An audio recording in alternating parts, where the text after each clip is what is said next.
chart, like a television display. But in the past, you used to have a paper chart, which is something that you could use a pencil to draw your courses and stuff and navigate on it. Now you can do that electronically, just like a video game, you can do the same thing. But the sea has different depths, different. You might see the water there, but some places are very shallow. So as you sail in there, if you're not careful, you will ground the ship. It means that you have more sand than there is water. If you are lucky, and I'm saying lucky, if you're lucky, it gets stuck in the mud or something. Probably if the tide should rise above a certain level, your ship could float again. But if it's a rocky ground, or if probably it's a spoiled ground,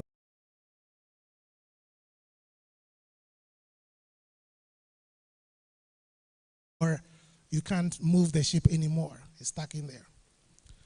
And you should know that the vessel is moving with some force, with some momentum, it's moving with some speed. So the moment there's impact, some of the tanks would be opened. And if you are lucky and it's just a ballast tank, when we say a ballast tank, it's some buoyancy tanks that have water in it to help keep the ship afloat. So you normally fill it with water, but if it's an oil tank and it's ruptured, you know what is going to happen. The oil is going to spill out. And that would be another problem. So this could happen. Collisions. Okay, collisions.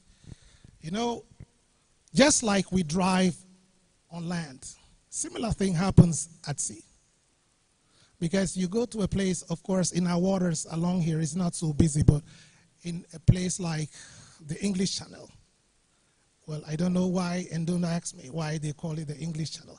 Actually, it's the little waterway between France and the UK.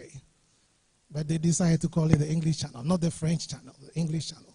And you have thousands of ships traversing that little strip. It's about 25 nautical miles across. Lots of ships. And again, like I said, I will tell you a little story so that your mind would be back here. I remember when I was a cadet, you know, to become a captain, you need to do a little bit of training. So you don't just start and become a captain. You start as a cadet. So I was a cadet. And of all ships, the captain of the ship was British. He was British. And I think we were 5 Africans on the ship, yes. And as a cadet, I was supposed to do what we call a lookout. A lookout is that you're on the bridge with your binoculars and you watch out for little ships and you report to the captain or whoever so he could be careful not to go into it. So that was what I was supposed to be doing. And as a poor African lad, that was my first trip, you know, going that way. And of all times, it was summertime. You know, in Europe, when it's summertime, is another thing. People want to show as much skin as possible, you know, bathe in the sun, sunbathing and all that. So I noticed something very curious. I saw little sailboats. And I was doing the lookout with my binoculars, and on one of the boats, there was a couple in there. And I think the wife or something was doing some sun tanning or something. So she was almost nude, and I was curious. I thought I was not seeing well, but so I was looking in that direction, and not knowing the British old captain was standing behind me. Yeah. So he gave me a tap, and I turned, and he asked me, "Cadet, what do you think you are doing?" And I said, "Sir, I'm doing a lookout." And he said, "What kind of lookout are you doing?" Go to this side. And he took over, and he was doing the lookout himself, you know, in the same direction. Yes. We had a little stretch in between, you know. But of course, I couldn't challenge him. At that time, I was not a captain. If I was a captain by then, maybe I wouldn't allow him. I'll tell him, "Stay in your corner. I'll do the lookout all through." But at the time, I was a cadet. So, you know. And I've also noticed something. You know, I teach the master's class, and I've noticed something. Anytime I crack a joke, and I like to have, you know, interactions with, you know, when I teach the undergrads, there are certain jokes I can't say.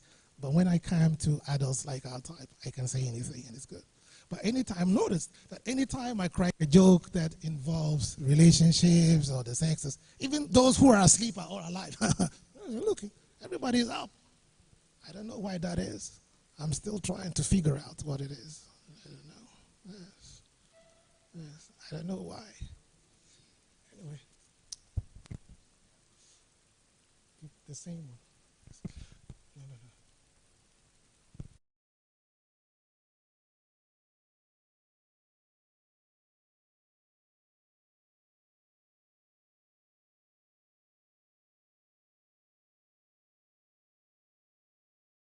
So again, you can have hull fractures, you can have fires, explosions, others. All of this could lead to oil spills.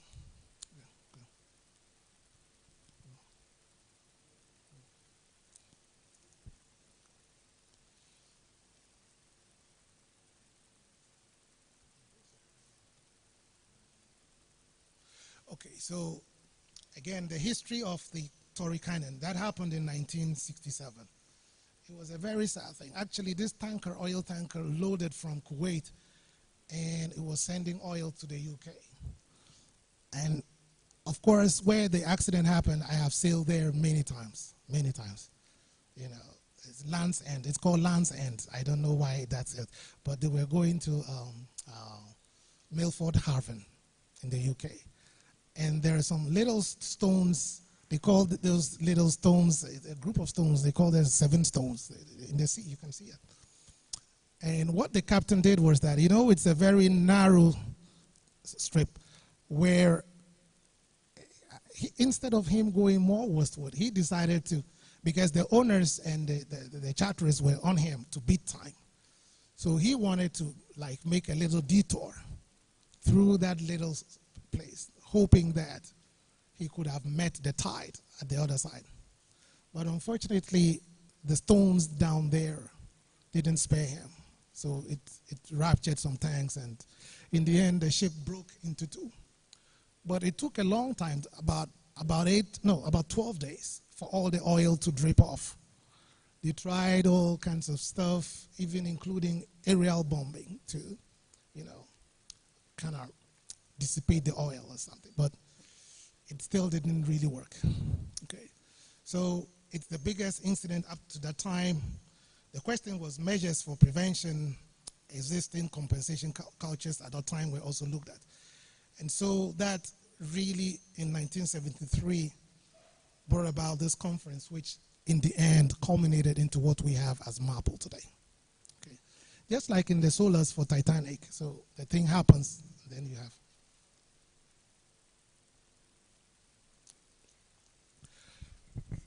MARPL has 6 annexes, but I would go deeper into it in the next section in the afternoon. But just a little teaser, we have Annex 1, oil, Annex 2, noxious liquid substances in bulk, Annex 3, harmful substances in packaged form, Annex 4, sewage, Annex 5, garbage, Annex 6 is pollution. But we'll look in depth when we come in the afternoon. That's what we're going to do. So this is the photo of the Tory Canyon. You can notice that so you can see the oil that started spilling around it. You know, there was a tugboat.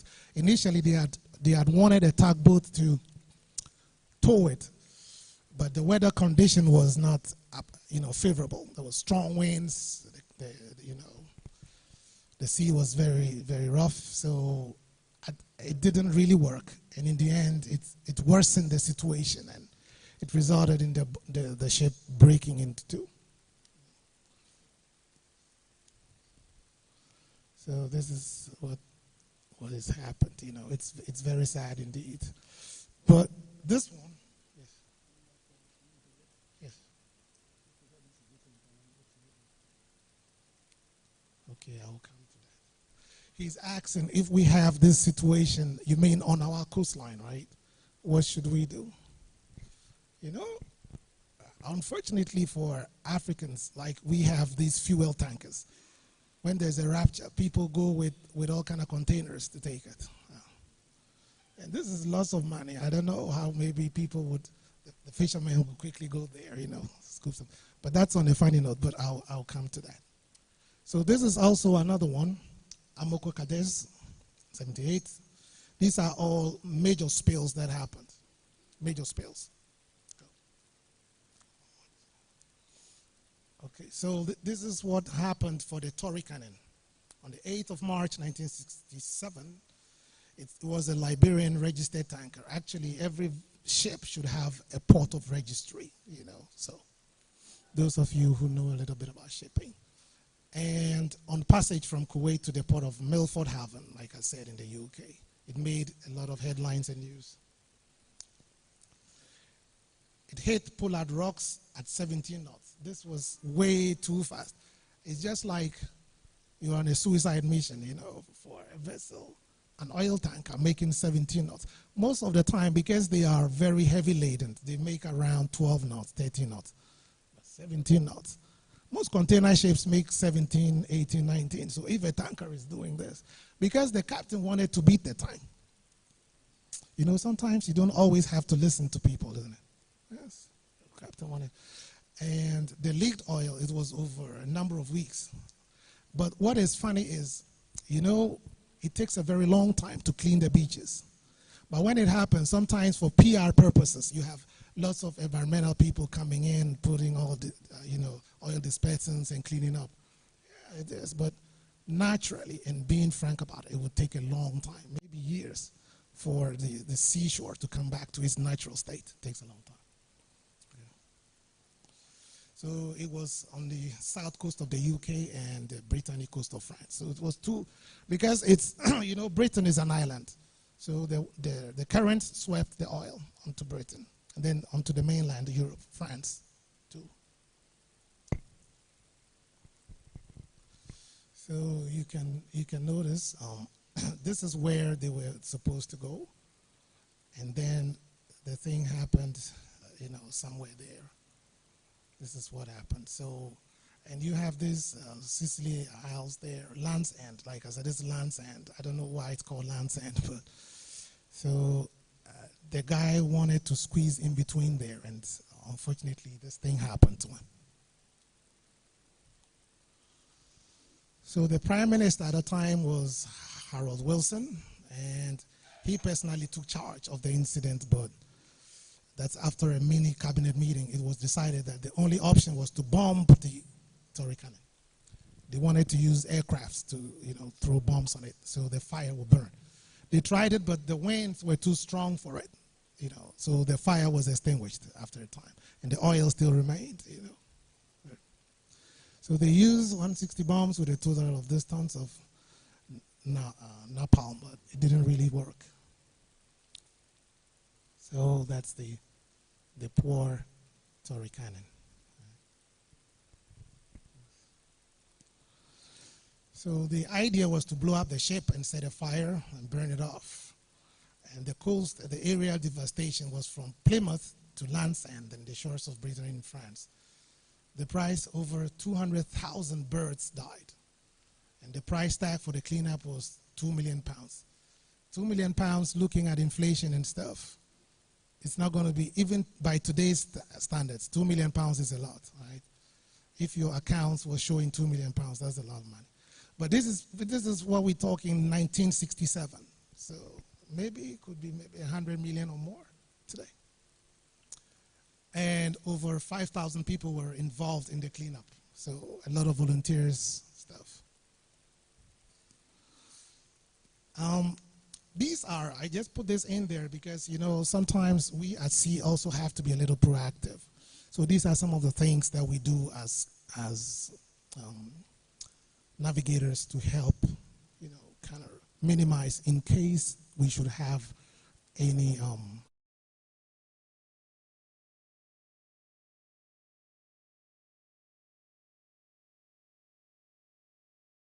oil tankers. Because of the density of the water will come down and the oil will be on top. So later on you can pump it off nicely into a holding tank. So that would help the oil not probably spilling off or something.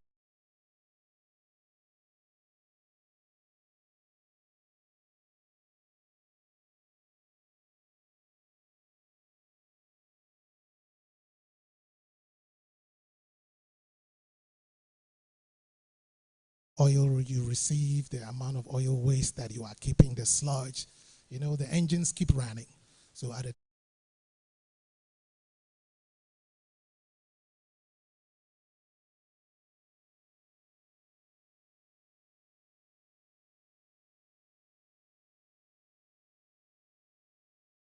emergency plan, which is also there when we are taking in oil and etc.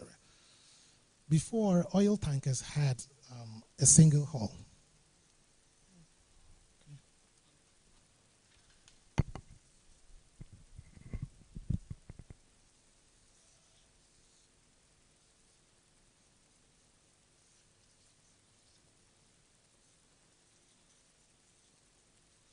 So before, ships that were tankers were just a single hull like this. So the underneath there is ballast water, which is just water to keep it afloat. But modern tankers have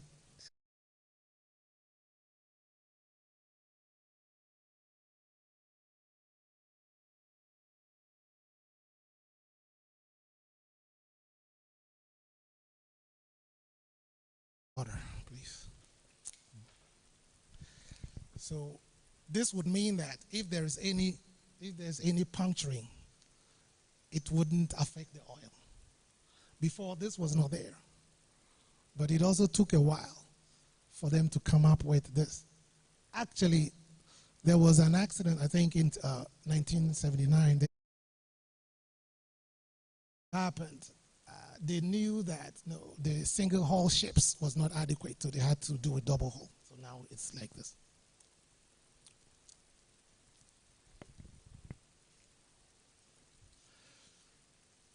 Again, under MAPL, we do have what we call special areas. Special areas.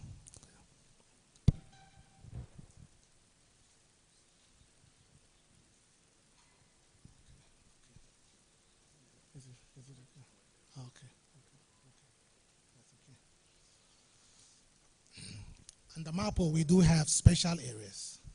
And under the special areas, no discharge is allowed whatsoever. And sea areas in which, for technical reasons relating to their oceanographical and ecological condition. Is it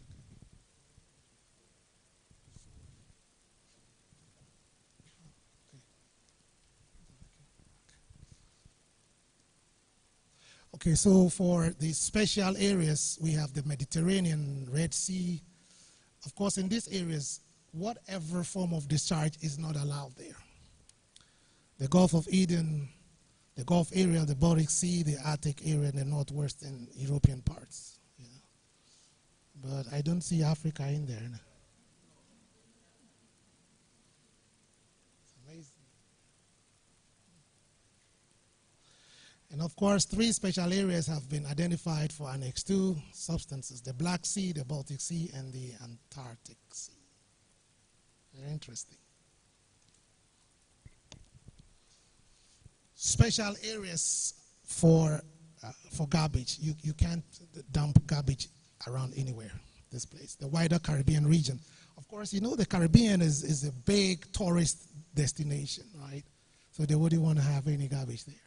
The Black Sea, the Red Sea, yes, Mediterranean, Gulf of Eden, the Gulf area, the Baltic Sea, Antarctic, and Western European waters also. Interesting. Okay, so now we would want to look at so that gives just an intro of what MAPL is all about, right? So if you don't remember anything at all, you should know there are 6 annexes, but we would be looking in depth into the annexes when we meet again in the afternoon session, where I'll go slowly on it, each of the annexes. So under Annex 1 and 2, it's obligatory or it's compulsory for countries ratifying the convention, whilst the remaining annexes are optional. Governments party to the MAPL Convention are required under the convention to provide adequate, and again the catchword there is adequate, waste reception facilities. You could erect anything which looks like a reception facility, but actually if you should go there, it might not be. Because you should have certain equipments and certain protective materials in the handling of the waste. It's very important, very, very important. Okay. So the waste reception facilities at the ports, failure constitutes a breach of the international regulation. So initially, before there used to be in what we call in Ghana, like I said, I'm just going to limit the port reception facilities to Ghana, right? We used to have the Act of 1964, that is Act 23, Oil in Navigable Waters Act, where some measures were put in there to prevent accidental pollution of the marine environment. But in 2016, the Ghana Maritime Pollution Act was passed. That is Act 932. So, like I said, before the passage of this one, this was there. But this makes it even more detailed and comprehensive, and it covers a lot of areas that was not before here. So you got to know that. It was implemented in Ghana, the same aspects of Oil Pool Convention of 1954. That was in the old one. But the new one, like I said, is more detailed. Ghana has established some port reception facilities in our two ports, that is Takoradi and Tema. So, and in 2024 and 2025, it was a build, own, and operate concession agreement, and it covered the annexes 1 and 5 of MAPO, and it was Tilbury Environmental Group, that is TEG, that undertook the project, and then also, for now, Zeal Environmental Technologies, which handles all ship waste in Takoradi. The facility is compulsory. It's compulsory for all ships. Okay, and a charge or a levy is done on all ships calling at the ports. There are exceptions, however. If a vessel has a certificate, actually after your discharge, you issued with a certificate.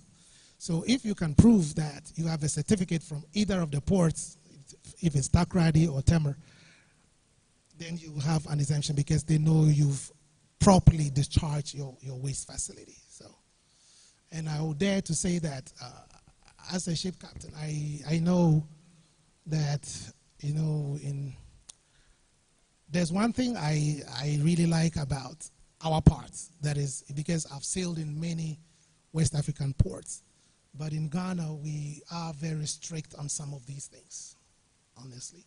There are some ports that you could get away with it by paying something, but not in Ghana. I can speak for Ghana, not in Ghana.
The oil road tanker is there to take some oil. Most of the oil is dirty oil, you know, sludge and a mix of sometimes a little bit of water in there, dirt, and it's all scooped in there to the reception facility. And it's not only that, sometimes they do take garbage. But on the ship, we do what we call segregation of garbage, you know. In Europe and elsewhere, some of these supermarkets, when you send your segregated garbage, you are giving something as a little reward. So this is paper waste, this is bottle waste, this is electronic waste, this is oil rag waste. This is, you know, you segregate everything on the ship. And to make it even easier for everybody, on the ship we use a color coding. So if it's food waste, the color coding is different. It could be red or something. Then if it's just rag oil waste, it could be black. If it's you know, electrical waste, you know, put in different receptacles. It makes it easier for collection. Okay. So some of these tanks are also brought in. If they have waste, of course, it's put in a designated area where it wouldn't be tampered with, or anybody will go near it. Of course, I want to state this, that the handling of these substances require very knowledgeable people to do so, you know, because they are well dressed, they have protective clothing and everything, you know. Now, like I told you, I wanted to look at this thing just from the seafarer's perspective. You know, on the ships, there is generation of condensation from the engine and, you know, fresh water cooling and stuff. And then you have oil and lube water leakages. The cooling pumps, you know, which are in the engine room, they have leakages. And then, of course, you do some cleaning with oil racks and all of that. Now, if you look at the flow diagram, you know that oil bilge. Now, the bilge is just like a little culvert that you have in the engine room. So all the dirty oil and everything is just swept in there, you know, and then it goes into a holding tank somewhere.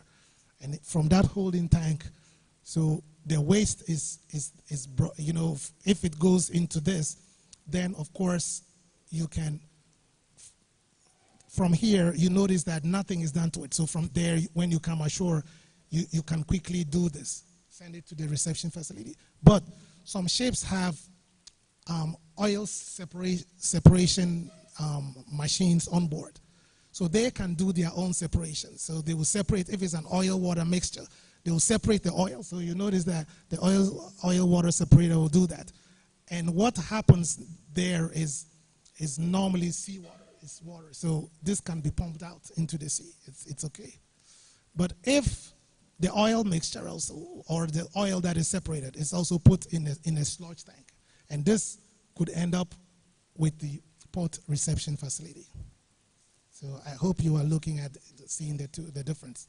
Yes. So the ship could do its own separation, get the seawater off, and then keep the waste there, which could be sent to this facility. If it's sewage, it's too early to talk about sewage, but anyway, generation. So this is commuted and disinfected. When we say commuted, it means it's broken into very fine particle. You know, there's a machine that breaks this with very fine particle, small particle, and it's disinfected. And so after that, it comes into a holding tank, and then it comes here. Okay. Of course, if it is disinfected, you can pump it out to sea, because it's disinfected. But if it's not, then you could put it in a holding tank, and then of course the PRF can take delivery of it. Also, if there's gray water or galley water from cooking and everything, the galley is the kitchen of a ship. Galley is the kitchen of the ship, for those of us who don't know the galley. So it could all be pumped into this. When you have your shower and everything, it all goes in there.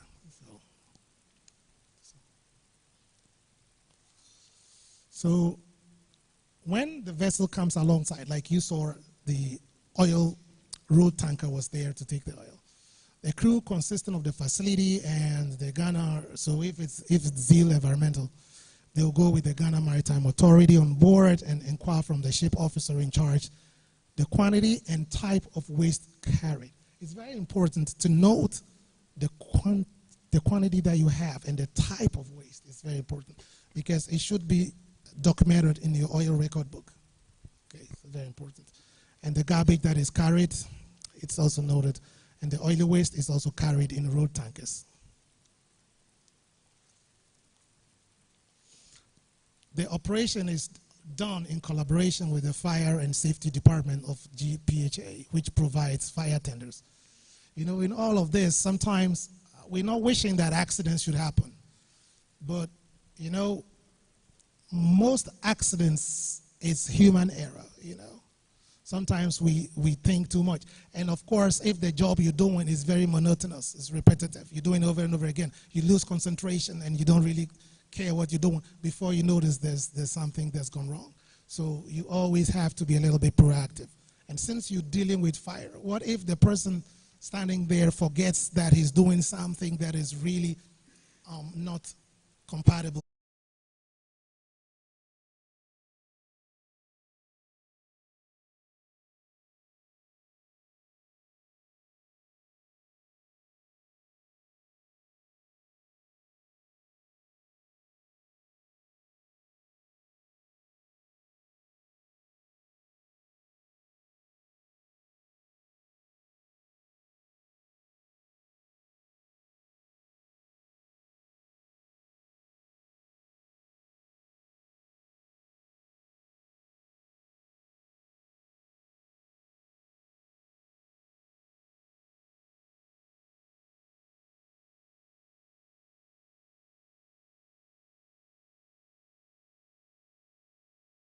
Importance of the environment and the need to prioritize it. It lifts the corporate image of GPHA as it gives it international recognition with respect to the environmental compliance and commitments. It offers the benefit of attracting high business to the ports as serious international corporate bodies look for areas with environmental commitment to invest. So these are some of the little benefits that if you have a reception facility that we do have in our two ports, these are some of the benefits that you could also derive from it. So the TEG, the facility looks a little like this.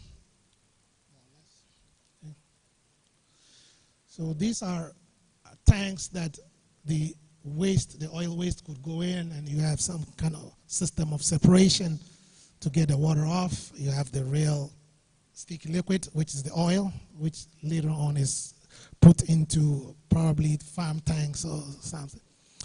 This is the road tanker that is, you can notice there's a hose in there and it's being pumped into it. There is something that you also have to know. Precaution has to be taken when this exercise is done on the ship. It's very important. So normally what we have is something we call a drip tray. Drip tray. Drip tray.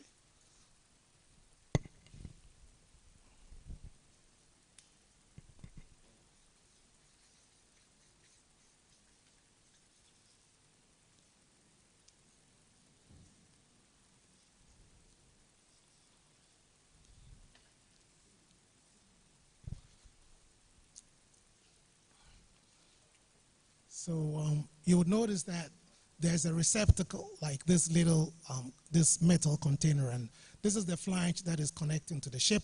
This is the flange that is connecting to the road tanker. So normally there is a seal in between, but sometimes there are little drops that come in. So you'll notice that the drops will go in there, you know, without spilling out. So it's contained in the ship. When we don't want to pollute anything. You know, when you clean the deck, as a captain, you don't have to keep water on the ship. It disturbs the ship's stability, you know. We have something we call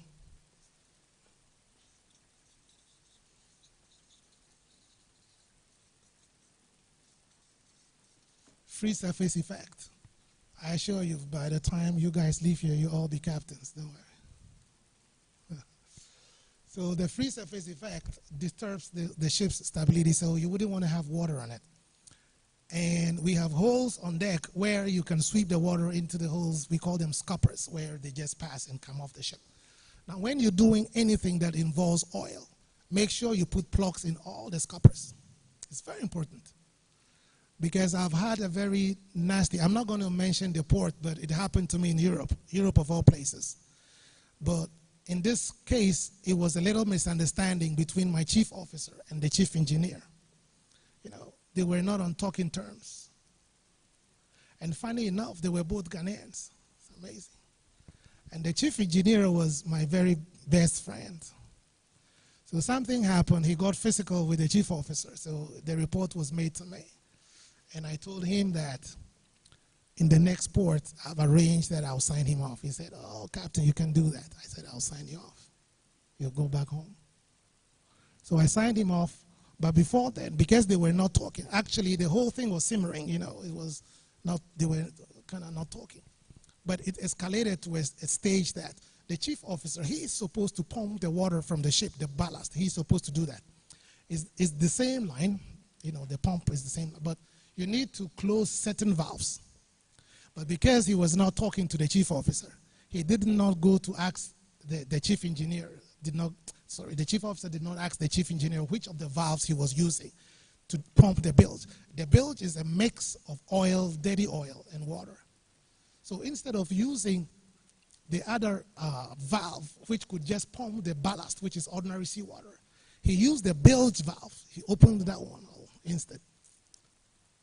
So what happened was we were having the oil-water mixture just pumping into the port in Europe. Like that. Actually, because it was oversight, but later one sailor said, "Hey, there's a lot of oil on there." So we had to rush and close it up. And believe you me, we used all the oil detergents on the ship to clean it. Because one, I could be arrested as the captain for polluting. Yes. Maybe in some ports I could have gotten away with it, but not in Europe. Yes. We did it, cleaned, and actually we were in a lay-by berth, which was like a little dry dock. So the dock owner was very kind. He helped us do a little cleaning. And when the tide came, it just went away. But you know, in Europe we have these old ladies who gossip a lot, you know, they have. And this old lady, you know, I thought I was free. But this old lady had his little barge. He was there with the husband. The husband was the captain, and she was the chief mate. They had their dog and their son. The son was probably the AB or something. And a cook, only 4 people. I saw this lady looking at my ship, but I think she saw the oil slick on the side. But there was no oil in the water, but just a slick. So he phoned the police, the water police. So I was up the ship looking down, you know, on the bridge, and I saw this little boat circling the ship, you know, going around. But you can't point to me, you know. If you want to accuse somebody, you have to be without doubt, you know. Yes, proof beyond reasonable doubt. What if the oil was from somebody's ship and the slick came to my ship? So I was off the hook. But it's a very grave thing, very, very serious thing that you don't have to joke with it.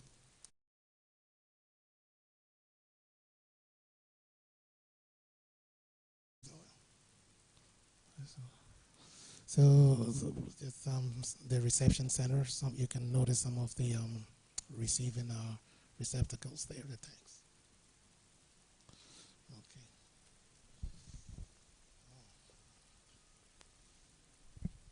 I love this part.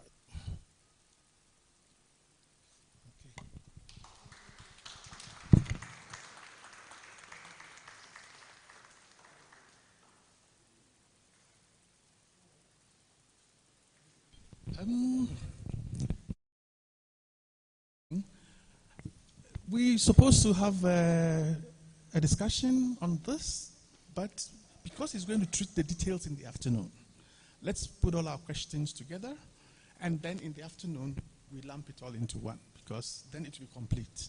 So I guess we made some notes. I could see, yeah. So note all of them, and then after the detailed presentation on all the annexes, then we can have a session that covers everything. So we'll do it in that way. So another big round of applause. Thank you very much.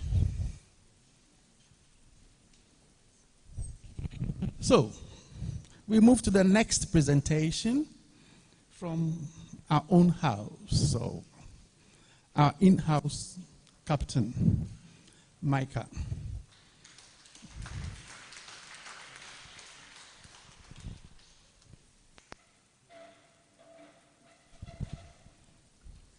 So, Captain will take us through the responsibility.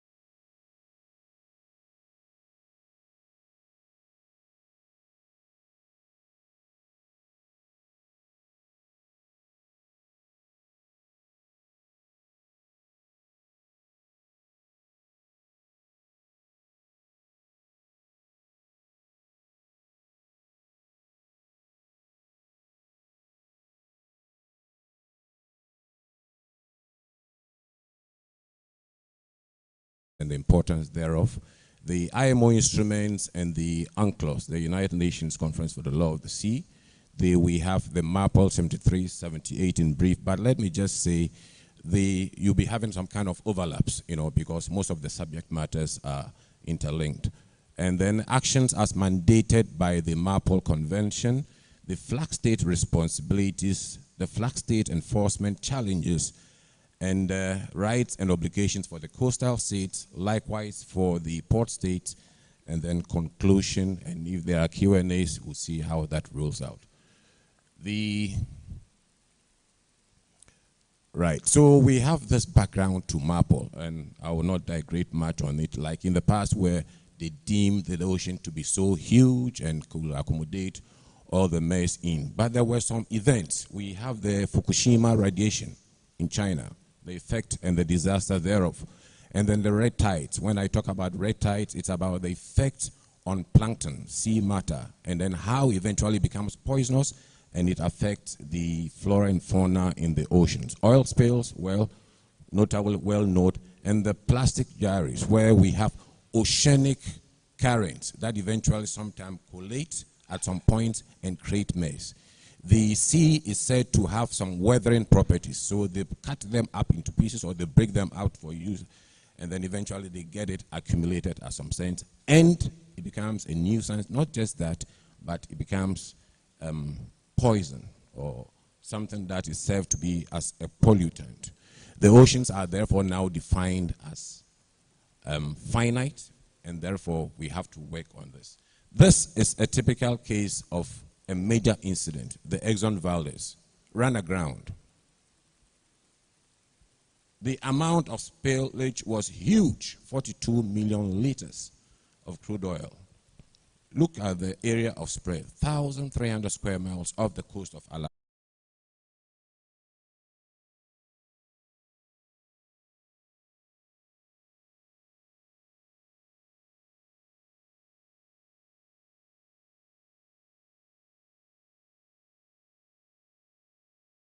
Bald eagles.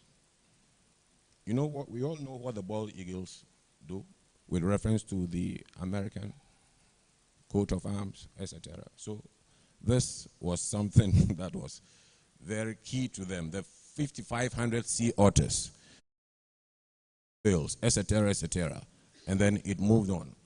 Your system is jumping. No, but it's jumping. And the presentation is going off. Okay.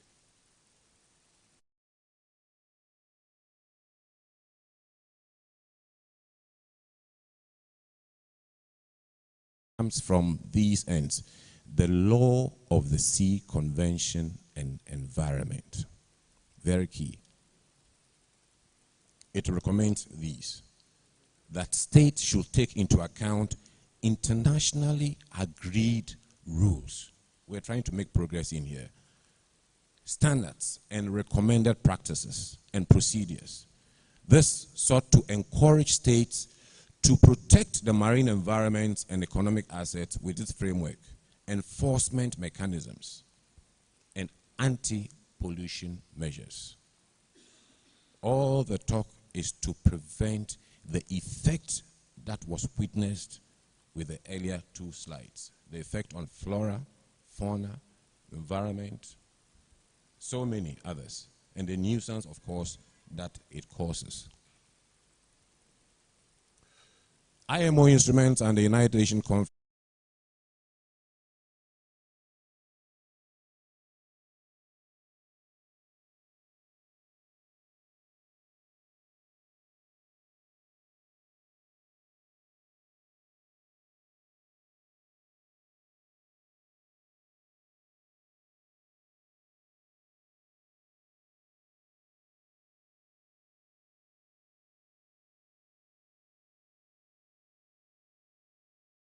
This is not an academic exercise. We are trying to share with you the practicality of things and what goes into these matters. The MARPOL 7378 is the main international convention that we are talking about here, and it tackles the prevention of pollution of the marine environment by ships. The ships that carry 95% of world trade, they have this unfortunate aspect of creating pollution. And then 6 annexes, the earlier speaker talked about them, and he also talked that Annex 1 and 2 are mandatory. So we'll not go into all those details, but just this summarizes what we have, 1 to 6. What deals with what? The oil. When you say noxious liquid substances in bulk items, chemical tankers, etc. The Annex 3, harmful substances in package form, containers, packages, well-defined, that gets carried at sea. Sewage is sewage. Garbage is garbage. And garbage has various grades and the limitations thereof.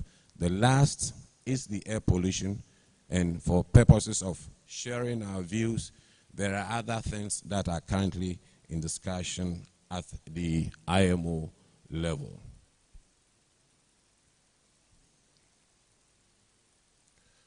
Now, to the main crux of the presentation, the right and obligation.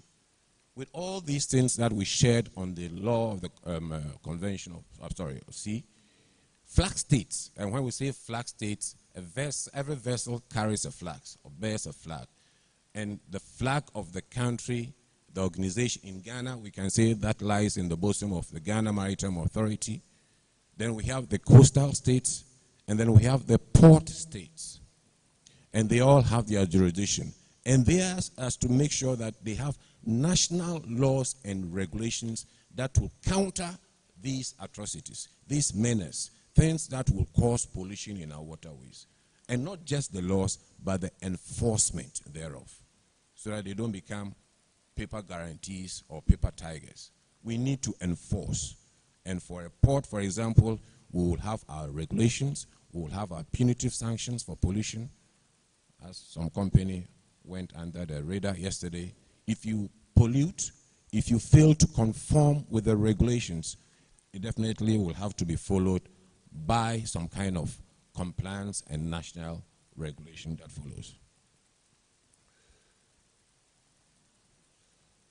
So flag states have the right to sail your ships. Sail them, no doubt. Go to all ends of the end. But fix conditions for registering ships under their flag, so that you don't just fly the flag of Ghana without associated regulations on how you conduct yourself at sea. There must be provisions on how the flag state requirements will safeguard the integrity or the purpose for which the MARPOL 7378 is couched. We must have to fix conditions for registering the ships under their flag, giving their nationality to these ships via these articles under the UNCLOS. You know, and then as far as the jurisdiction goes on, to exercise effective jurisdiction, and we'll get to that. How do we exercise that jurisdiction? How do we go about in controlling our administrative, technical, and social matters for this kind of arrangement on their ships and on the high seas? So within the maritime domain of states, this is what happens. Inspection of foreign ships calling ports. We all know GMA will be visiting your ships. They will do all that is required. They will monitor compliance as stated in the requirements and the MAPO. They will prohibit violations, and that goes with penalties, of course. And they will carry out surveys. And by surveys, it's not about what you spill, but the equipment that you have that control the prevention of that pollution, like the oil water separators, like your garbage setup, your equipment, your incinerators on board.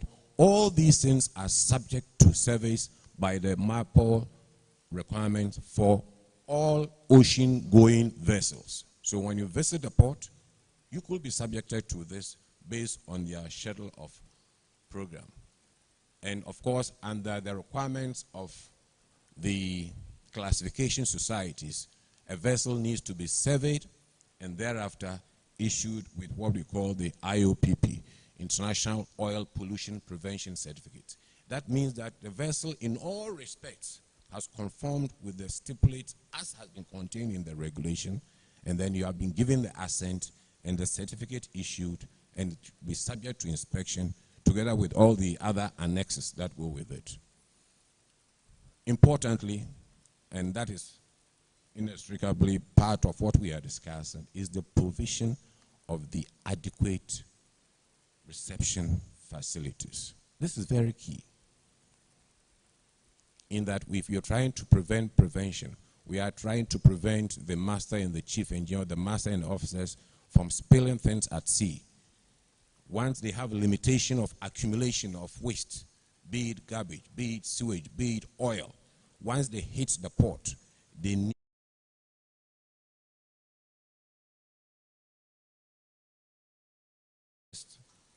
any arrangement, but something that has been seen to stand the test of time, that has been certified by all the authorities that should stand the course for it to be effective as a port reception facility. And then masters are bound to even to report the ports where they arrive and they are unable to discharge their stuff. And that is why your presence here is very important, and your function and your functionality is very key in the prevention of pollution. So flag state responsibilities. Flag state, GMA, United States Coast Guard, etc. They will accede to the MAPO. Means that they support all that is going on. It's very key. And they will have to give effect to Annex 1 and 2, which is mandatory, and the optional annexes. They will have to ensure that these violations are not rolled over. They have to consider the provisions of the sanction, consider proceedings, information to parties concerned, information to IMO at the regular sessions, or even at the technical sessions, or the Environmental Protection Committee sessions. All this feedback eventually gets rolled onto. They share this information, very key. But importantly, they do the inspection of ships. They therefore have to monitor compliance, avoid undue delay to ships. Do we have ship owners here? So that when your vessel is hooked down, all measures that has to be put in place, rectification for your vessel to continue with that voyage should, to the best of intent, be avoided. Incidents must be reported voluntarily. You are the anchorage. You sight spill coming from a vessel anchored around you. You are duty bound by law to report. You are in port. You see some oil slick. You are duty bound. And these are all captured under the responsibilities for flag state control. IMO representation is key. So flag state, GMA, they are always at the sessions. That's why they travel a lot. Always on the beat, moving around to make case, to listen, to come to share, to be part of the debate that goes on at this IMO headquarters in London, so that whatever comes out, they should be able to draft that into laws that could be placed in practice.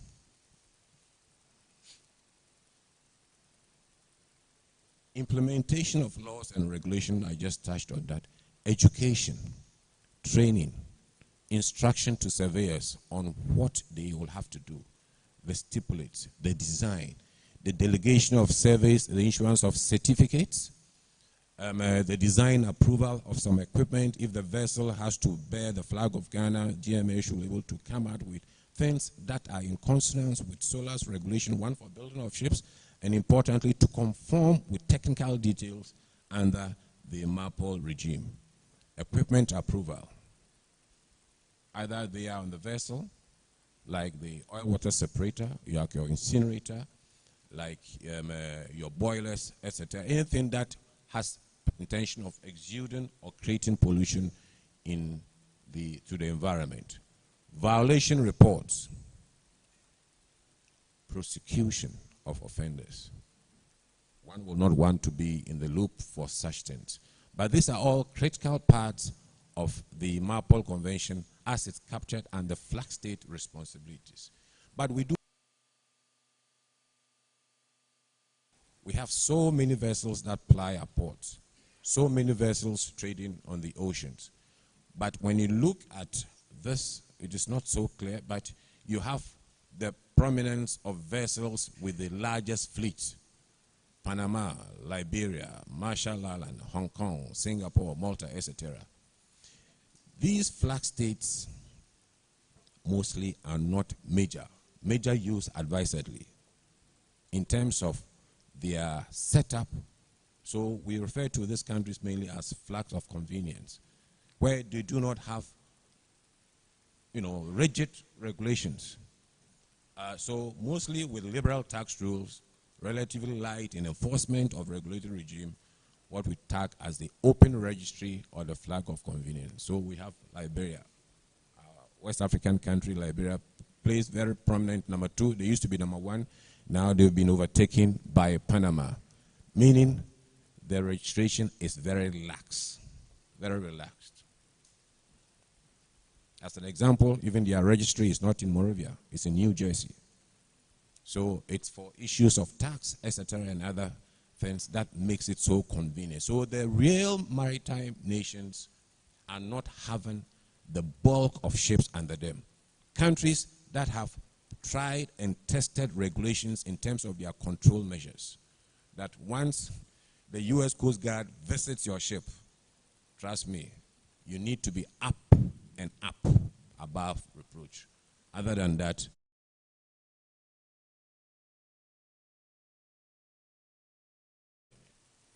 it was just part of it, right? All right. So let's go to the obligations, the rights and obligations under the coastal states. We all know the jurisdiction goes to 200 economic exclusion zone, and they will have to give effect to international standards.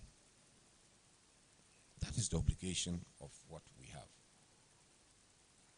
We have to exercise control over its jurisdiction, and this goes to all the coastal states to complement flag state obligation. In preventing marine pollution from foreign vessels entering their territorial sea. So you create wahala somewhere, you come into our EEZ, we can hook you up. We have to ensure that it is our reserve, and at all times we are part of the solution. We are part of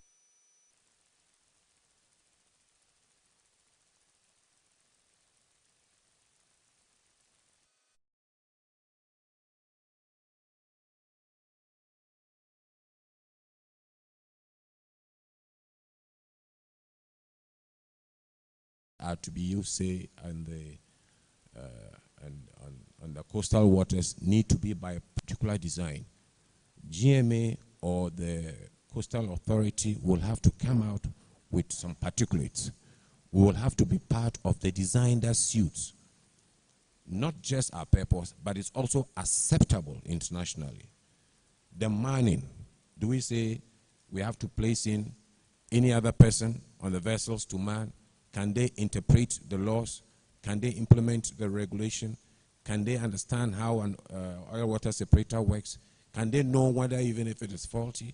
Do they know the procedure to adopt in seeking rectification prior to surveys, etc.? It depends on the persona on board, the caliber of personnel, and the manning of the equipment. So these are all very key parts as under the obligations of coastal agencies or states under the MARPOL regime.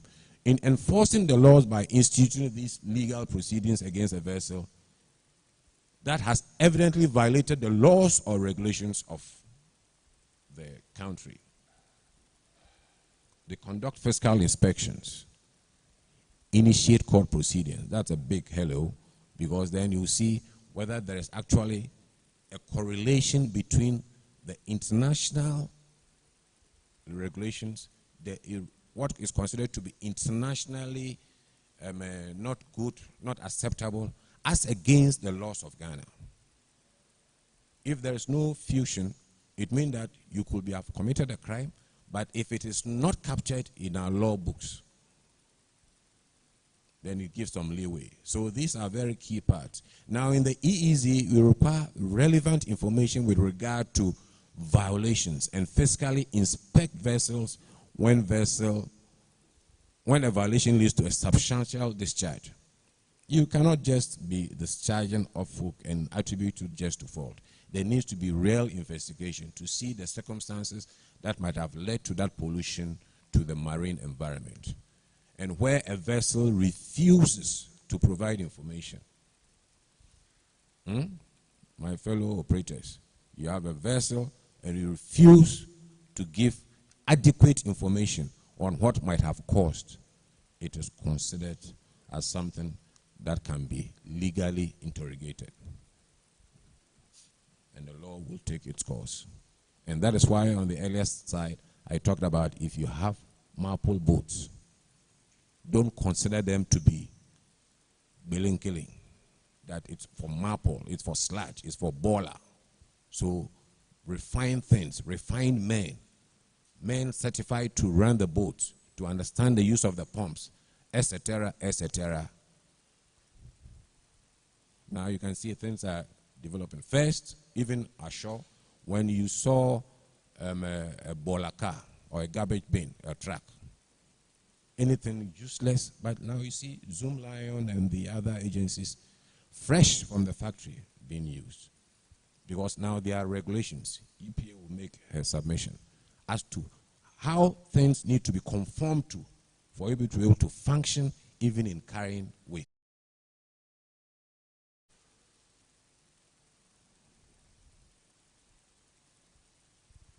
Port states, they have the right to enforce compliance with national rules and standards as a condition for entry into ports. So when you are arriving, if you have sludge, if you have garbage, you must state your intention that you have these. Ballast water management is coming up, and for agents are not here, we require, can you just do your ballast exchange? No. Enforcement action when violations committed at sea is known and you come to port, still the port state can handle you. Port states indirectly act in the interest of international community because, like I indicated, the functionality of the port states, the flag states, the coastal states are all fused in preventing pollution at sea under the major banner of MARPOL 73-78, which is an IMO regulation which is international in nature, but the individual agencies. Now let me conclude by wrapping this up. What is it? The MARPOL 73 is taxing to ensure compliance with MARPOL. That is one. Monitor performance of our own vessels within and outside the territorial waters. I indicated that once you come in even with a mess, you are subject to controls. Coastal states, enforcement, monitoring within territorial waters and the EEZ. Make apprehensions for ship. Identify them. Engage them. Possibly arrests. and let them rectify. And the port state control setup, we have various codes. Either you need to rectify before you leave, or you are detained, or you are given some time to rectify before you get to the next port. Whatever gets slapped on you is all aimed as not just for the fun and joy of it, detaining you so that you could not continue with your purpose of trading, but to put into effect action plan that will make you work out your limitations. Port Authority is also tasked to install reception facilities. And that is why GPHA will have high-ended personnel, GMs, managers, to be responsible for the environmental aspect of our port. It is very key because as a port, we are also asked to have some level of responsibility in all this setup. Inspection of ships requesting to use ports. Very soon, you see the estate department. The port on its own has that onus of responsibility, as you've just seen. It is not only limited to GMA. Very soon, you have members from the estate or the safety department boarding crafts to ensure that there is conformance. It is very key. A port that is fully set up, flexed, has that as is required and mandated by law. Question time is not yet, because I know there was not going to be any question. But with that, I will say a big thank you for your audience, and thank you very much.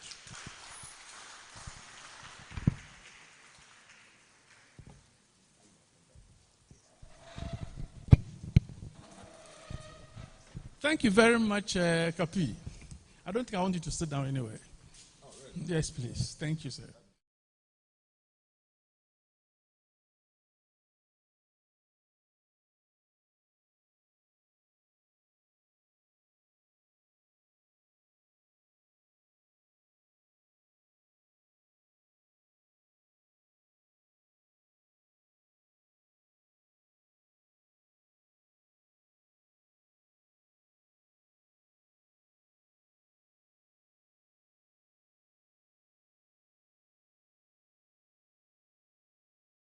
Waters, exclusive economic zone, maritime domain. Certain terminologies, you will have to start getting used to them and understand what they mean because they reflect upon what you do. But at this stage, I just leave it. I guess we've heard him, so put it to him now.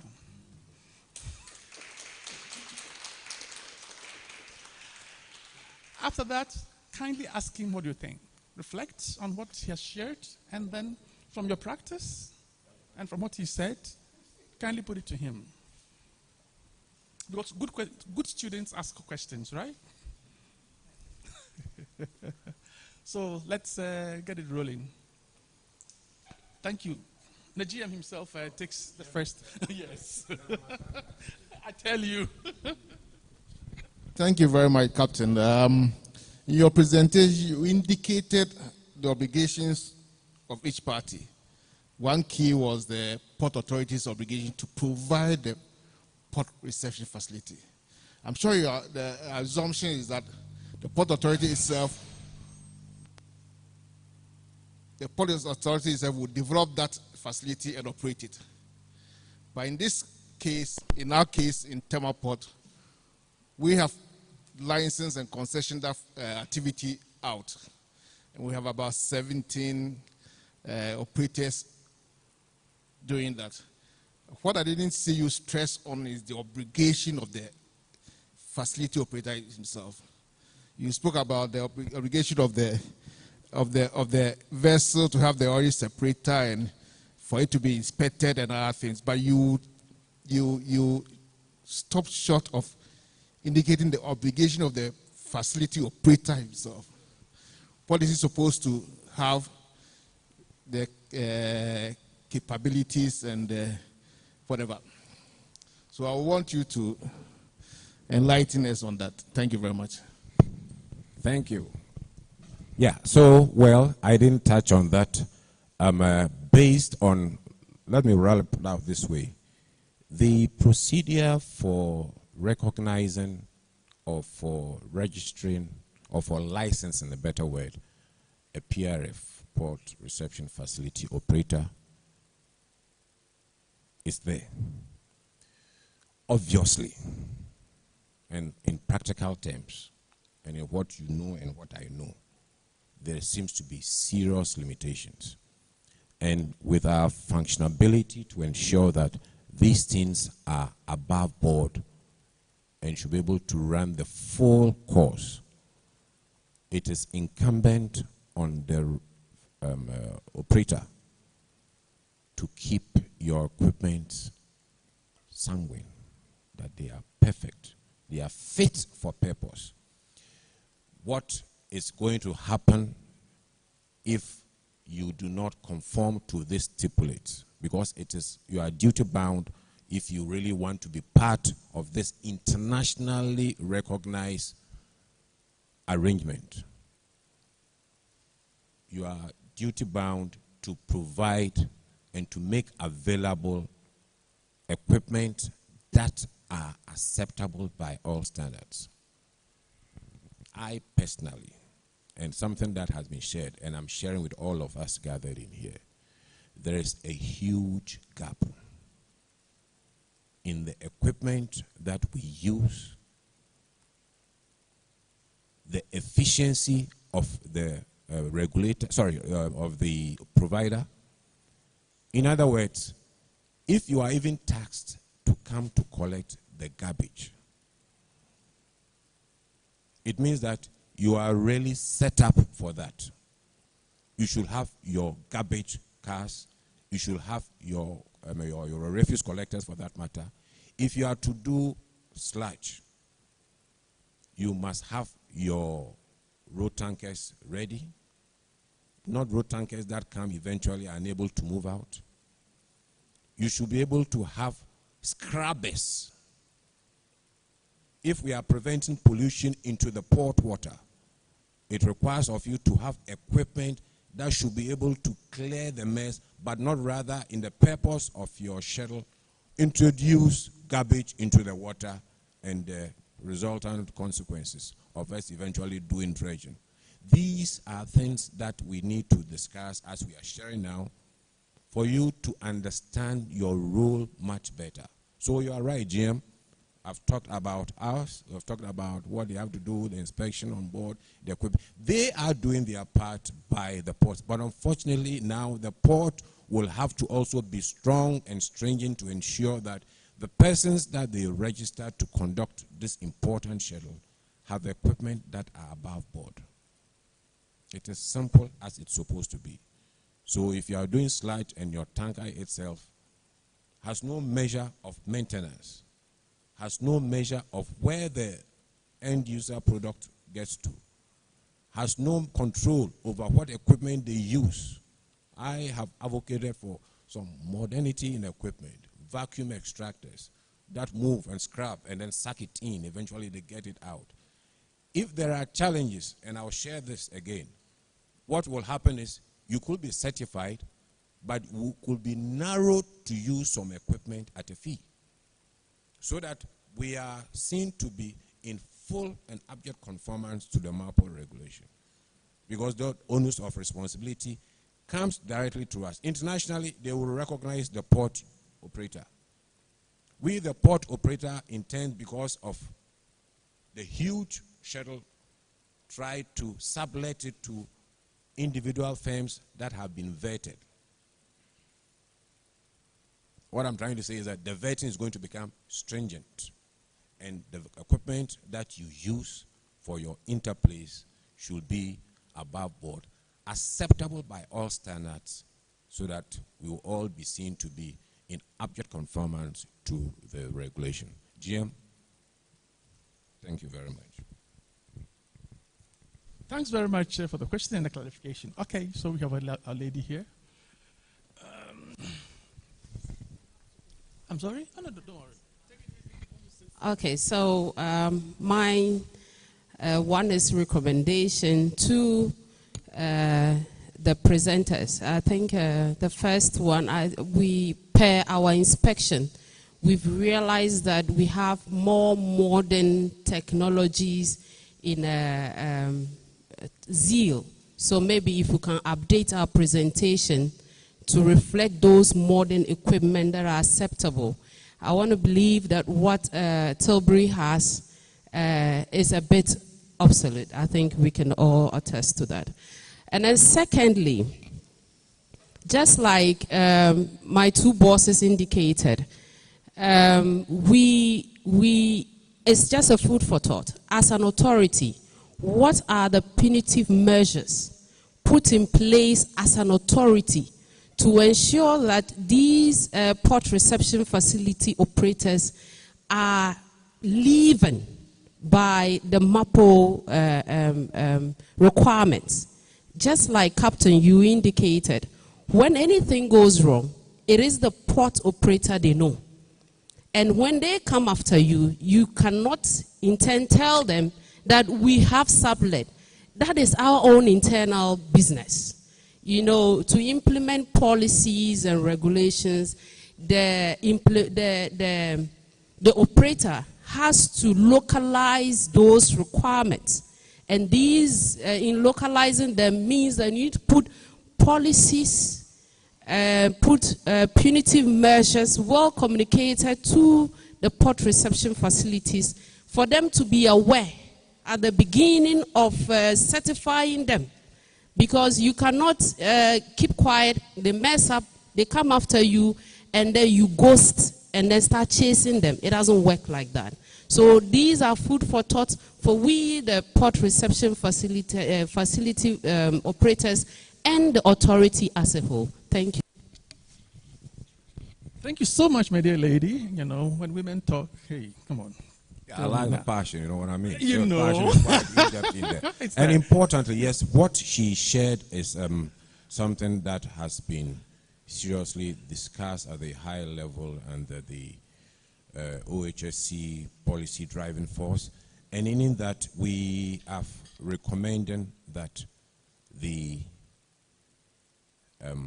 axe should fall, and the axe will be falling rapidly. And I think in the submission, I made reference to an incident that just happened 2 nights ago, and already it has been rolled out. And you're going to hear more of that. What we are advocating for is for education on the set of fines that are applicable so that they do not come as a surprise. I stand to be corrected. I believe that when they are getting registered, that aspect, which is part of the approved set of tariffs for the port, is also to be shared. That when you pollute, and it's based on one-time offenses, not over a period of time. You pollute, a fine gets slapped. You pollute, a fine slapped. But importantly, is for the port as the recognized entity to be apt and about to ensure that we have the equipment available, such that it could be a fallback, because we know people are getting registered, or people get registered and carry on with all the presentations of making themselves available. You mentioned some companies, yes, that stand tall. But if it is found that you are unable to perform on the schedule that you have on your own accord applied to, but it is not an easy way out. It is an act that goes for a port authority to be in absolute conformance to the MAPO regulation. So it is going to be fine-tuned. So that answers the question. And so to see that those who, that is, separating the what from the what, will get to know the fine-tuned members who can do the job. It's not going to be an open system matter again. You have to equip yourself. You have to invest in the schedule that you want to do so that we will not come after you. The backup arrangement will be for the port to own its equipment, because we know we cannot do it all, and that is why we engage. But we are responsible to the higher authorities. Thank you. Thank you very much, Kapi. But I guess I would also, sorry.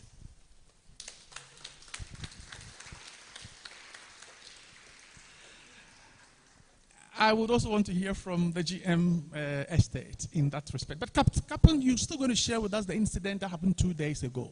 Because you mentioned it, but you don't tell us what it is. We want to hear. Thank you. Doc, you want to put me on the spot. Jimama said it's food for thought, so we'll treat it as such. Every operator here knows that before they entered this activity, we gave them a list of facilities they need to have in their terminal. And the understanding is that whilst you give a license, you invest in providing those facilities. It's not just by mere saying that we say these things, because IMO can one day decide that this facility that you've submitted as providing the service, we want to come and look at it. They come, they don't see anything. It's the port that is blamed. And the reason why we are doing all these things is that as collectively we want to ensure that the waste that the vessel do not dump in the sea but keep on board and bring to us are properly handled and disposed of in an environmentally sound manner. So you come to your terminal, you don't have anything, then what is this port doing? So it's food for thought. We all have heard it. We all know what we are required to do. And like Captain said, it's been discussed severally at various levels. And one day, we may want to crack the whip and make sure that we separate those who are serious in investing to provide this service from those who are not serious and treat it as just a business. It's not a business. It's an activity that we all must share together to ensure that it works. Thank you. Thank you very much, JM. Kapi, you're going to tell me the incident, but before you do that, I just want to say something to affirm to what Kapi and then the GM has said. It's a serious issue. UCL, am I permitted to use your case? No, don't worry, I'll do it there. It's still an international issue, they need to understand. You think you're sitting in the port of Tema or the port of Takoradi and can do anything. It's not true. The world is watching. Was it 2 years ago? Good. 2 years ago, I was sitting somewhere in Holland, and then I get a call from the police in Bremen, Germany. Then they ask, this ship, so and so, went to Tema port. It discharged this, all the details. But we have gone onto the website of the company. They don't do MAPO. What happened? Can you investigate and let us know what to do? Please, I was going to say this at the last minute, but it's good that it's come up here so that we get to know that the business we are doing, you can't get away with it. There's a big brother watching. So I had to get down, did an investigation. Thankfully, it went through the right process. So we got the report of how it was treated, what the results were, blah, blah. So I did my report and sent it back to Bremen, to the police. Then they were satisfied. So supposing there had been some illegal activity somewhere, the image of the port is tarnished. Because seriously, because it is in violation of the MAPO Convention. And all the effort that GPHA has done goes down the drain. And if you get this kind of damage, to recover, it's not easy. Typically, as an African country, you know where it is. So it's just to add on to it that it's a serious issue that we will have to take seriously. Thankfully. So we didn't lie. It was true. We had all the reports, the laboratory tests, and whatever it is, how it was charged, the separation, how much oil was collected, what amount of waste, water was gotten, the ppm. So we had a very good report. And then the company was absolved. GPHA was also absolved. This is from international circle, the police in Bremen, because I work with the police internationally as well. So we want you to understand that let's take this seriously and then begin to do what it is. Captain, now you tell us your story. The incident, sorry. All right. So this is a typical case of violating the airspace. In the port, we have clinker discharge, we have sludge discharge, we have garbage discharge, and then we have ship activities. And this particular one makes reference to a vessel discharging product at the Valco jetty. What happens? There had been an infringement earlier on that was attributed to the mechanism that helps with the sucking out of the product from the holds. And when it gets burst, it polluted the environment. And the location with its adjacency to the fishing harbor was a mess. It had happened once. The leadership at the organization Valco were invited, they were cautioned. It happened 2 days ago. Got information from the estate department, sent my lieutenant to site. Important is capturing of evidence. You see it. It's on in there. The GM Fishing Harbor talks about it. Pictures. Definitely, we will have to rule, and penalty has been imposed. If you have equipment for your operation, like I indicated earlier on, to facilitate the discharge procedure or your ship activity, and you do not invest in it, in them, and inadvertently it causes pollution, a fine was slapped, and finance has been advised to follow up. It means the agency, the ship as the pollutant, or the organization that is facilitating will have to decide on how they do their sharing.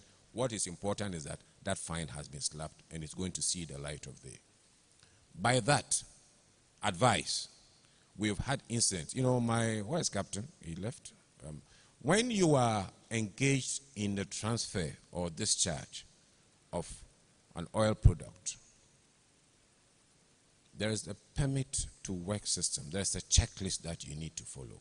At the manifold, the state of the hoses, somebody in there with walkie-talkie, at the receiving end, checking about the inflow. It is a standard acceptable practice. So if you are decoupling and you do not back pressure it, and then whilst you disconnect and there is spillage, you have caused a spill. And the spill in our set of tariffs, we have, if I'm wrong, we have small, we have, and that one is subject to the best interpretation of the experts.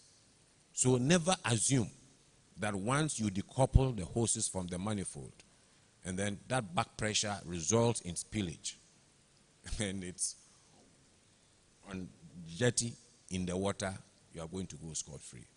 In fact, it is a campaign that I'm supporting the environment to do, because in other jurisdictions, this thing will not fly. So my appeal and my advice is that make sure if Valco has had it, everybody will have it. If you are not in conformance, and sorry, this is not a threat, this is advice, this is sharing what we are learning. Thank you very much. I guess it's just quite interesting, eh? You have another question here. Thank you very much. Please, I want to ask a question concerning what Captain said. I want to ask that for this disaster to happen, is it a lack of human resource, lack of law and order, lack of proper inspection or monitoring that caused it, or is something that happened naturally?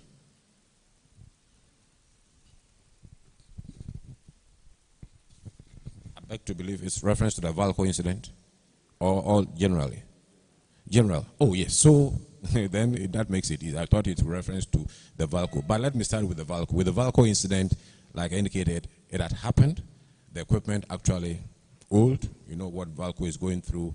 There's not been effective maintenance. Plant maintenance schedule is key. So maintenance for your trucks, maintenance for your garbage trucks, maintenance for your hoses, renewal, drying them out, clearing their lines is maintenance. Monitoring. We have a monitoring section and the operations of GPHA. Yes, sometimes the monitoring does not become very effective. Trust me, if you ask me, it's a charade. When we are discharging that clinker with that tarpaulin from the gunwale to the jetty, supposed to be collecting spills from the grabs, it's mockery. It's absolute mockery. Me personally, with my exposure, it's unacceptable. It is not done anywhere. And that is why we advocate for modernities, like Francis indicated, in this charge procedure. You can bear with me, we have, say, a vessel coming to Dangote, coming with a suction, and then going into those specialized bulk carriers. It prevents the use of grabs. Now, that does not mean that grabs are not acceptable. You have grabs that have what are called diffusers, water sprays. That tends to reduce the dust form and the southwesterly winds blowing it up. I'm at the Marine Department. Very soon I'll go on pension. I pray that I will go peace and healthy. It affects equipment. It affects our crafts. So maintenance is very key. Use of appropriate equipment. The caliber of persons, when we talked about the manning, which is the responsibility of the operator to ensure that even the truck driver understands, even what we call the mates of the trucks, knows what it's about. So invest. Don't just put anybody on the truck, say you are coming to collect sludge. Let him understand. Be in communication from the manifold, from the ship side to the receiving end. Is somebody checking, or even at night, are they using some light or something to see the level, or taking sounding, and then to notify, hey, stop the pump, to prevent an overflow. And when you stop it, you blow through with air. That is the standard. To clear the lines of all these unnecessary. So that when you decouple the hose, there's no back pressure. The hose at that point is pressurized. So there is some kind of refined act that you need to introduce. Don't just let it be like any business. I'm collecting baller. There should be refinement in the men that we use. It's business that you get money. Don't use all the money for suya. Use some to invest in the business. It is very important. That will make you stand tall. That will make you recognize. What my colleague, the facilitator, made reference to, if it had come back, it will have not been an embarrassment to the company, but to the port. So we have a lot to do, acceptably. And we are trying to roll all these things in so that at the end of the day, it is smiling at both ends. Do it with your equipment, well maintained, well crafted, personnel to monitor, monitoring from our section ongoing, so that when I see that the effluent is in, and I see a cleaner scrubbing it and placing it into the water, that company has to be fined. The law must work. The details of our tariff regime must be applicable, but it requires a lot. All that you've indicated are very important. So thank you. And with that, Mr. Chairman, I think I can take my seat. An applause for Kapi. Kapi, thank you so much. We are really grateful to have had you here. And then you speak to the issues as they are, the empirical situation on the ground. So nothing to hide, eh? We just expose ourselves so that we can address the situation as it is. I guess at this stage, Kapi, we can release you, right? And move to the next section. So a big round of applause for Kapi. Okay, so we would now shift onto another dimension. You know, your job is an environmental one, so we need to prevent, reduce, or mitigate, right? So it takes certain processes. So that we bring in the EPA to tell us what it takes for me to be a port reception facility operator. Andrina, the floor is yours. Yeah. So. Yeah. So that's it. So let's be attentive, because without them, you don't get license. And like we have already started talking about cracking the whip, I think we're going to begin to look at all this stuff now. So thank you.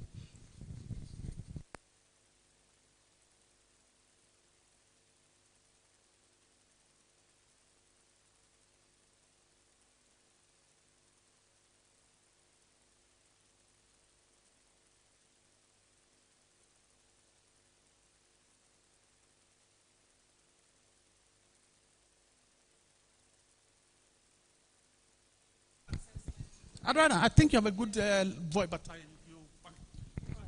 the environmental assessment procedures for any port operation and reception facility. So whatever your reception facility is, whether you are a collector, storage person, transporter, all the various things that you do here, all the reception facilities have to go through some level of assessment. Okay?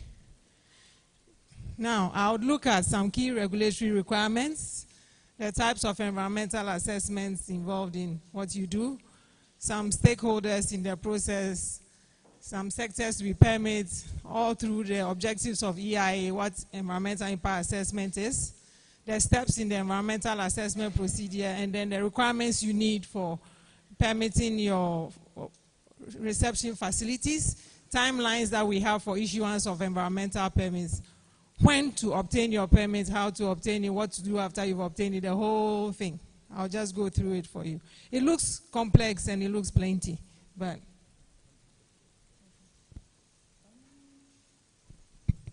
my attention has been drawn to one thing, that there are some of us, you really want to get a slide, so we are making pictures and trying to come.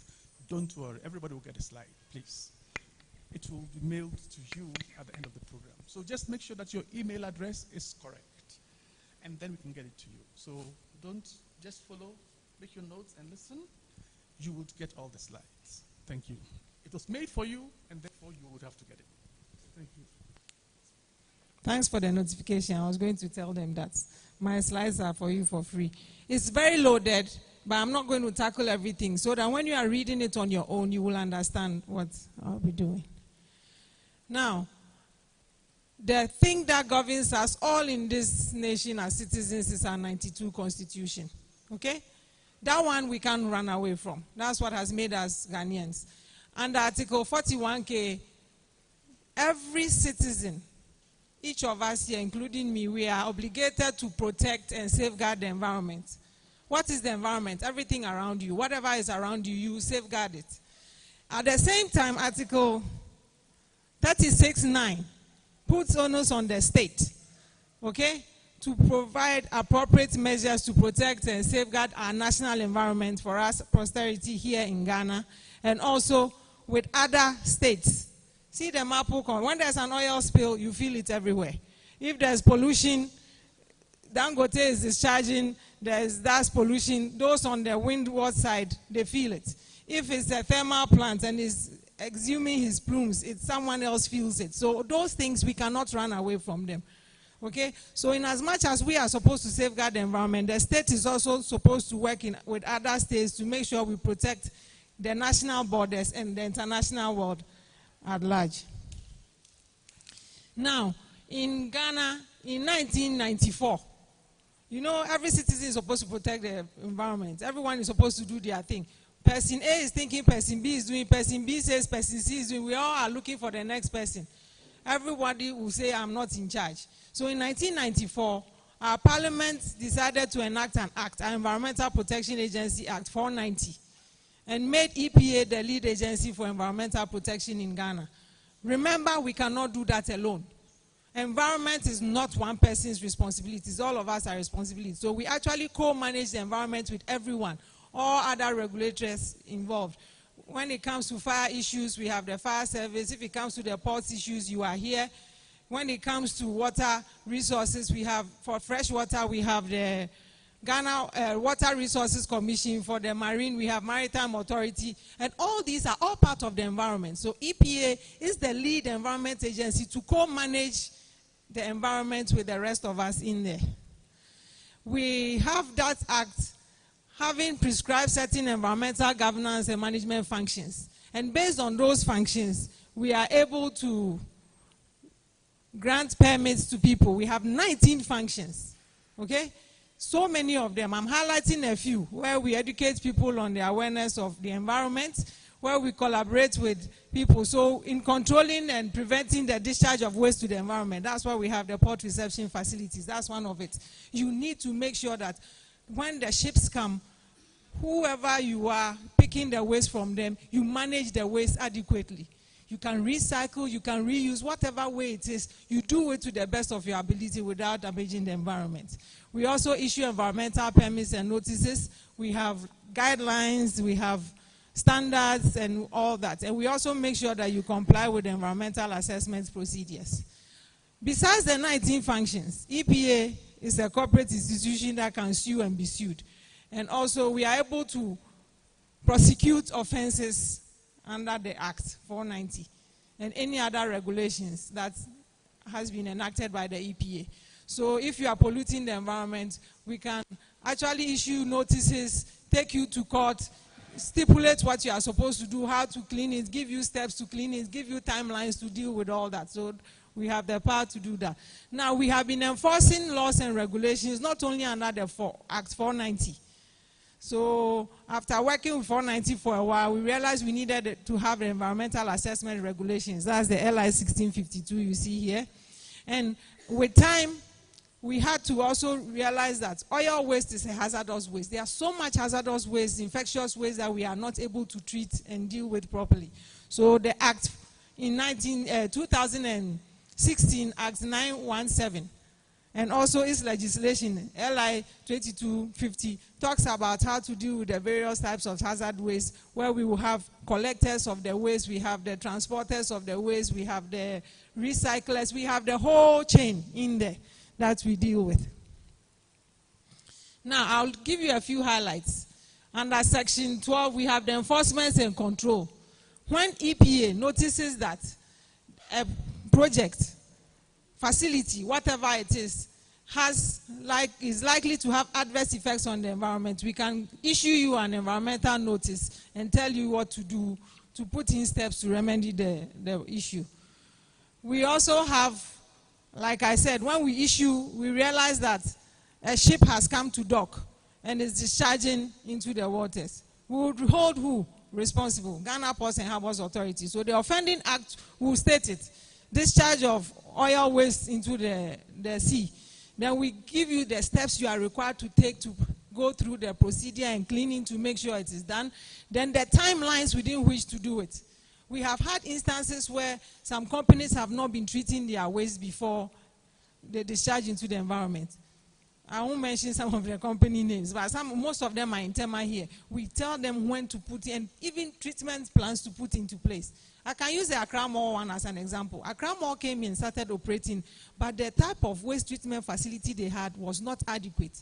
And it was more of temperate because it's South African than it is in Ghana. So if you all remember, at the beginning when the mall was open, there was always smells and the rest around. We realized that the capacity too was low. The type was bad. We gave them time within which to stop using the old one and introduce a new one and a better one fit for purpose for our country. So that's what we do. So we usually use the enforcement notice to do that, where we make you stop the activity you are doing. Sometimes if it is something very, very extremely so polluting, and that will affect not only the environment but public health, we can immediately ask you to cease your operations until you rectify. You cannot kickstart production, you cannot do your work as you are doing. If you don't do them well, we can also sue you, like I said, take you to court. They charge penalty units, but the penalty units are so small, people just decide they'll flout it and pay. And when we realize it's an offending activity, that we'll just immediately ask you to stop, rectify it before you work. After working for about 4 or 5 years, we realized that no, we've been talking about it. The act itself, 490, wasn't giving details about environmental assessment. So 1999, the Environmental Assessment Regulations was born. It's the working Bible in EPA. That's what we all work with. Everything we do, we assess it through it gives a complete legal backing for environmental assessment and environmental impact assessment in Ghana. There are 5 schedules to it, and it gives you different things you can do to protect the environment. How to file complaints, how to deal with offenses and penalties, and all that is in that one. Now, these ones, you can read them. The first thing, that's the first section 1.1 of that LI says that no person shall commence certain undertakings. And the schedules, like I said, we have small, medium impacts. Those are under Schedule 1. Then we have the large impact projects, that's Schedule 2. That's environmental impact assessment mandatory. Then we have Schedule 5, which deals with environmentally sensitive areas, of which all of you, whether you like it or not, the coastal section is all environmentally sensitive. We have the wetlands, we have areas with critical slopes and all that. It's a whole 12 of them listed. You will see that. Any project within any of those facilities, if you are dealing with them, you should have an environmental impact assessment conducted. And then you will be given an environmental permit. So these were the schedules I was talking about. A list of undertakings that you require. You register with EPA. The impact is so small. We are able to assess you. Tell us that, you put in maybe a septic tank, this treatment system, it's easily reversible, and those ones we register and permit you. Then we also have the ones that will have some amount of impact. So you might have to do a preliminary environmental assessment, tell us the kind of systems you put in place and to control your pollution and the waste you have. Then we have the Schedule 2, which makes things EIA mandatory. Things like the airports, the port facilities, the whole port, everything has to go through an environmental impact assessment, where you'll be able to do a study. If you are going to put up a jetty, the various studies you do, if you have to do geotechnical reports, all that thing is done under the impact assessment. When you are doing, we have something called scoping notice. When you want to do a large scale project, you have to advertise in the newspapers for people who have issues and concerns about whatever facility you are doing. You go through that. Then we also have an EIA notice, and then the list of the environmentally sensitive areas, like I said, that's under Schedule 5. So the types of assessments, I explained them earlier. Initial, the minor, small. Then we have the medium impact ones. Then we have the large impact, and we have those which are small. Okay, like some of these port reception facilities. But because they are located at environmentally sensitive areas, you would have to go through the whole EIA process. So you will be able to you have to look at the technologies you are using. If there's an accident, what happens? How do you shut the system down to make sure you don't pollute further? All those things are captured in your environmental impact assessment. Then there are stakeholders. So for the ports that you are working here, you don't, usually the ports are supposed to have the waste reception facilities themselves, but lack of funds and all that, you can do PPPs, you can have third parties. But the obligation lies on you, the Ports Authority, to make sure that when the permits are issued, they would comply with all the requirements within the permits. What they should do, how, if it is liquid waste and it is treated, they have to meet the parameters before it is discharged into the environment and all. Because at the end of the day, you will be affected here. Remember, we are not only protecting the environment, we are protecting public health. The water that is being discharged into, eventually some towns downstream might be depending on the water as their drinking source and all that. So those are the things you look at. We have the project affected persons. So whoever is either the immediate people and who are near the facility, those are the project affected persons. Then we have the competent authorities. So depending, if it's in the energy sector, you could have national petroleum authorities, you have the energy commissions, depending on the sector you look at. Then we have the regulators, like EPA, Ghana Port and Harbours authorities. Also becomes your regulator when you are a third party here, working with them, with your port reception facilities. Then we have the funding institutions. Key. They want to know how well you are complying, how well you are protecting the environment before they release money to you. Truly speaking, they come to us every single time. They do something called due diligence. Ghana has come up with sustainable banking principles where the banks are looking at green projects, how environmentally safe projects are, to promote sustainable development. For them, green projects is key. So before they give you money, they come to EPA. Oh, this company came. This is what they are doing. Then we tell them, oh, they are complying. Sometimes we even write letters, respond. If they need to release your next batch of money, your loan, they will come back. Are they still complying? We'll say, well, they haven't brought this. They go back to you and tell you that go and meet the requirements of the Environmental Protection Agency before they release their money to you. So that's what's basically done. Then we have consultants, those who help you doing the EISs, and those who, some of them even help you with the taking of the noise measurements and the effluent discharges and all that. Then we have donors. Some donors also want to give monies to developing countries to do stuff, and they also want to make sure the World Banks, the IMFs, and AFDBs and all, they want to make sure that you are compliant. Then we have the CSOs, faith-based organizations, the NGOs and all, they all fall in this category. You know how environmental issues, hey, not in my backyard, this, I don't want this. They would go, they read one thing, sometimes it's the wrong thing, but the way they will go about it, they might ruin your reputation, the company's reputation, and that is very important. So always take note of that. Then, the most important people of all is the general public. We are very observant, like he was making the statement. Captain was making the statement, the old lady who saw that's it. The general public are eyes on the ground. For GPHA, same. For EPA, we are not there everywhere. We don't have enough staff to be everywhere. But they are the ones who will see the issues and then they will bring it to bear. We have manufacturing sector, tourism, hospitality sector. But most of your port reception facilities, we classify them under the general construction and infrastructure, or under health, or under the oil and gas industries. That's where most of you fall. Okay? So that's how it goes. Under the health, you know that sometimes on the ships they have the clinical waste and all those things are coming. All those things are dealt with on that side there. Then why do we need to have an EIA? It provides information for decision making. Remember, every project, every developmental project, whatever you are doing takes place in the environment, okay? Before you make a decision, whatever project you're doing, you should know its consequences on the environment. That's the first thing. I'm generating waste. I'll generate noise. I'm going to dig. There'll be dust. You just keep going step by step. Everything you do, you assess it. So by the time you finish assessing the things, you'll be able to take a right decision that, oh, you know what? To avoid the dust, let's cordon off the place. Contain the dust within the place. Don't make people just walk into the construction sites. Why do you think we do all those things? It's all to make sure that you are protecting the environment, protecting not only your workers, but the public around you. Then we have the fact that an EIA is able to promote environmentally sound decisions. Like I said, sustainable development. We are not living only for today. We are living to make sure we use our resources and leave some for our future generations, our children's, as you can keep going. That we will use these same resources so that we can use them well.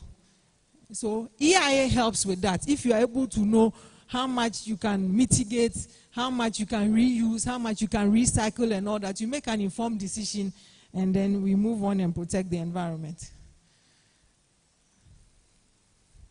Okay. Objectives of the objectives. It helps to improve design. You talked about design, how Tilbury's designs are old and Zoil Zeal has new design. As technology is changing, you change with time. Remember, GASM, look at their old system of operating. That was everywhere. Now, systems in cement is so good. You hardly even see. You go to some coal-fired power plants abroad, you can actually even sit and eat there. You don't even see one speck of coal on the floor, nothing. So technology evolves. It helps you to design. And you look at how environmentally sustainable you will be. Instead of using, even our toilets we use at home. Formerly, you used to have size 34 bucket to fill. Now you just need a little flash because they've improved technology. Little water, you flash, you move on. Those are some of the things that EIA looks at. It ensures that resources are used appropriately. And if, like I'm saying, if you need 1 gram of coffee to do something for 10 people, you could move to 5 grams. With technology, you keep changing it. You use your resources well. Then you identify appropriate measures to mitigate whatever your issues and your impacts are. So you are producing noise. What do?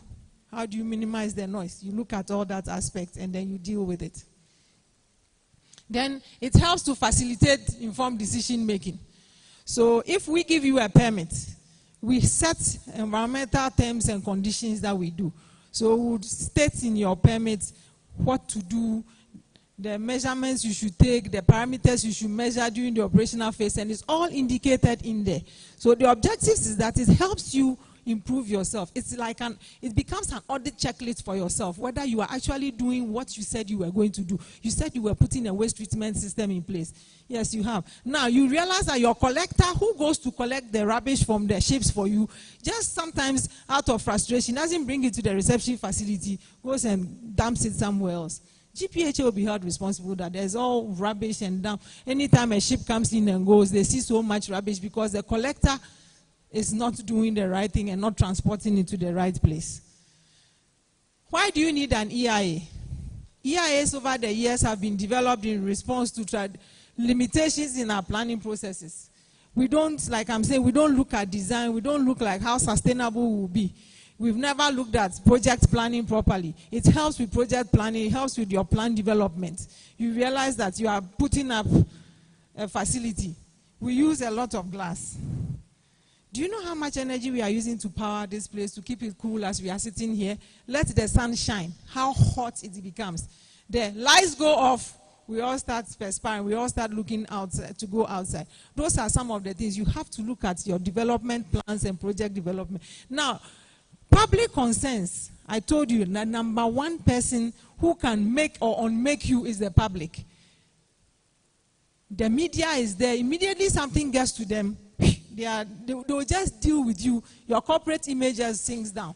It takes you a longer time to build up your corporate image from one little grave representation of whatever you did to a person, and then you are done. So if you do not deal with the grave concerns of what your project is having on the environment, remember, we have a lot of people watching, and they would end up misrepresenting you and saying things for you. Why do you need an EIA? From EPA and the regulator's point of view, it helps to influence and plan operation of new developments. So we were having instances where all thermal plants were going into the Aboise enclave. At some point, we had to ask that, oh, this is a security thing.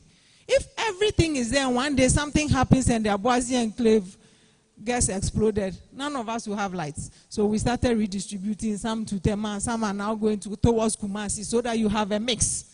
So it helps, like I said, with the planning and then the decision making. Yeah.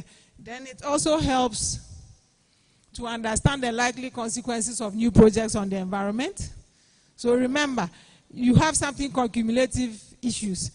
Company 1 is there, company 2 comes, is also, you have cement. At the end of the day, if you have 50 cements and they are not putting in appropriate measures in place, what do?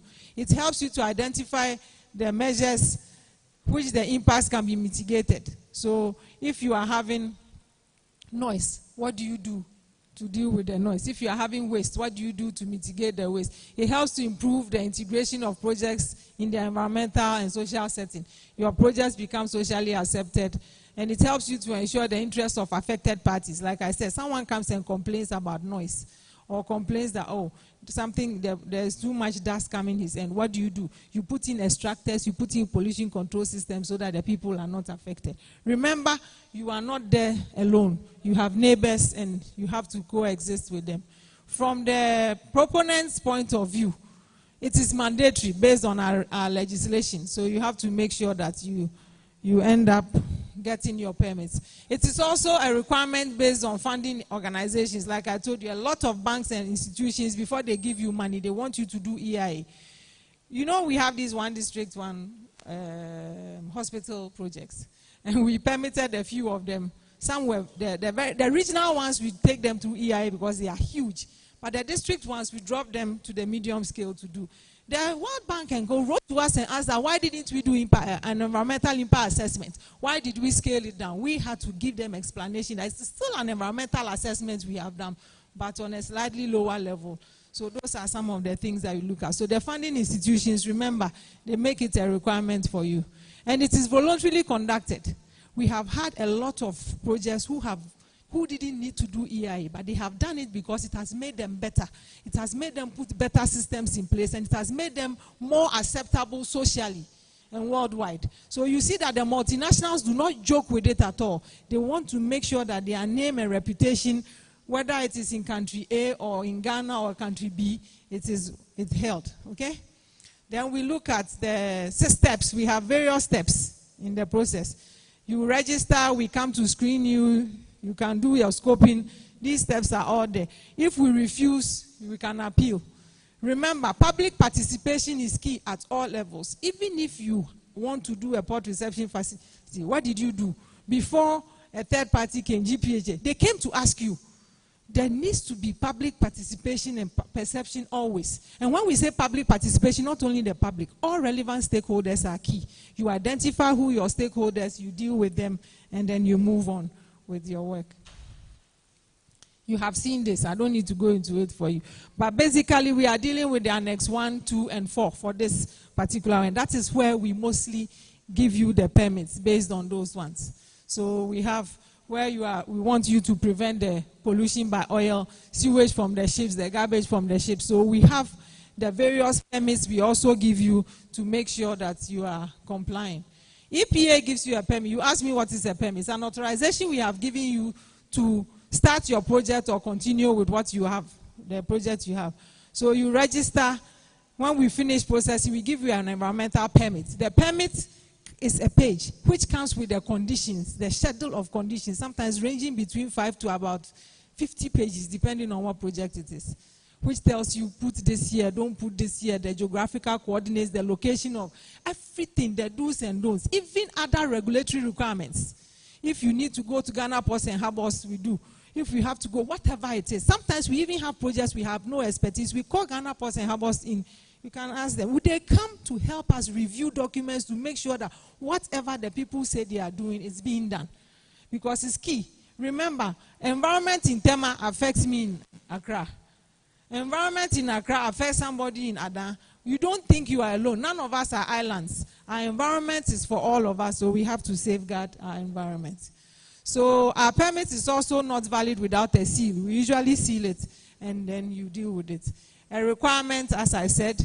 Now, you need an environmental permit because it also helps you prevent damage to the environment and public health. But because by the time you have finished through the process, all your mitigation measures, all the various pollution control systems you want to put in place, you would have done that. So you'll be protecting the environment and public health. It is also to promote best practice. You want to know how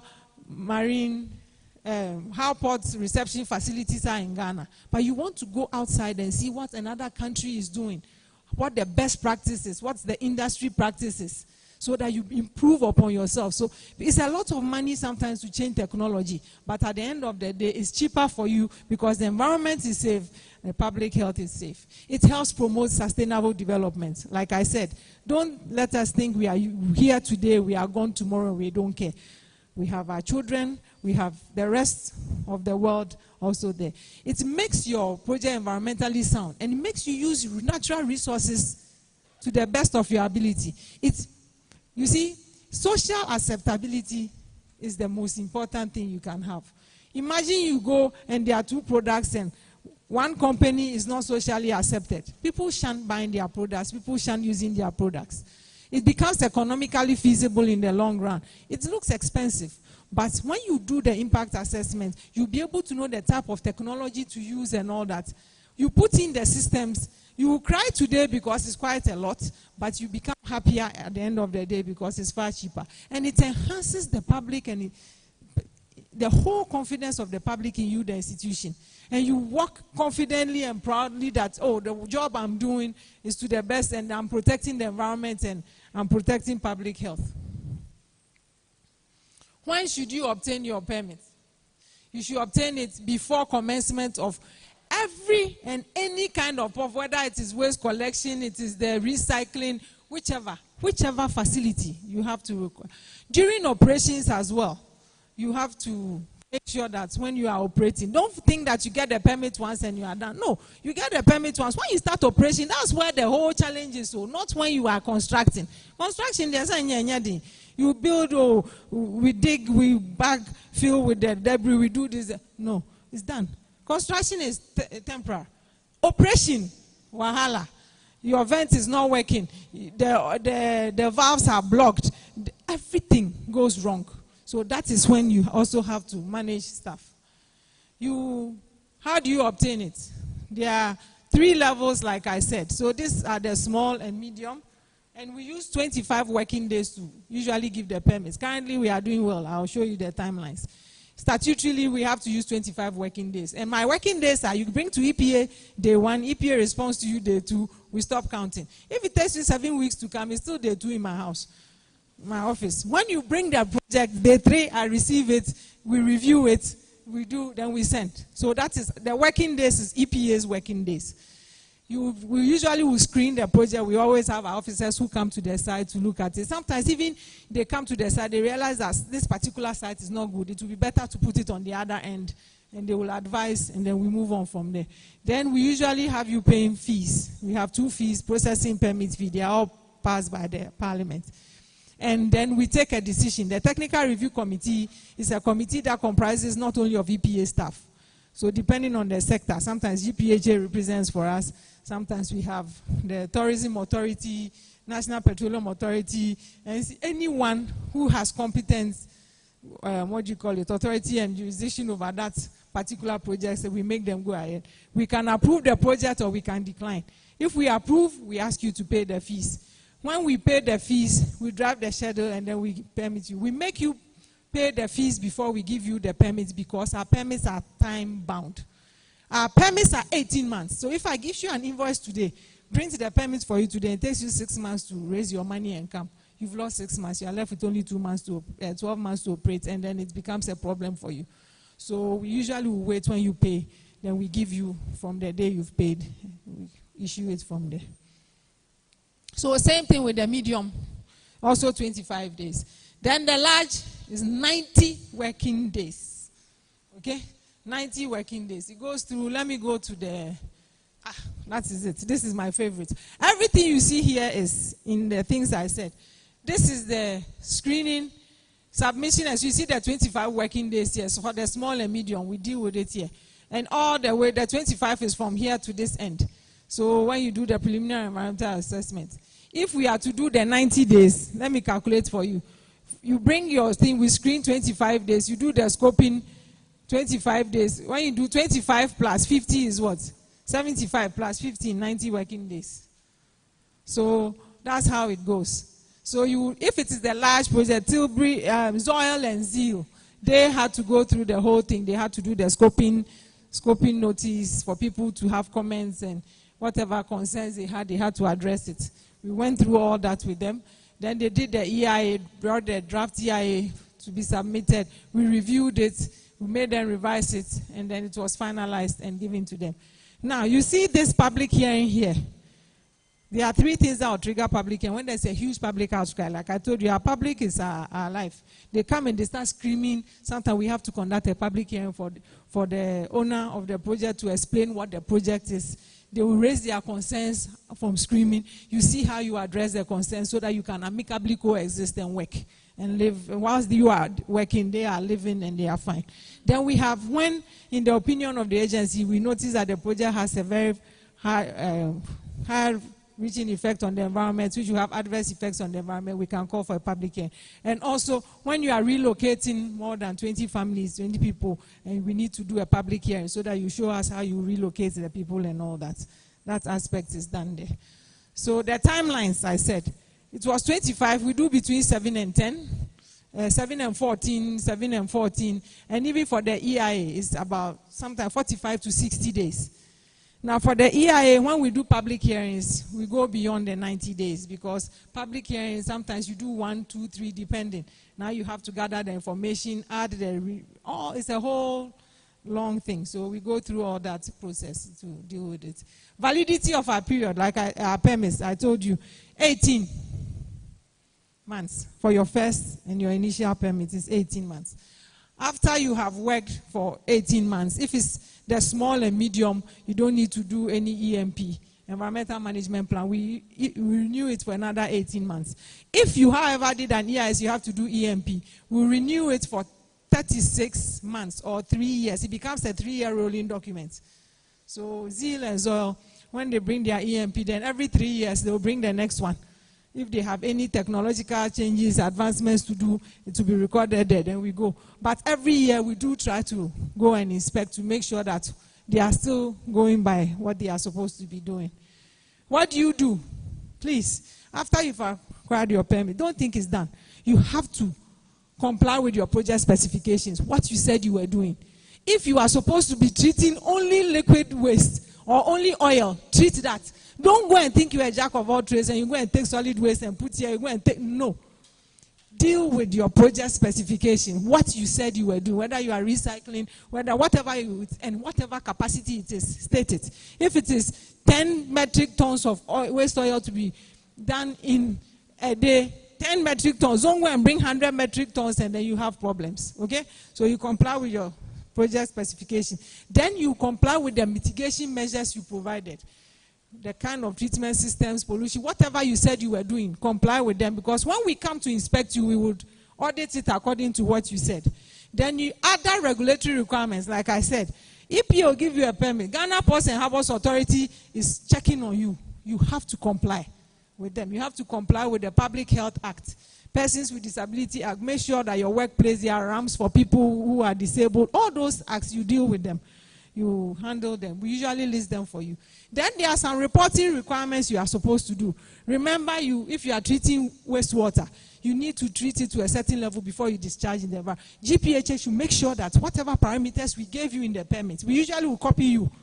They would make sure that you are meeting it. When we have issues and we come to the site, we will take 2 samples or sometimes 3 with GPHA. We will take a sample, go and analyze. GPHA will analyze, and the company itself will analyze for us to see whether you are meeting or not. We make sure we go through that for you. Annual reports, you also make sure you do. Now, the parameters I was talking about, if you are dealing with the effluent, you have to comply with the standard. We used to have them as guidelines. So it's sector specific. If it is in the pharmaceutical industry, it is there. We have the various sectors of effluent discharges that you are allowed. Then also for noise control. In heavy industrial areas is 70 decibels. Me speaking, I'm sounding 85 or even 90 because of the mic. So you need 70 decibels daytime and nighttime. And when I say daytime, 6 a.m. to 6 p.m. Night is 6 p.m. to 6 a.m. So you comply with that. If you decide that you are going to, that's the other problem we have. If you are going to site your project in a residential area, and that project is not a residential material and it is industrial, we will cut residential area noise levels, which is 55 decibels day and 48 decibels night. That means you won't even meet it, because this one I'm saying now is like 50. So, you can imagine what happens. And depending on the project you are doing, some are very noisy. That is why we always try to categorize you depending on where you are. So, I'm sorry I was whispering to make the difference. Yeah. What do you do again? Like I said, you make sure you comply. Your initial permit is 18 months. The renewals are 18 months. Make sure they are always valid. EMP is 36 months. Make sure it's when you are about getting there. 1 to 3 months before it expires, you come to EPA. Come and renew it. Our permits are not transferable. Please. Our permits are not transferable. They are specifically for one site. So Tilbury here is Tilbury here. Tilbury cannot go Western Region Port. Tilbury, GPHA has given me. No. The conditions and circumstances why we permitted you here in Tema is not the same in the Western Region. And it will never be the same. Even when we permit you where dock is sitting and where another, no. We take conditions differently. And they are also not transferable through companies. That company A comes, gets the permit and says, oh, I've sold it to company B. I don't want it. No. Company A was held liable for all the conditions. So company B should be ready to be held liable for all those conditions. So if you are, you have to even tell us, notify us. We will notify GPHA that, you know what, Tilbury is changing to Harry Associates Ventures. Now, Harry Associates Ventures is not having an environmental policy, is not having A, B, C, D. We sit with them, we merge, we tell you these particular problems that Tilbury was having, we cannot transfer it to Harry Associate. That's how we deal with it. So please, if you think you are moving your permits, you cannot move them anywhere. They are not site specific, they are site specific, they are not transferable, and they cannot be changed from company A to company B. If you don't have an environmental permit, your reception facility obviously is non-compliance by LI. That's what? You are actually helping with what? Environmental degradation and pollution, because you are just discharging into the environment, you are polluting, you are deteriorating the natural resources, flora and fauna. Can you imagine if there's an oil spill? The flora and fauna that we are having, all the fish, everything is going to go off. There will be expensive cleanups, okay? There will be loss of public trust. No one will trust the company anymore, because they know these people, they pollute, and when they pollute, they'll go and hide and say they are not done anything. Then it damages who? The corporate image, not only of you, the company. GPHA, first people who hold responsible. You are the one who has given them permission to operate the port reception facility here. You have given them space. You are the landlord, and look at what is happening. They don't even think about company A, company B. They are thinking straight about GPHA, EPA. Then they will start Ghana Maritime Authority. So they will look for all the regulators along that chain line, and our corporate image will be dented. And you know how hard it is to come out of trying to make things better and improve your image. So those are the things. Now you, the port reception facility operator as well, your image is so bad. Even if you change company name and people find out directors, they will still know that as for you, you pollute in port A, then you go to port B, go and pollute, and then as you change company name, go to port C. So your whole reputation will be down. So you have to look at that one. In conclusion, what I'll say is that the EIA process has significantly influenced design and implementation of major projects in our country, and it continues to be an integral part in decision making, particularly, as I told you, the regulatory agencies, Ghana Ports and Harbours as well, because they make you go through the assessment. And also for the donor-funded institutions, their funding requirements, IFC and CODO ask you what you should do. They have their own standards and all that to deal with. If you don't know what to do as a port reception facility operator, please, one you have to do is always make sure you've acquired your environmental permit before you commence whatever activity you are doing. Make sure the permit is valid at all times. And whenever you are in doubt as to whether this project qualifies for assessment or not, feel free to call at our office at any time, and we shall be of great help to you. Thank you.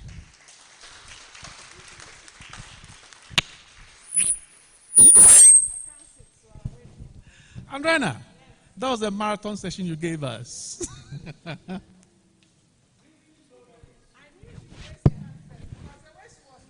can imagine. That's the ISO lady, eh? I guess we're getting to know that we all fall short in several ways. Definitely. So that's why we are here today. And that's what we all want to agree to work on, because we cannot continue to play the business as usual. Thanks very much. I guess we're going to get you a whole day. Actually, if I get them, we're going to do that one. When you send the email, log me in, and I'll send you other. We'll do that. Exactly. We're going to get you a whole day, and then we'll sit and then look at the nitty-gritties. It's very important. We can actually teach you to audit. We have done an audit manual, how you can audit your facilities and all that. So we'll do that. Great one there. My dear. So, I have two questions. The first one is on transfer of certificate or permit. You indicated that companies cannot transfer. In this case, we have my company, Harry PRF company, and then for some reason, I have to relocate. So I sell that Harry company to another company. They haven't changed the name. Can that permit be feasible or usable? Yes. To him. And it's still in the same location. Yes. But another set of money, exactly. Okay. Stakeholders that this is what is happening. Now, Okay. Harry is no more operating. The facility still remains, but under this new company, blah, blah, blah, and then we redo the whole thing for you. Yes. Okay, okay. Okay, but in case I don't inform you, can I have exited from the picture.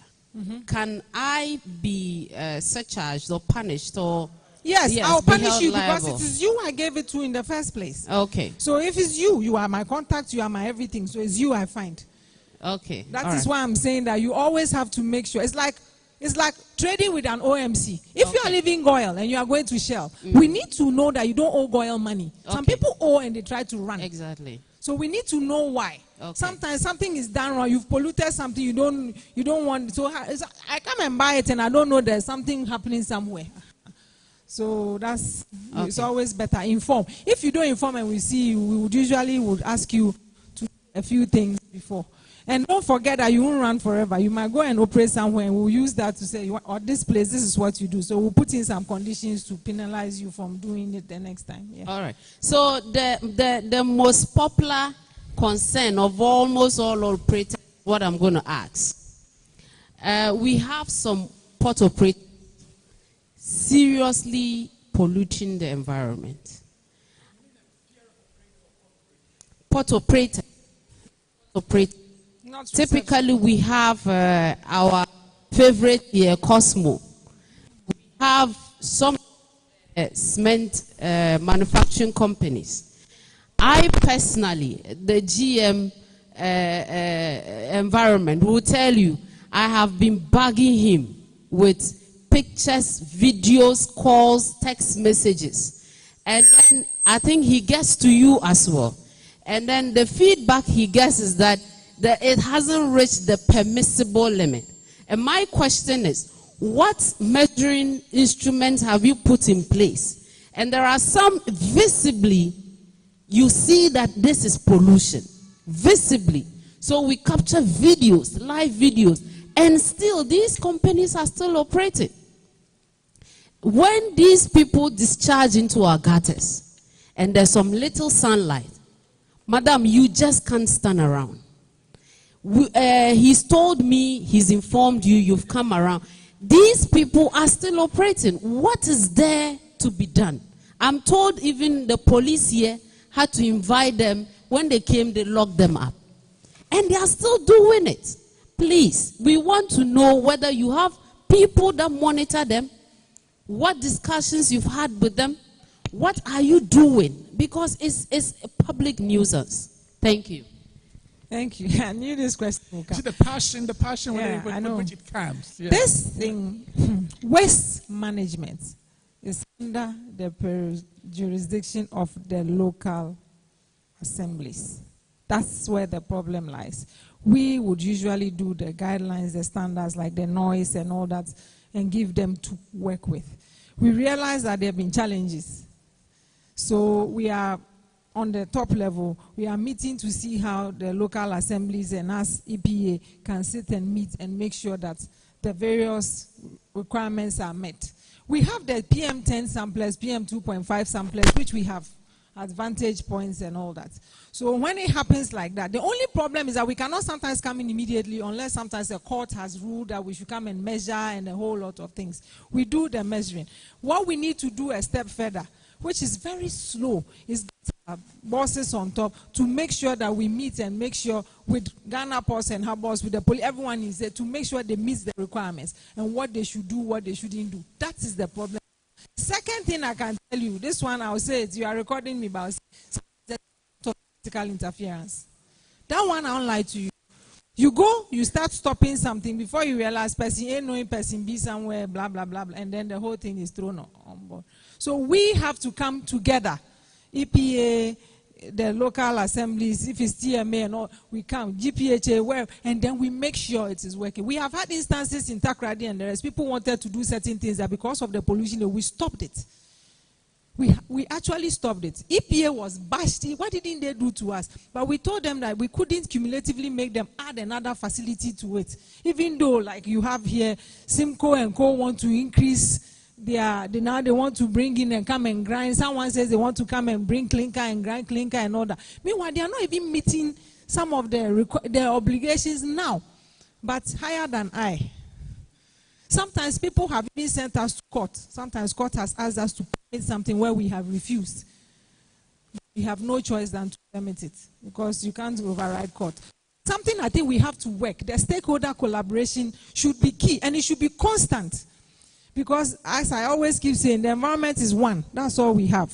If we ruin it today, we will be affected, and our children will also be affected. So it's something we are working on, but it's slow.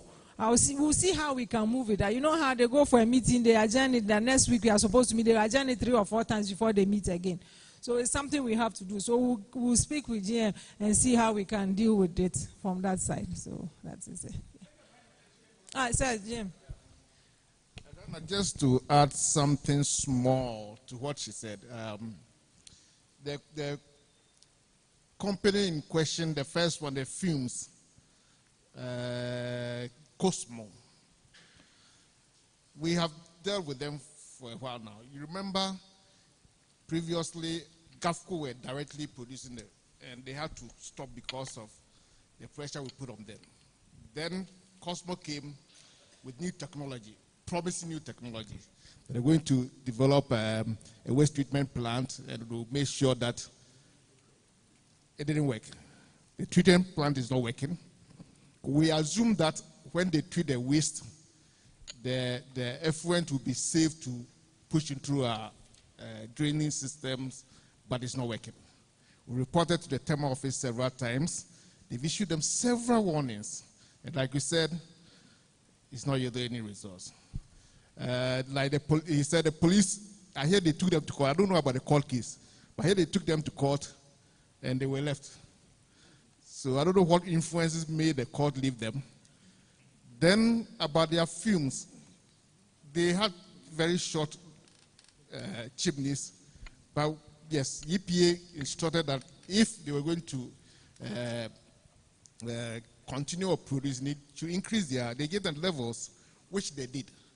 Occasionally, when we had a World Environment Day, where just at the ceremony we saw the fumes up. But at times, 2 minutes, 3 minutes, 4 minutes. And the question is it permissible? You see dark fumes. Within 2-3 minutes, it's gone. And you go to them, they will explain to them they were doing servicing and whatever. But we reported it. Luckily, EPA rep was there on that day and saw it. We were promised that action will be taken. Still waiting. So, like you said, we need to collaborate and make sure that they do the right thing. We've reported to the Factory Inspectorate Division to also do something about it.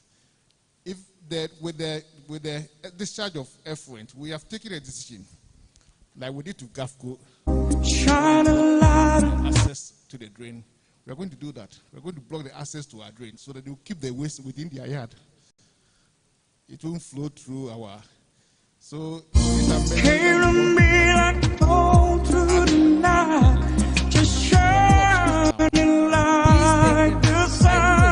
we go places we block. Sometimes that's the only that they understand. You have to be very firm sometimes. But with this collaboration, what I'll try it again. Because when it becomes sometimes a very tough, they never have to meet. And then it goes on and on and on.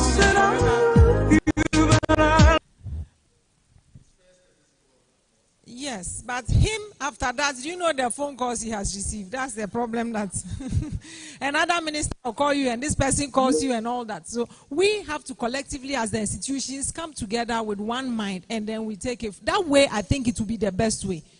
That will work. The institutional heads, then we go through our sectorial minister, write a paper and tell them that, look, the rate at which this is going is bad. Because the technology, I don't trust in technology. I tell them, what if technology shuts down today? You can't do anything about it. And we have a whole community living, depending on it. If all of you even working here, you are breathing these things in daily, and it's not good for you. So we'll look at it from there. I'll call you when I get my people together. Yeah. I'll get to you. But it's really, really interesting that this GAFCO issue is still hanging. I mean, we had to block them. And quickly, they did something about it. Because you could see maggots getting out from their drains into our system. After several attempts, we just blocked it. And also, you really hit it back again, the stakeholder collaboration. Because we used to have those network. And voluntarily, companies began to do something about it, because we are not going to name and shame anybody, but we want to talk to ourselves. What can be done? And then we learn from each other. And it's at our own level. When it gets above us, of course, we go up. The political thing, I'm afraid we all cannot. Harry, I was in Tema 2003 to 2006. We used to have the safety safety, health, environment. Yes. We used to meet. And when the environmental officers, we always keep going. Person A is complaining. Things were, but now everybody is minding his own business, doing his own thing, making his money. And that's why I'm saying the collaboration is broken. Communication gap has gone wider, and that's where the problems are. Because I cannot meet you to tell you a problem. You can't tell me what my problem. We are all assuming everything is fine. And even if I know I'm causing the problem, I pretend I don't know what is going on because she's not said anything. So we need to start that system again, and it will help. Yeah. Yeah, I think we have to go back to those days, because yeah, it's about us. Charlie, thank you so much. It's really been interesting. I have. Thank you very much, Mr. Facilitator. Permit me to change my position a bit.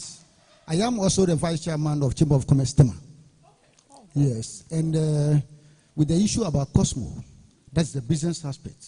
We've been having discussions with them. But let me tell you, it is not like anybody influencing anything. The issue economically is about the economic aspect. Now, looking at the number of people Cosmo has actually employed, it is not so easy for any judge or somebody to issue a decision that Cosmo should be closed down.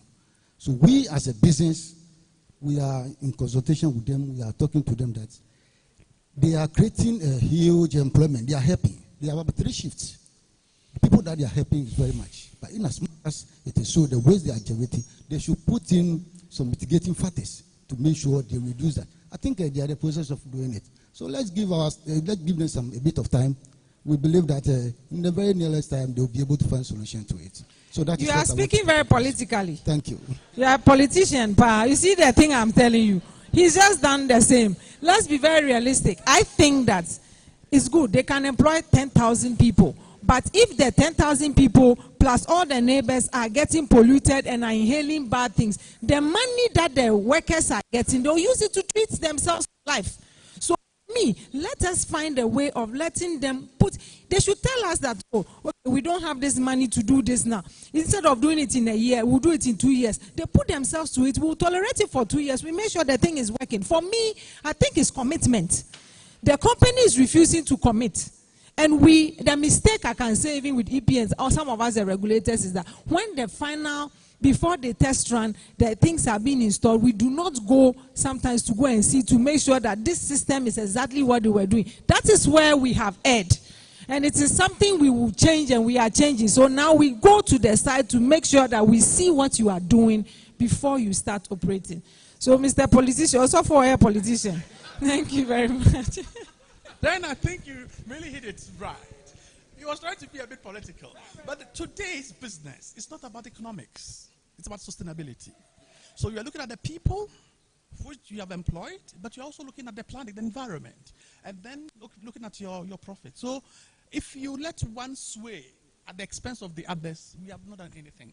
And the truth is that other people, they have employed 10,000, we agree. People outside that employment are the ones suffering. Who is paying for the cost of that one? The health of the workers who have also been employed, for example, is also creating problems. So they spend now money to treat themselves. Isn't that the profit that is going? So please, that's why we want a balance. So let's talk about that, and then we like you're saying also when we talk, Dangote, for example, that's how come they had to come up with those kind of vacuum trucks. Exactly. I mean, of course, we had a huge problem from the consumer community because they said gas was already polluting, and for their location, so we just have to look at a viable technology. We got them to get these vacuum tanks, so it gets to the vessel, it is coupled, pumped in, gets to the factory site, coupled and pumped in, and the pollution is gone. So I'm not too sure why it's not continuing, and then. But once we start talking together, It's all about collaboration. There are possibilities. So, Mr. Chamber of Commerce, we'll see that. Some hand somewhere.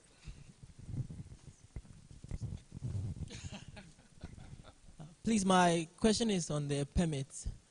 So if company A uses company B's facility and then company B has a permit, does the other company also has to get a permit for the same facility? For instance, I've built an office complex, okay? And you want to come and work there as an office. My permits will cover you because the waste issues are there.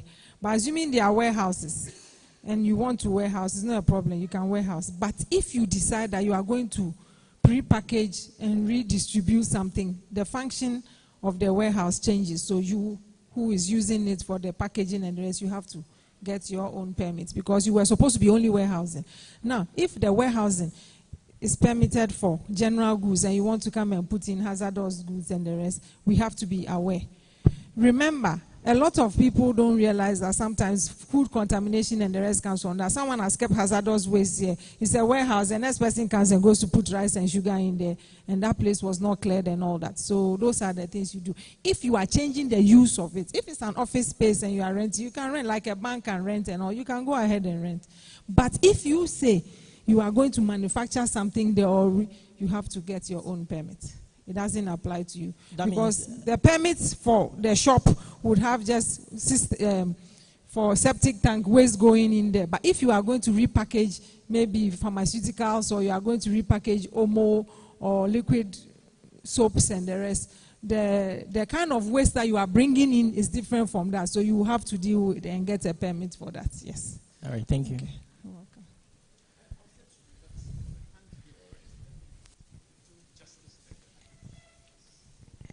Okay, thank you very much. Much about the public hearing.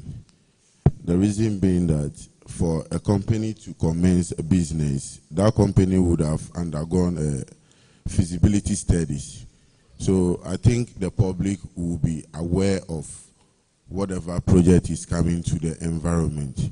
But for them to be patriotic, you need to make them feel they are part of the project. For instance, for that woman to report the issue, I think they made her feel she's part of the project. Anything in the environment, she's part of it. So anything that will cause hazard or any other problem, she can report it without anybody telling her. You understand? So that aspect of the issue, and much about it, the public hearing. Okay. Now, when you go to the public, going to inform them whatever projects you are doing, you are seeking their concern. Listen to the 2 words. Concern. What is your issue? What is the concern you have? I'm generating noise. I'm doing that. Not their consent as to, yes, do the project. No, don't do the project. They are two different things. You are seeking concerns. Oh, what are their issues? A typical example. We went to Nema. I went to inspect some years back. Telecom mast. When telecom mast had come in first. I walked into the place and one woman saw me. Hey, oh, brony, bra. You know the problem I didn't see. Hey, me sorry, Anna. Mama was so awarding me. Okay? The aesthetics. She just had a problem with it. So I asked her what was. She said, sister, I'm mobile and I'm going to be some pose. Me pesa adienu besi ha na me pesa adienu besi ha. Okay? She was peeved that she wasn't contacted. So what I said, even if the sighting was wrong, eventually we made them dismantle and relocate it. But we spoke to her saying that anytime she saw something and she had issues, she should go to the people, ask them questions, let them tell her what they are doing. And she did that. And it worked. They relocated it. Now, when they relocated it, she came later to our offices and came to tell us that you know what she wants. Where the new thing is close to her house. Can she please make her speak to the company to see if the lights go off, whether they can connect her to their genset? You see what I'm saying? So everybody has an issue on what they are looking for in whatever it is. Generally, public hearings are conducted when there's a lot of disturbance and uncertainties about a project. That's when we do it. But you have something called public participation, where you meet the public consultation. You consult them. Oh, we are doing this project here. I'm your neighbor, and this is what I plan to do. Yeah, you've all bought your land. But assuming the land is an industrial enclave, and you come in there, and we had one at the Shire Hills area. There's a milk processing project there. And someone wants to locate a cement next to it. They are incompatible. Incompatible. You tell the person he's gone, well, come minister to wherever we should permit. We did not permit it. We asked him, look, we've charged you processing fees, not refundable. We won't charge you permit. Go and look for another site. Bring it to us. We'll reconduct. He got the site thinking we'll permit. I said, no.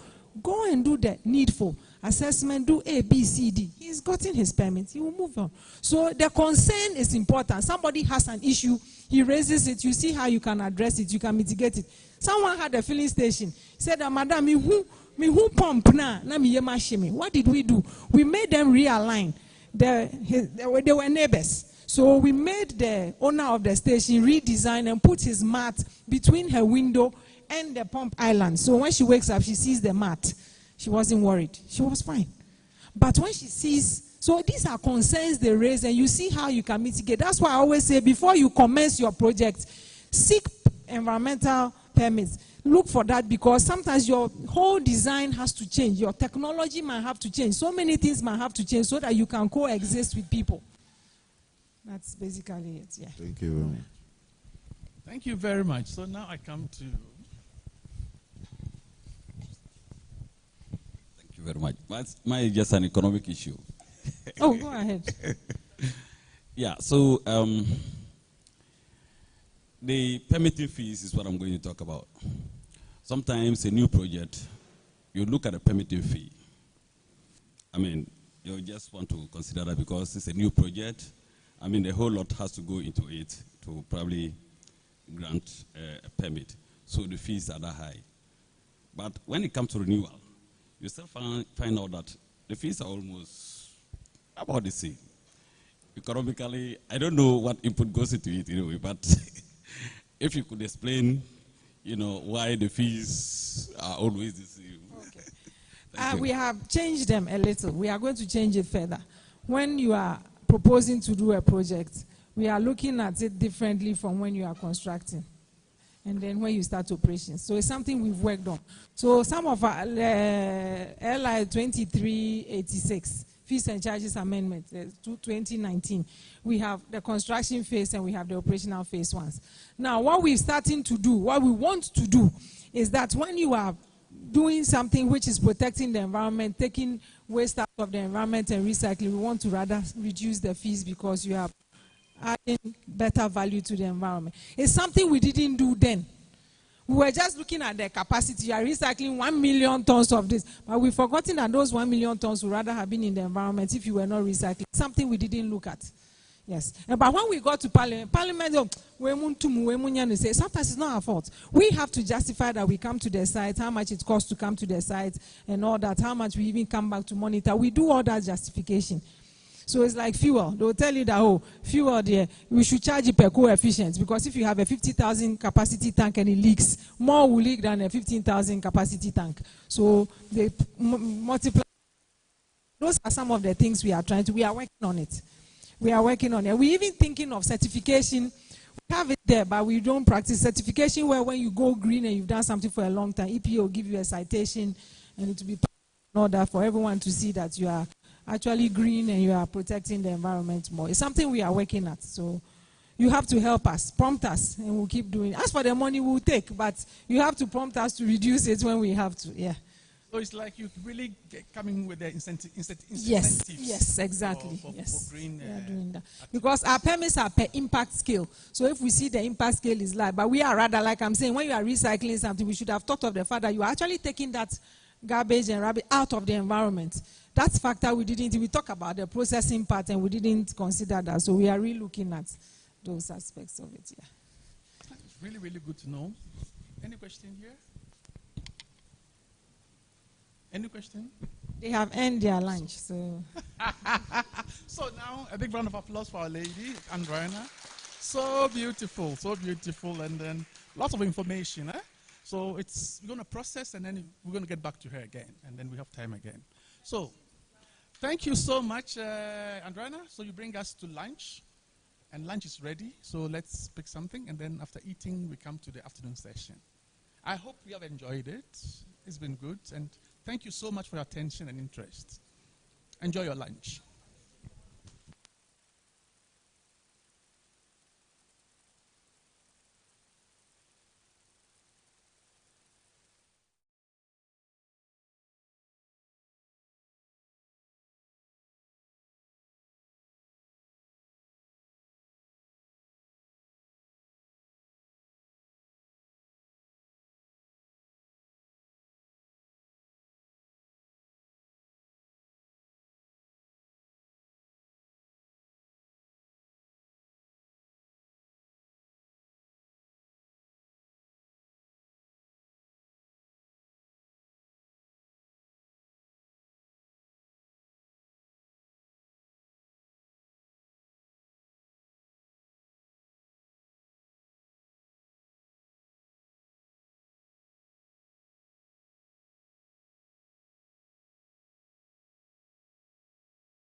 the close season. I know this particular year's own is currently in place. Yes, so tell us about it. Well, thanks, Kennedy. Well, fishing closure or moratorium is basically one of the many measures, what we say conservation measures, prescribed by law that the minister may impose as part of measures to ensure that the fisheries stocks are maintained. Yeah. Because I'm not a fisheries scientist, I'll try to speak more like a fisherman. Because when we talk about fish stocks, we are basically talking about particular species within a community or a population of fisheries. And so for these particular closed seasons, the focus has generally been on what we call the small pelagic. And the small pelagic are we have the demersals, which are bottom fish like the red snappers, what the Gans call Chile, the groupers and the likes. And then we have big pelagics like tuna. And then we have small pelagic like the sardinella and then the mackerel. And we have some of them call them semi-pelagic like the carangis, the horse mackerel, and those types. So the close season is focused on the small pelagic, particularly the sardinella stocks, that are believed to be declining in terms of stocks. Yeah. The assumption is that we've gotten to a point where the stocks are virtually breaking. And so it's one of the conservation measures that generally happens. Yeah. This measure generally is focused on doing two things. We have what we call growth overfishing and recruitment overfishing. Okay, growth overfishing. And recruitment overfishing. Okay. When we say growth overfishing, what we are basically saying is that, you see, the fish need to grow to a point and before you could harvest them.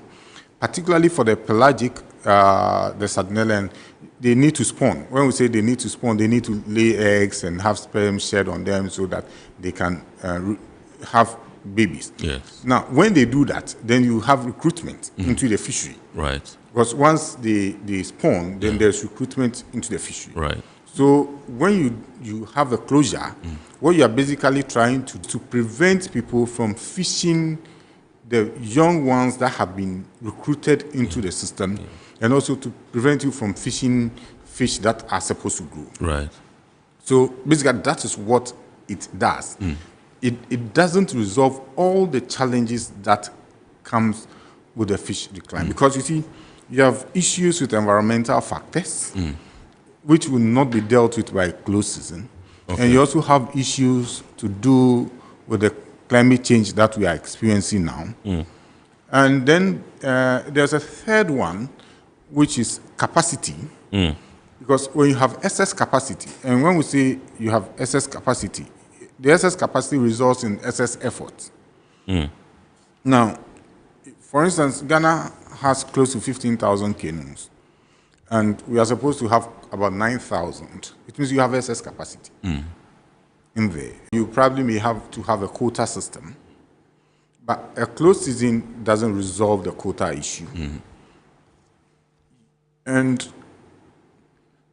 because there are a number of factors, the closed season in itself is not a panacea to resolving the myriad of challenges that is bedeviling our fishery sector currently. Right. It only tries to deal with one issue and to ameliorate that problem that comes with the issue of recruitment overfishing and growth overfishing.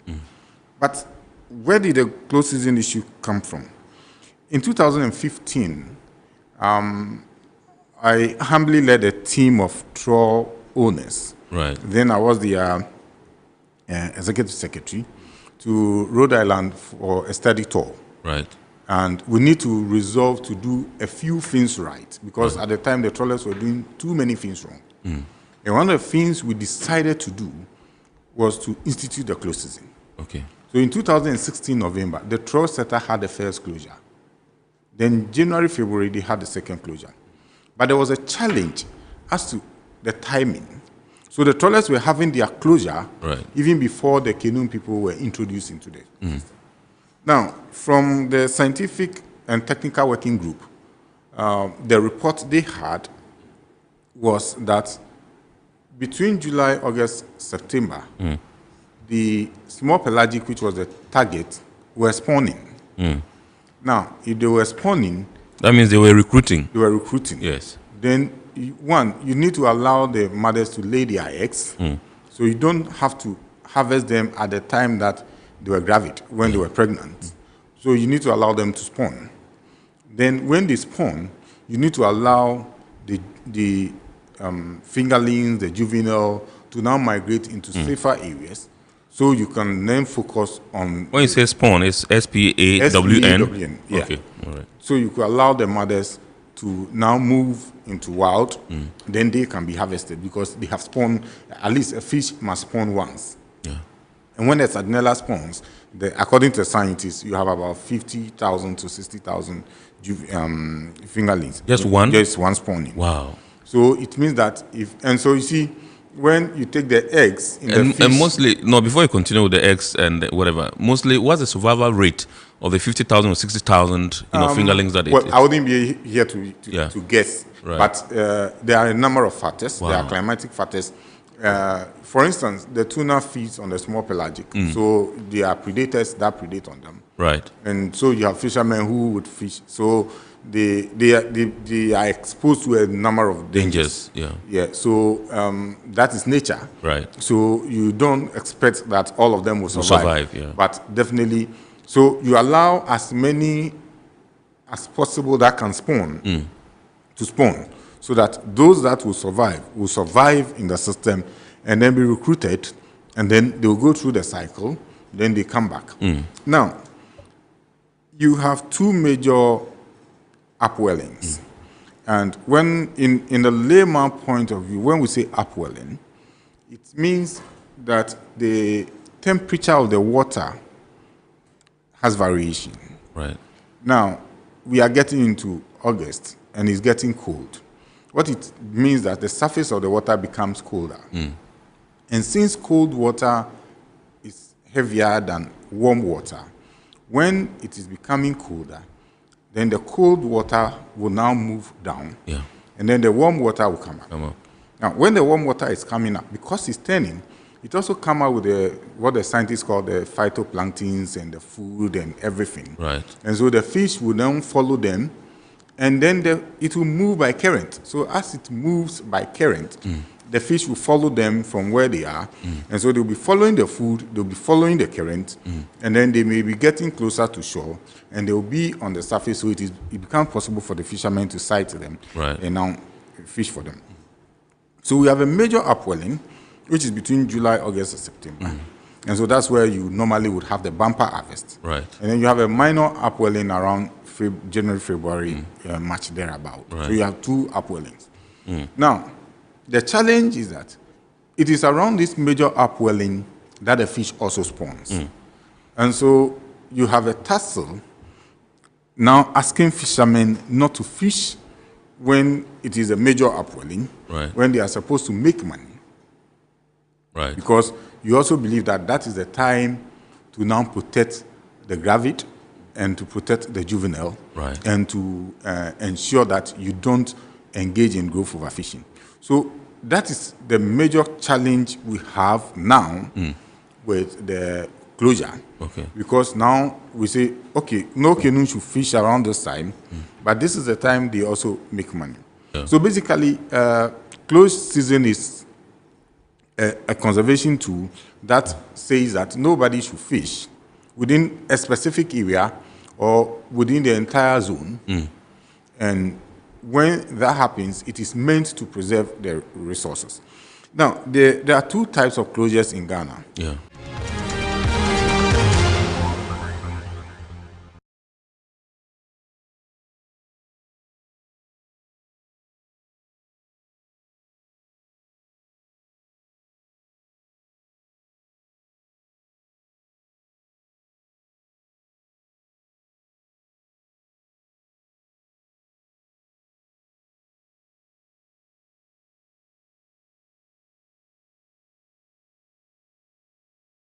Thank you very much. My name is Ansoy from the BBC. I have a quick question for President Kagame. As chair of the Commonwealth, I wonder what your priority will be, especially in terms of upholding the values of democracy and human rights, given that there's been a lot of scrutiny on your country and the record of your government, and critics have been pointing out the number of opposition leaders and journalists who are in prison. I wonder what your leadership of this organization is going to look like in the face of that. I think checking of facts is a serious problem with the very institutions we should have relied on to inform the public, the general public, the world, about some of these facts.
Hello and welcome to another beautiful edition of Iron Port, the program that has been dedicated to bring Ghana's ports and maritime industry closer to you. It is proudly brought to you by the Ghana Revenue Authority, Goyle Company Limited, Serene Insurance, Ghana Link, and the Meridian Port Services Limited. It is powered by the Ghana Ports and Harbours Authority, and our media partner is the Business and Financial Times.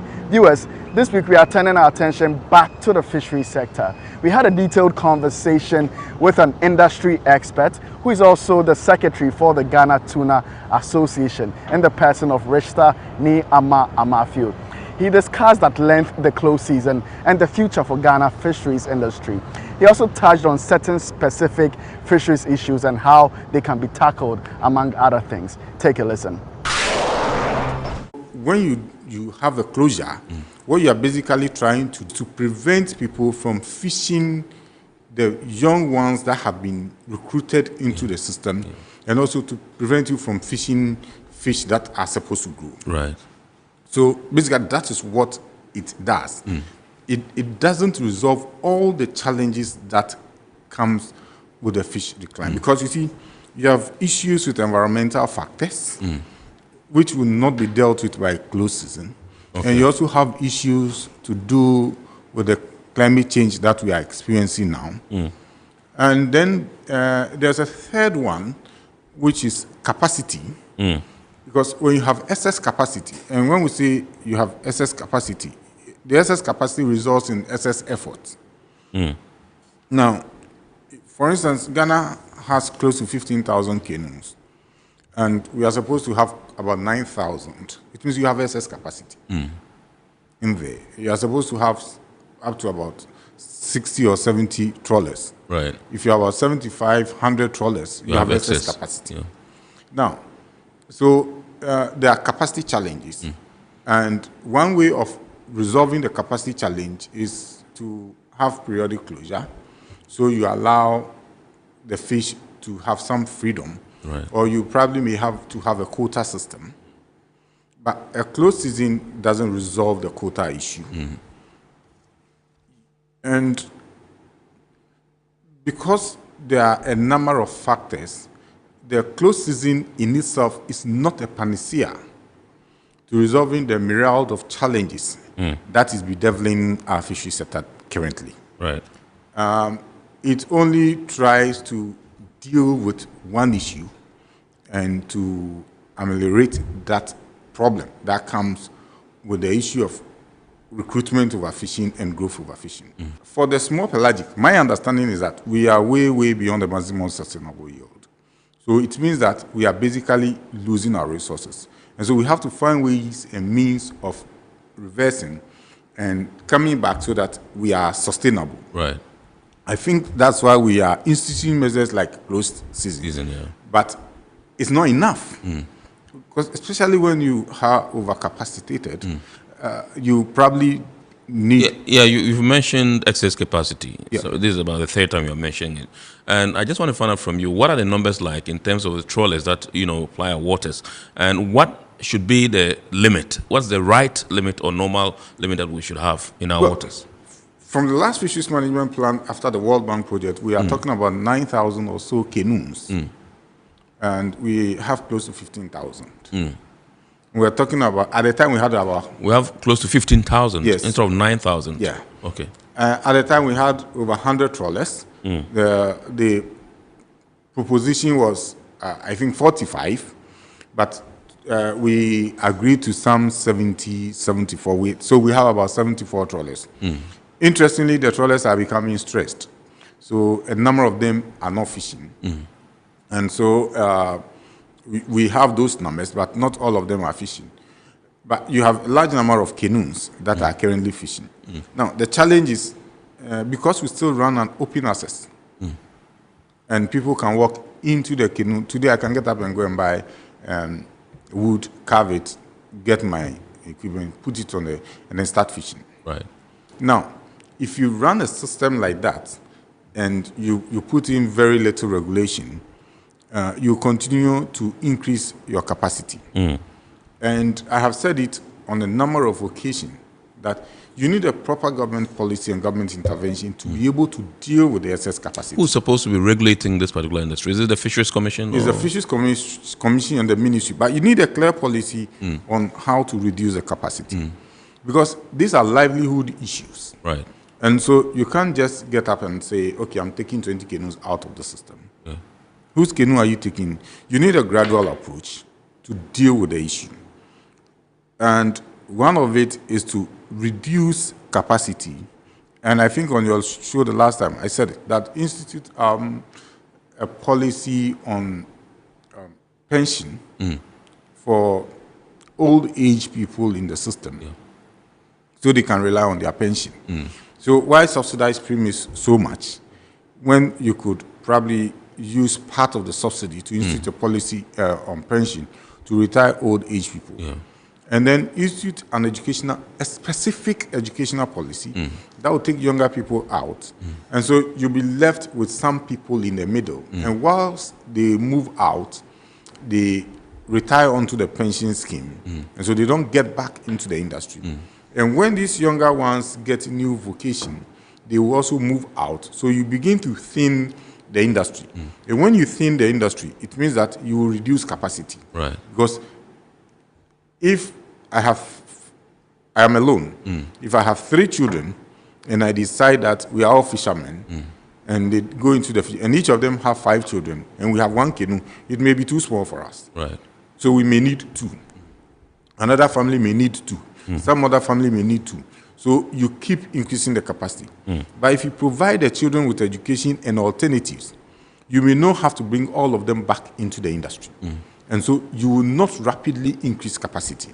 And you need a clear government policy that is able to say we are committing resources into reducing capacity. If that happens, it's not an immediate term, but going into the future, you begin to reduce capacity. Then you need to now research into mariculture. Because our fish consumption is high and our fish importation is very high. I was about coming to that, whether we're able to even meet demand. No, we are as not, we talk about excess capacity. No, we are not able to meet demand. But you see, so we export. We import. Yes. Yeah. But you see, every sea has a carrying capacity. So Ghana is high consuming fish nation. In fact, highest in Africa, one of the highest in the world. And the challenge is that, and I keep saying that, we have basically destroyed all our inland contribution to fisheries because we destroyed all our inland water bodies. Right. And fish can only survive in water. So when you continue losing your water bodies, you continue to lose your fish because you are losing their habitats. And so people who ordinarily would be fishing in probably inland areas are basically now dependent on marine fisheries. Yeah. But the sea is getting dried. So you probably will now need to institute new measures. And one measure probably is to research into mariculture and see how you would, because Norway has extensive mariculture activities. See how you would have mariculture activities. Remember, we don't have bays. We only have wide open sea. So you need to put in place a lot of systems and strategies to be able to have a proper functioning mariculture, to be able to meet demand. You need to institute closed areas or marine protected areas where you would know that these are sensitive areas.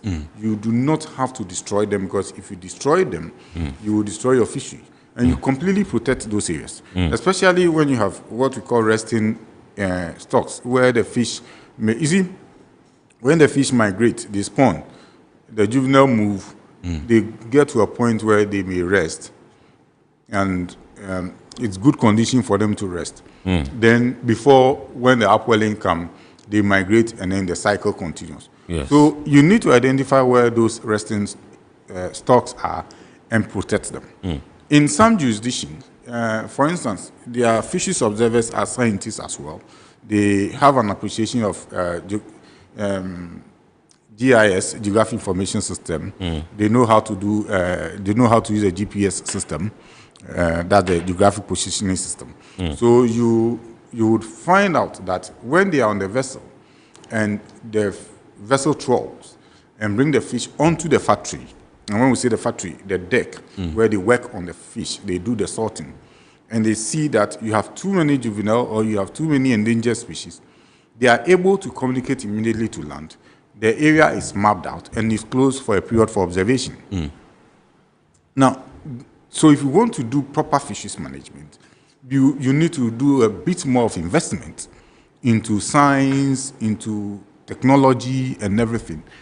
That is the only way you'll be able to preserve the fishery. You see, fish is so important globally. It's only in areas like Ghana that we don't place premium on fishing and fisheries activity because it is key to our dietary requirements. You have fish oil for medical purposes and all that. So you need to give it the same weighting as you give to any other sector. So Resta Niamafio is of the opinion that the closed season alone will not solve many of Ghana's fisheries issues, and a holistic approach is necessary. Now that we have heard from him, let's also hear from you on your comments, questions on the subject that was just discussed. Here are some comments. This one says, great program and super insight from Mr. Richard Ni Amafio. I'm glued to my set and I'm learning plenty. He explained recruitment overfishing. What about growth overfishing? Hi, Richard says growth overfishing is a situation where mature fishes are taken out of their habitat prematurely before they can spawn. Hi, Iron Port. Did the fisher folk ask to be given time to rest? This one is from Pierrot. Hello, Pierrot. Richard says, traditionally, fishermen are known to take breaks during the rainy season, and that allows for them to prepare for the new season of fishing, which also goes a long way to conserve fish stock. So while many fisher folk engage in all year-round fishing for economic reasons, he advises against it. This one is from Daniel in Takrady. He says, hello, Iron Port. What has been done about the several attacks on fishing vessels? Hi, Daniel. Our guest says, this year no piracy attack has been recorded on Ghanaian fishing vessels. He said, tuna operators have had to resort to using the services of armed naval men on board vessels for extra protection. However, that has incurred some added cost to their operations. So as always, we at Iron Port will continue to urge stakeholders within Ghana's fisheries sector to continue to collaborate even stronger so we can have a sustainable fisheries sector. Iron Port returns after this break. Every now and again, Goil makes good things happen. This time, Goil has introduced Super XP Ron 95, a higher grade fuel loaded with additives and yet sold at the same price as normal fuel. Goil Super XP Ron 95 enhances engine performance like never before. It maintains the engine by keeping it clean from carbon deposits. Goil Super XP Ron 95 is designed to burn slowly and thus improves fuel economy, making you save money after several kilometers. Goil Super XP Ron 95 gives you a smooth driving experience, that is, less vibrations. Fill up with Goil Super XP Ron 95. Now there's no need to pay more for any higher grade fuel. Goil has that sorted. Goil, good energy. Electricity, pay your taxes. Our taxes, our future. Because you see, without our taxes, we wouldn't have good roads, good schools, better hospitals, street lights, and other very important social amenities. When we pay our taxes, we give our children free and quality education. Talga, my money too small. Why should I pay my tax? Look, small.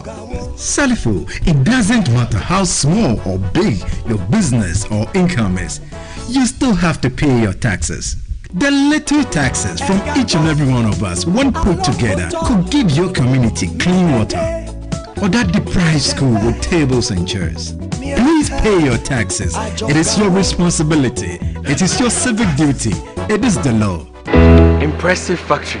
If only I had listened to you, I wouldn't have been in this mess. That devastating fire virtually wiped out the whole factory and my warehouse. Remember my misfortunes last year? Serene Insurance Asset All Risk Fire policy that I took were there to pay for my damaged stocks in the warehouse, and my machines that were affected by the floods have been replaced. My accident vehicle is back on the road thanks to Serene Insurance motor policy. Currently, my goods are on the high seas covered with their marine cargo insurance policy. I was just telling Ajima about Serene Insurance. Oh, Ajima, tell him more. As a road contractor, I make sure I do my contractors all risk insurance for the projects and then workers' compensation for all the workers on site. With Serene Insurance, they will make sure they will cover your unknown tomorrow today. Serene Insurance, a new face of insurance. Call us now.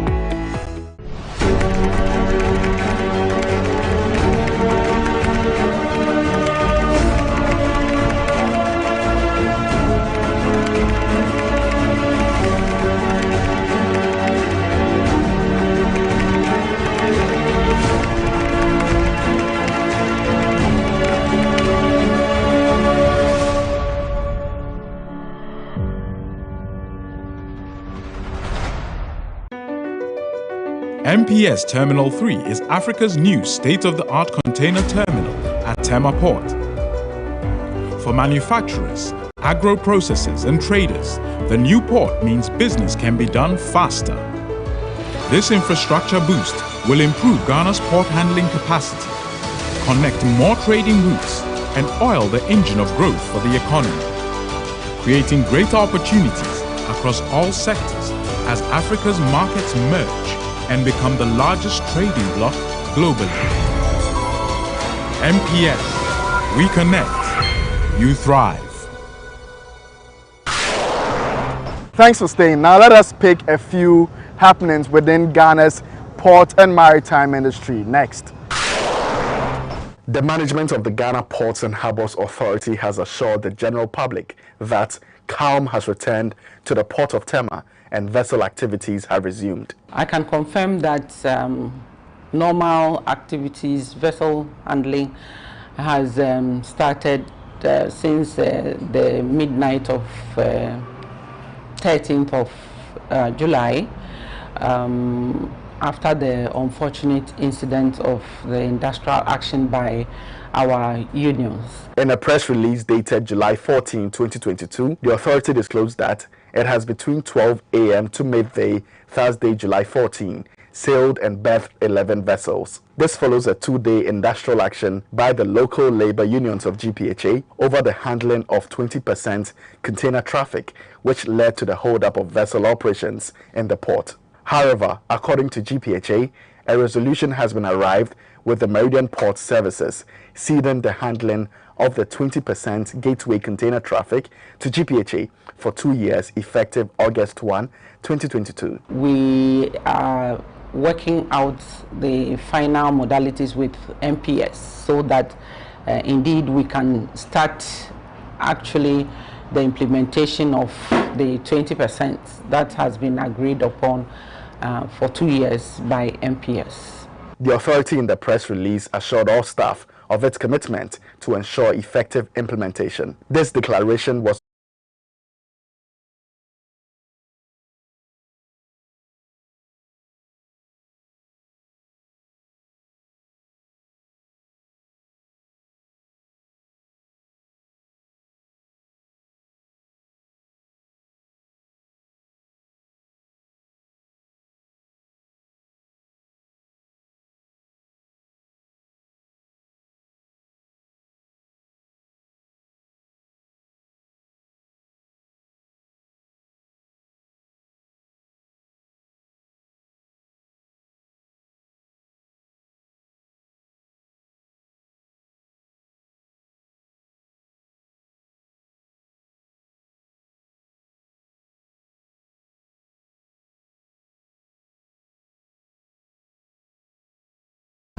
no bread at all. We want to, because the struggle was over 4 years now. Therefore, accept this position for the 2 years. Let's start the implementation. We'll monitor. For now, we want you to go back to your various places and work as the red continue to fly. This is our life. Yes. This is not a year. Among my 2 years. It's true. It's authentic. They are now working on it. It is a junior force, not 20%, you know. Remember, 2 years, huh? So what committee yes. 10 years, and 2 years. It means you have committed yourself. The authority also clarified that when the original concession agreement between MPS and GPHA was signed in 2015, it did not include the 20% container traffic share for GPHA. The 2015 contract allowed MPS to exclusively handle all container traffic. However, an appeal was made to the President of the Republic, His Excellency Nana Addo Dankwa Akufo-Addo, to intervene, culminating in a cabinet decision in 2019 for MPS to cede 20% share of container traffic to GPHA. Stakeholders in Ghana's maritime industry have received 2 weeks training on the utilization of the Yuandi Architecture Regional Information System, YARIS. The YARIS platform, which is an information sharing tool for maritime law enforcement agencies in the Gulf of Guinea region, was developed in partnership with the Gulf of Guinea Inter-Regional Network Project to aid the implementation of the Yuandi architecture with support of the European Union. In all, 28 participants were trained in various scenarios, including coordination and operations for combating illegal fishing, vessels in difficulty, and miscellaneous trafficking. The training also enabled participants from Ghana's maritime law enforcement agencies utilize the Yaris platform to enhance surveillance and information sharing capabilities, thereby improving maritime safety and security operations. Speaking at the closing ceremony of the National Training Development and Implementation of the National Yaris in Accra, a Deputy Director General of the Ghana Maritime Authority, Daniel Apini, said the Yaris will improve collaboration between coastal states to combat piracy and respond to the current maritime security challenges. The system further provides and facilitates real-time coordination of maritime operations at various levels. It also offers a wide range of complementary tools such as the creation of dedicated situations, opening logs, charts, building view layers, and use of smart layers. These tools will help maritime law enforcement agencies to facilitate effective, precise monitoring and coordination of maritime crisis situations. He said, as part of efforts to sustain improved maritime security situation in Ghanaian waters, the GMA has procured Mercy-class patrol ships to improve surveillance and patrol activities within Ghana's maritime jurisdiction. The authority will continue to collaborate with the Ghana Navy, the Marine Police, the National Security and all agencies represented on Ghana's National Maritime Security Committee to ensure our waters are secured for legitimate uses of the sea. The deputy head of delegation of the European Union to Ghana, Pieter van Gelder, affirmed the EU's continuous support to a peaceful and safe maritime domain. In close cooperation with ECOWAS and ECA states, the EU has funded multiple actions and projects in the field of maritime security, and many of them have included capacity building, training modules, such as the one successfully carried out in Accra in the past 2 weeks in the framework of the Gauguin Plus project. The Burkina Faso Economic and Trade Promotions Days, also known as JPEG, a Burkina Faso government initiative to promote Burkina Faso's economic, commercial, and cultural activities, will be held in Ghana from September 27 to October 2, 2022. Ahead of this trade fair, a Burkina Faso delegation has paid preparation visits to key stakeholders in Ghana's trade sector, including the Ghana Ports and Harbours Authority. The Burkina Faso delegation, comprising representatives from the Ministries of Trade and Foreign Affairs, as well as other key trading institutions, visited GPHA to seek the authority's support towards a successful trade fair. It was also indicated that soon before the main event, another delegation comprising economic operators who use Ghana's ports will meet the authority to foster stronger relations pertaining to the import and export of goods. The two parties acknowledged the historically successful business relationship they have enjoyed in international trade. The general manager in charge of marketing and corporate affairs at GPHA, Esther J.B. Donko, took the opportunity to woo the delegation to channel more transit business through the ports of Ghana. Burkina Faso exports through our ports had really gone down. So my sister, bring the exporters as well, so that we can have opportunity to have some discussion. So on that note, when you are preparing your program, please remember to fit us in your program. Probably we can have the opportunity during the main program to just talk to them about our ports. Let us also take our lenses to the global scene and pick a few international port, maritime, shipping industry news. Next. MS Maelstrom, the world's first fully electric and zero-emission fast ferry, classed as a high-speed craft, has embarked on the journey from the Norwegian Jelstrand shipyard to its new home port, Stavanger. According to Maritime Cleantech, the cluster organization that initiated and established the EU-funded tram project, which resulted in Maelstrom, the ferry has been built using modular manufacturing methods at the shipyard. Modularization helps cut both production costs and engineering costs and will contribute to making electric-powered high-speed vessels competitive in terms of both cost and the environment. The 30-meter-long Maelstrom is expected to vastly improve the carbon footprint of its owners, Columbus, a public transport company.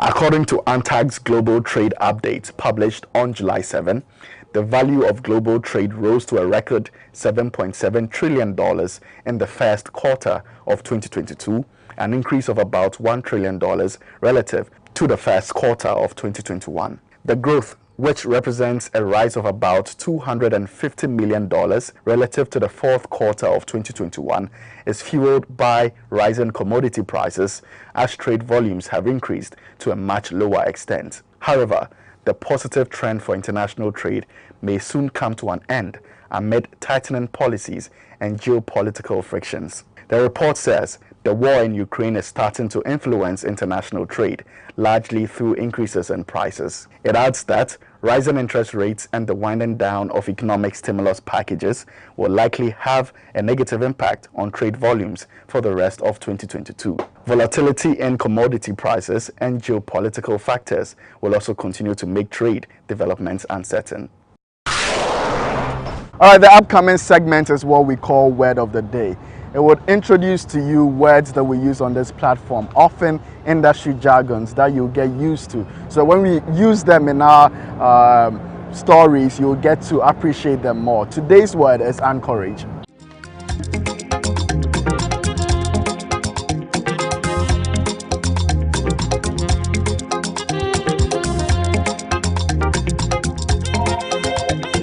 Your word of the day is anchorage. Anchorage. It is a place with sufficient depth of water where vessels anchor within the harbor. Also, an anchorage could be a place within a port's jurisdiction where ships wait outside the harbor to unload or pick up their cargoes.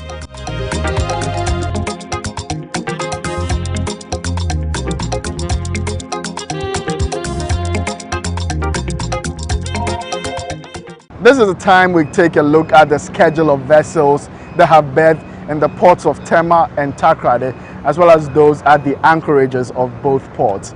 We would also get to find out the Bank of Ghana exchange rates, which you may need to know to clear your cargo with.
This is where we draw the curtains on today's edition of Iron Port. We hope you've been informed and educated. Remember, you can watch all Iron Port content on our YouTube channel, Iron Port. Please subscribe, like, and give us feedback. Thank you for watching.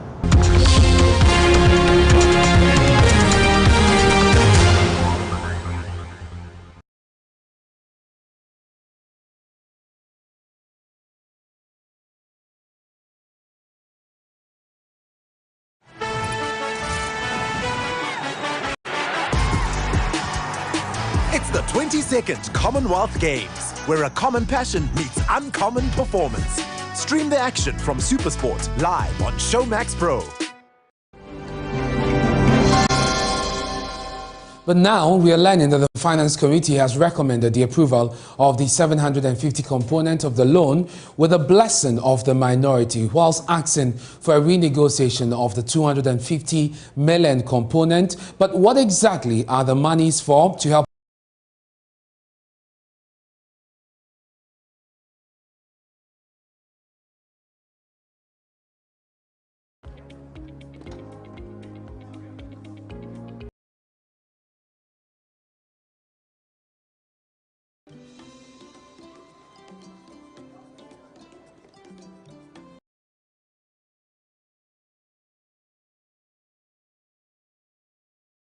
Post-COVID,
and Harbours Authority. Still on Facebook, we are streaming live at Port of Tema.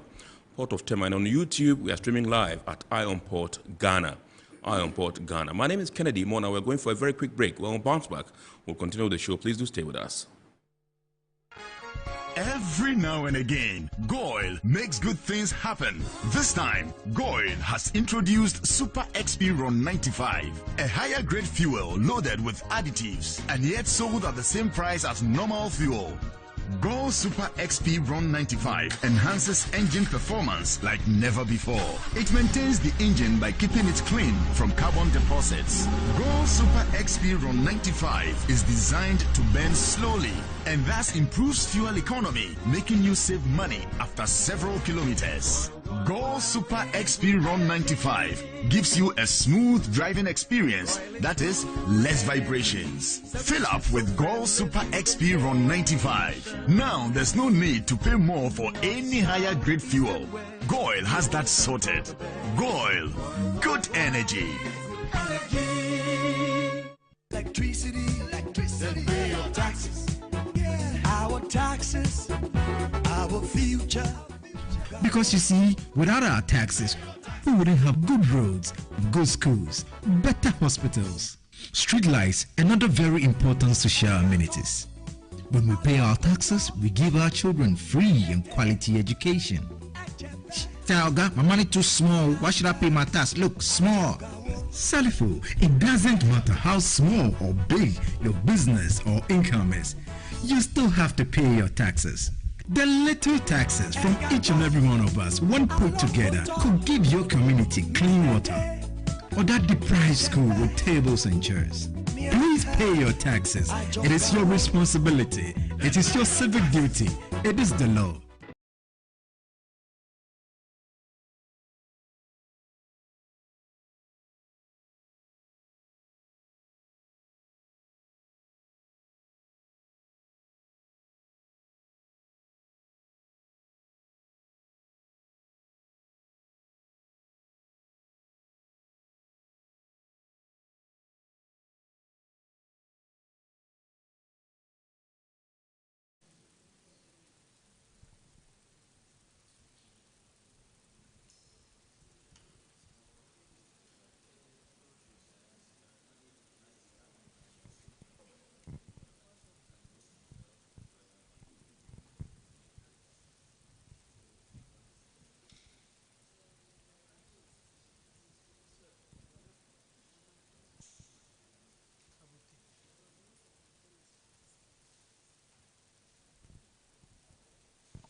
Please, whilst we are waiting for Doctor, the floor is open to share ideas and your experiences on what we are doing today. So please, is anybody ready to do that? And your experiences on the job as far as the MAPO is concerned.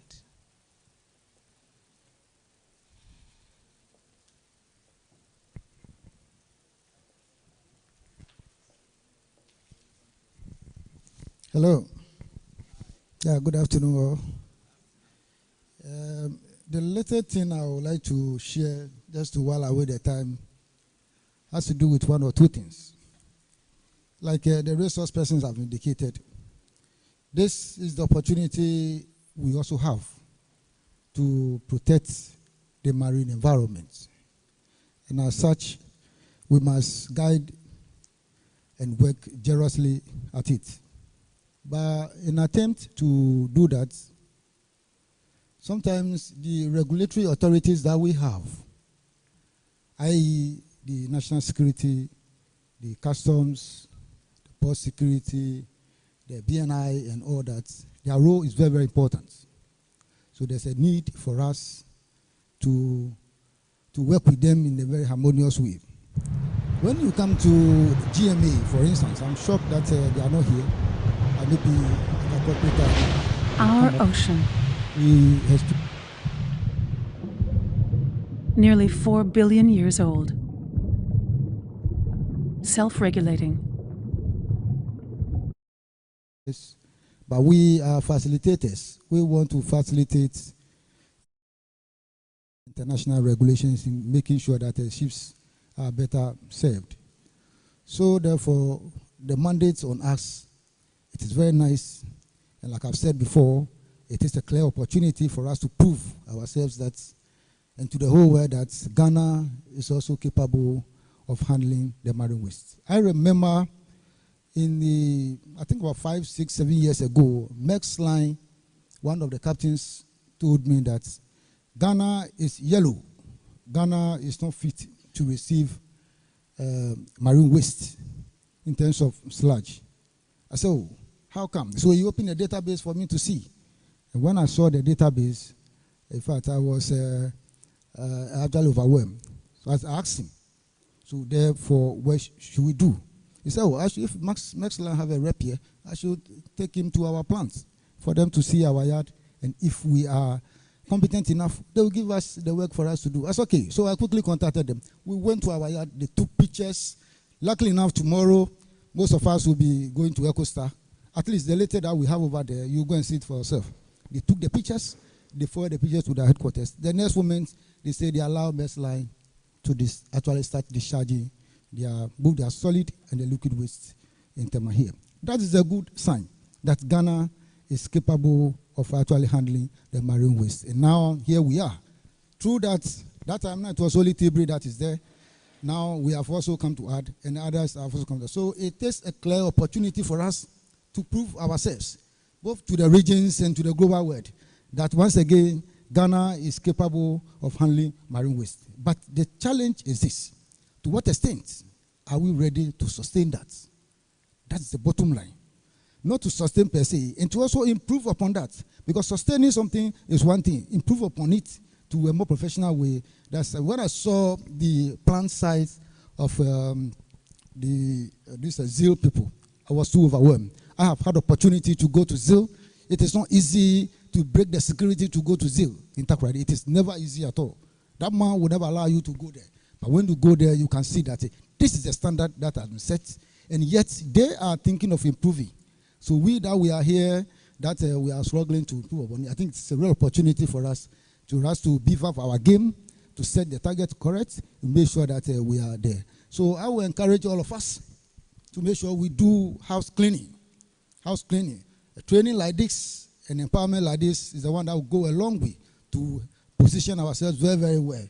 For us to know that the future is actually bright. We need to do housekeeping, training of our staff, our position of our equipment and machinery, our plant size, and all those are the things that can help us. The other time, at one particular forum, I was saying that sending anybody to port is something serious that we need to look at. We don't just need to send anybody to the port. Before we send anybody, we make sure that that person knows some basic things, where to go, where not to go, and all that. Because any slight thing that will happen there, the whole world will know. So therefore, that is going to tarnish the image of Ghana, for that matter, the port. So there's a need for us to do house cleaning. We need to have training, empowerment of our staff, that we have equipment of machinery, like one of the resourcemen said, the truck shouldn't go to the port, they remain inside the port. You should go inside the port, finish his work, and come back. I've seen it. Now, some of the terminals also, like MPS and other things, they have their standard. But you are coming there to come and work to fit into their standard. They will tell you that our standard here is what prevails. It's also something that we need to know that this is about collaboration. It's about making sure that we work hand in hand to promote what, to achieve what, and to sustain what, to actually project the image of the port as well as our businesses. So this is a letter that I'll say, that we have an opportunity now for us to do something to support the marine industry. To what extent are we ready to do that? I believe that the fact that we are here indicates that we are ready. Thank you very much. Thank you very much.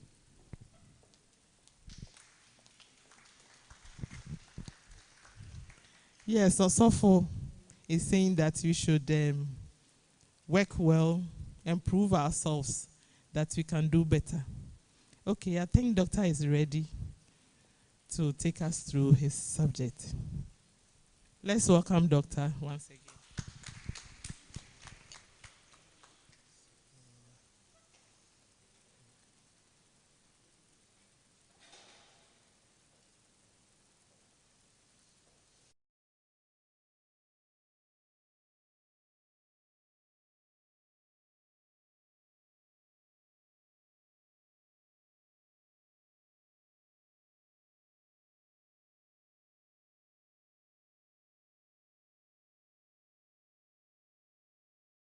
Difficult, but when you have a class in the afternoon, yes. I believe about more than half of the class.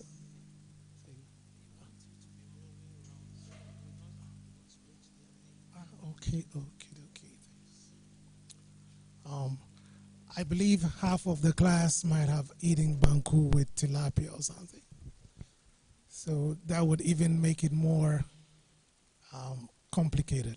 But we'll do the best we can under the circumstance. We'll do the best we can. And I promise you a beautiful delivery. Don't worry. Again, like I said, it's free to sleep in my lecture. I don't really mind.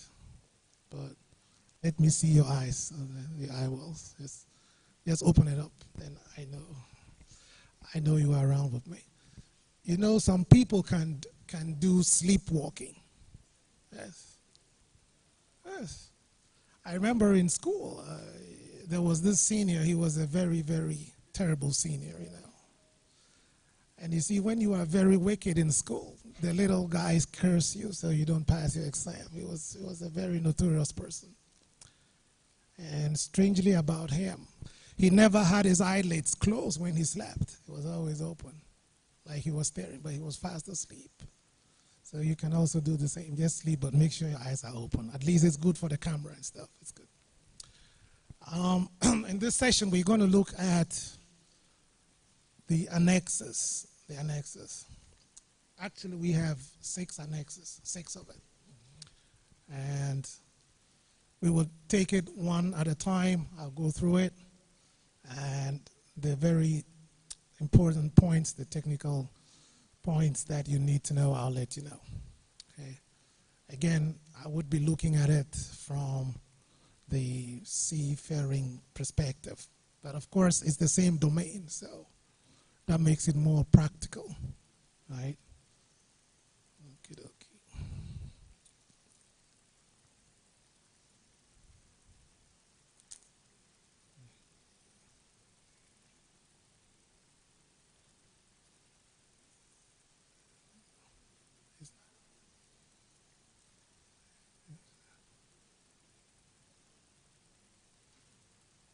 I don't know.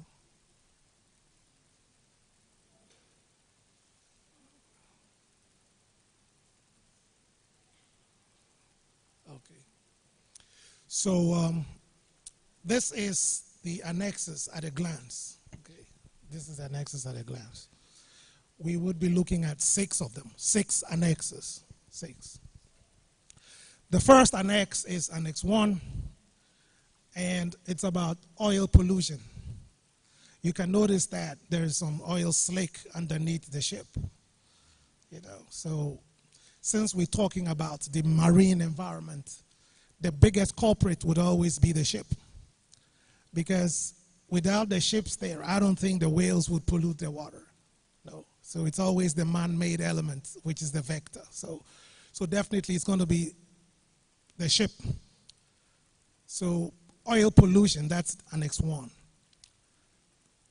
And I like to use pictures like this because, pictures helps you to memorize what you are learning. If I had just put mere words there, Annex 1 is oil pollution, Annex 2 is noxious substances in bulk, Annex 3, harmful packages, harmful substances in package form, and Annex 4 is sewage, 5 is garbage, 6 is air pollution. You might not remember it, but if you visualize what I'm saying with these pictures, you would really follow what we are doing, right? So just keep your mind on the ship. So the first one is oil pollution. Annex 2 is noxious liquid substances in bulk. I'll come to that later. Annex 3 is harmful substances in packaged form. So you can see a container vessel. Of course, container ships do carry lots of packages in containers, right? And we do have what we call segregation of cargo. You don't just mix the cargoes anyhow. You know, when I'm teaching the IMDG code, I used to put a very funny photo where in Iran you have, like in the stadium, you have where the ladies sit and where the guys sit, and there's a rope dividing them, you know. It's not like in the West where you could have a mix. So there's segregation. So in the same way, you have segregation also for harmful substances. You don't bunch all together, no. 4 is sewage. Of course, sewage always comes before garbage, so sewage. So you can see the green matter, that's sewage, Annex 4. 5 is garbage. You can notice plastics being thrown into the water, right? Different kinds of plastics. And plastics take a long time to decompose. Many, many years, maybe 100 years or more, to decompose entirely. So it's very handful to deposit all your plastic garbage directly into the water or the sea. The best thing we could do, or the best practice, is to recycle it. Recycle. Yes. It's only unfortunate in our parts of the world we don't keep our plastics very clean, you know. They most often are filled with substances that are not original, which was original in them. So with the recycling plants, they would need to clean it first thoroughly with a lot of water and disinfectant before. But that's another thing. The last one, Annex 6, you can notice something. Look at this picture very well. You notice that this is the smokestack or the funnel for the ship, okay, the ship's funnel. And you can notice, you know, this thing here is the smoke that's coming out from it, right? That's the smoke, you know. And now pollution from ships from Annex 6 is now a very serious matter, because initially it was very relaxed, but now for new ships that are being built, they do have scrubbers, something like they absorb the particulates or the smoke, you know, all the harmful particles, like an absorber. So what comes out is almost clean. You know, it's not 100% clean, but it's far better. It's okay. But initially, it was just relaxed. You could just blow your funnel into the atmosphere, keep it as dense as you can, and pollute whatever you want to do. But now you can't. You can't. So again, these are the annexes. Annex 1, pollution by oil. Annex 2, noxious substances in bulk. Annex 3, harmful substances carried by sea in package form. Annex 4, sewage from ships. Annex 5, garbage. Annex 6 is air pollution. Okay. Also note this, if you hear my voice going up, then somebody is sleeping. You know, it's very difficult to sleep. Because when you get startled and you wake up, you look around you, did somebody see me? You know, that effect alone is not good, so don't sleep. Just let's keep going. So these are the annexes that we would be looking at. Okay, these 6 annexes. So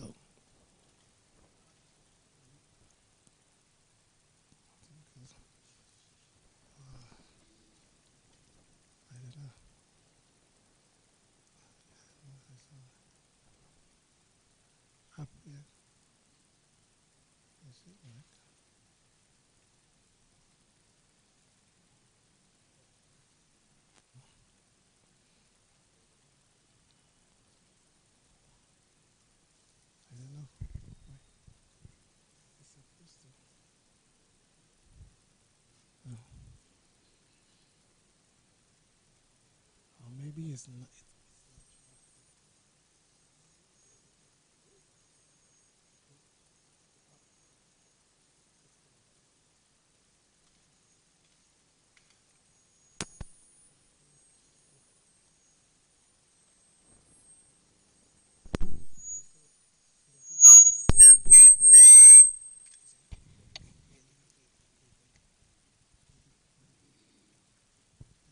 So I want us to watch this simple video which will sum up everything.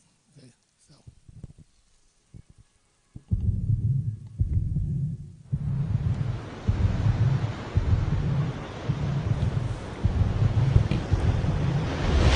Our ocean. Nearly 4 billion years old. Self-regulating. Self-healing. The source of all life on Earth. Yet it is in danger. Threatened by a truly global problem. Marine pollution. From the remotest Pacific Islands to the bottom of the Mariana Trench, to right here on the beaches of Malta. Oil spills, ship emissions, industrial waste and pesticides all poison vast stretches of water. 10 million tons of litter are dumped in the sea every year, 400 kilos per second. By 2050, our ocean could contain more plastic than fish. Pollution is destroying marine life. Plastics alone are killing 1 million seabirds and 100,000 marine mammals a year. Microplastics threaten to unhinge whole ecosystems. These problems don't stop at sea.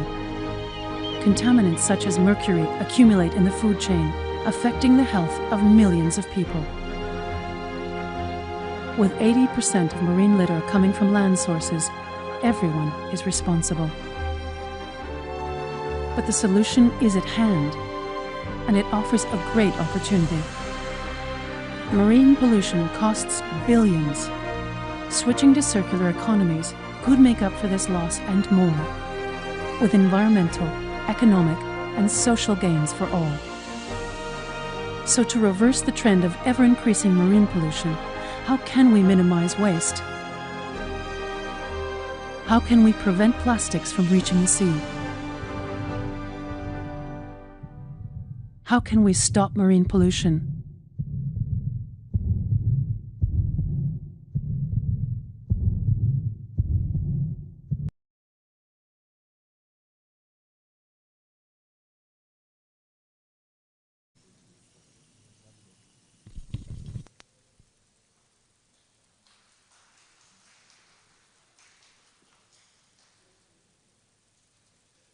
Okay, so that would basically give you a little snippet of what we are going to do this afternoon. Okay. By the year 2050, we're going to have more plastics in the ocean than we have fish. I think it looks a little scary, isn't it? And for me, what is even more terrifying is biologically what we call bioaccumulation. You know, we have these little fishes, anchovies, which are in the water. The fingerlings, the little ones. And the herons eat them, right? And there are other bigger fishes that would eat the herons. And after that, the sharks would eat them. And on the food chain, we would be the last to eat the shark. You know, we eat shark. Shark is tasty. Now, don't give me that look. What you guys call kako or whatever you want to call it. Yeah, it's shark. Oh, you didn't know that? It is. It's shark. Now, by bioaccumulation, you should note this. Because of the food chain, by the time it gets to your plate, the toxic levels would have risen so much that it harms the human body. So for me, what we need to do is not to start it at all. You know, most often you would notice that people are paying lip service. They just, you know, we have conferences, workshops, and stuff like that. But for me, especially from where I come from in Africa, we really lack the political will to do it. It's not as if we don't know, we know, but sometimes it takes a little bit of political drive or some political momentum to do it. Sometimes that is not there. So maybe going forward, we want to look at that. Again, I just wanted, like I said, I believe in capturing the thing in your mind, in your mind's eye. If it's a picture, you'll remember it. A picture is always better than 1,000 words. So pollution by vessels. Let's see what happens. This is an oil tanker, right? I believe, unless you're coming from Kumasi, you should, at least if you've seen the sea, you should be able to see this. See, my Ashanti brothers are not happy. Anyway, I'm Ashanti too. So that goes for me. The first time I saw the sea was when I was a cadet at the Regional Maritime University. Yeah. Physical sea, not in a book on television. No, but what would I be doing near the coast? Yeah. So you see. So we're not alone if you haven't seen the sea before. But anyway, this is the ship. And what you see here is the accommodation. That's where everybody lives, you know. That's where we live, the accommodation. And this side is the machinery space where you have the engines, right? This little thing there, you know, is the rudder. That is just like the tail of a fish, right? Okay. If you don't remember anything, just picture that this thing here is like a woman, right? Behind the man. This little thing in the water controls this big thing.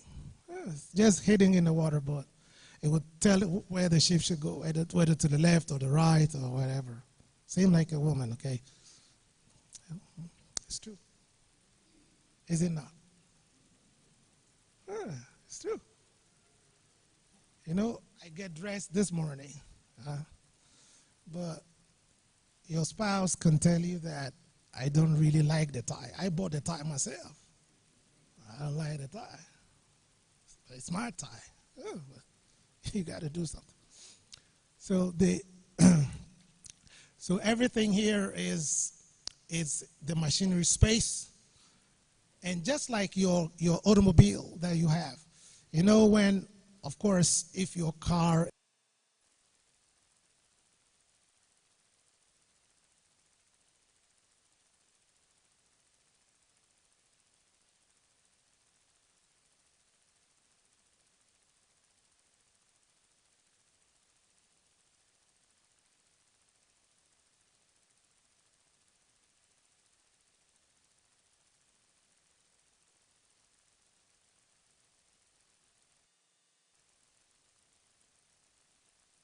course, humans live there. There's cooking, there's everything, just like you have on land. So definitely you're going to generate some sewage and garbage. It's also pumped into the water. Spills, oil spills from the engine room. If you've ever had the chance to visit,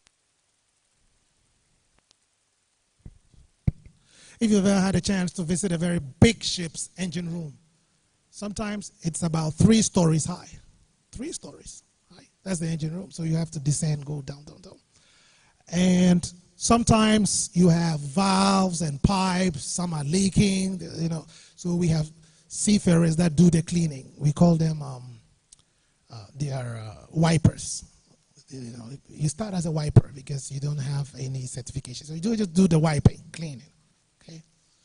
And then as you get promoted, probably after a while you become a motorman or something. But basically, you are a wiper. And those cleanings of the oils and the lubes and all of that, you need to put not into the sea, but in a receptacle, in a container, so it will be discharged to the port reception facility. But most of the time, you know, the port reception facilities, it's payable, it's not free. They're not a charity. You pay for it. So, and it depends on the quantity that you have. If the quantity is a lot, then of course what you pay is more.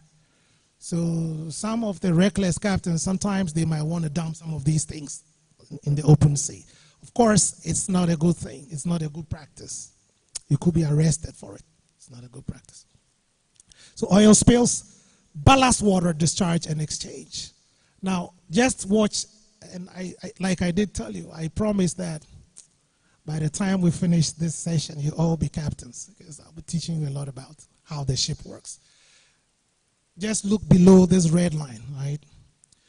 This whole red line here most often is submerged. At the moment, you can see the bulbous bow. You know, the bulbous bow is like the nose of the ship, you know. If you've ever seen a dolphin swimming in the water, you know it's got that bulbous bow nose, which helps it to cut through the water. Same with this. It helps it to cut faster through the water. But as it is now, the ship looks very empty. That's why you can see all of this. But if it's very heavy laden, all of this, much of it, maybe up to about this point, will sink into the water, go in there. Right. Once it's there, you know, the ship is made of metal, and you put paint on it. Anything that is metal, with time, looking at the environment that the ship is in, there is the possibility that you're going to have what? What do you think will happen if you put metal in seawater? Rust, yes. You see, you all are becoming captains already. Rust, yes. Rust. So to prevent the rust from happening, we put this coating on it. It's a special paint.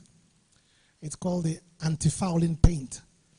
It's not only the rust, but we also want to prevent seaweeds and sea barnacles and starfishes, sea shells and stuff from clinging to the surface. Can anybody tell me why? Why we don't want that underneath the vessel? But wait a minute, you know, in my class, and those I've taught now, you know, I've been a student before, and people dread when you want to ask them a question. You know, your heart begins to thump, boop, boop, boop, and you are scared. Am I going to embarrass myself or not? But let me make it easier for you. This is a little tip I'm giving you, and it always works. Just give me eye contact. Look in my face. I want to ask you. Because I know you know. You know, most scared people look elsewhere. Then I'll call you. So you look at me eye to eye. Come on, give it your best shot. I know I'm cool. Come on, give it to me. But you don't know. I won't call you. So just, you see, everybody's watching me now. Huh? Everybody's watching. Okay, so it means you all know. I won't ask you. So who is not watching? Okay, can you help? Why do you think that? What would happen if you have all these sea creatures getting stuck to the hull of the ship? What do you think would happen to the ship? Okay, Stephen. James, yes, James. Good. So it increases drag. So what would be the effect of increasing drag? What will happen to the speed of the ship? Exactly, you know. I used to tell the foreigners that come to the university, some come for very short courses. I tell them, listen, I have very beautiful maidens in Ghana. Our ladies are beautiful. But please, be careful about your studies and just do it and go safely home. Because I don't want no excess baggage or drag, you know, because I will chase you at the airport with those babies. I won't use my tax money to feed them. Yeah. Slows you down, isn't it? Same effect. So it's going to slow you down too if you have those things clinging on it. It's like excess baggage, you know, you're going and it's weighing you down and stuff. No, I'm not talking about pot belly, no. Some of the men were a little, you know, like, what is he talking? You know, slow you down. But anyway, to the men, there's a little test you can do every morning, you know, secret test. Because, you know, your wife or your spouse is watching if you're getting there or not. It's only they don't talk about it. So every morning, just do this in your washroom quietly. It's between us. This is a man affair.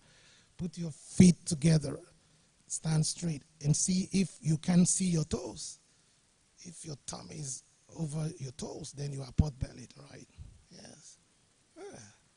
then you should know I'm off the bar. So that's the big key. So anti-fouling is there. And then you have bilge disposal and tank washing. When we say bilge mostly is a mix of oil and dirty oil, actually, engine room oil and water. Sometimes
by maneuvering, what I'm referring to is, there's going to be lots of quick starts, stop, start, stop, because the pilot would give an order. Slow ahead, stop, dead slow, astern, like that. By saying ahead, I mean going forward. Astern is going backwards, for those of us who are not familiar with these terms. Okay. And you need, at least for a good engine, you should be able to start 12 successive times before the air is gone. On a big ship like this, before you start the engine, you need to fill the air bottles. The air bottles are filled up with air. So after 12 puffs, on, off, on, off, at least a good engine should be able to do so. 12 starts before the air is depleted, before the air is finished. Okay. So if it's a good engine, and you start the engine, the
DT, that is if the ship is not an oil tanker, 400 gross tons and above, other than oil tanker, shall provide an oil record book. The part 1 should cover machinery space operation, and the part 2 should cover cargo ballast operations. So I think I talked about ballast. Ballast is pumping in of water to fill the ship so you can have stability. And then your machinery space. So these 2 parts have to be recorded.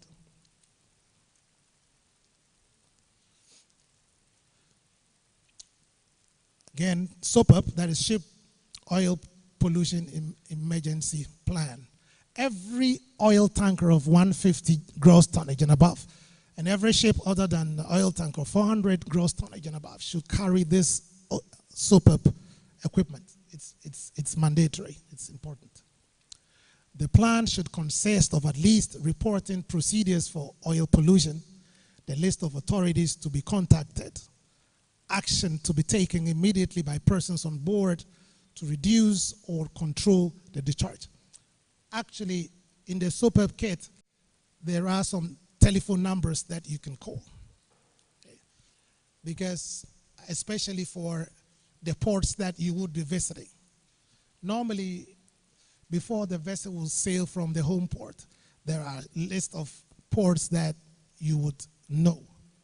It's only funny that sometimes on the ship, and you know, on the ship I always say this, the cook is my best friend, the cook. Yes.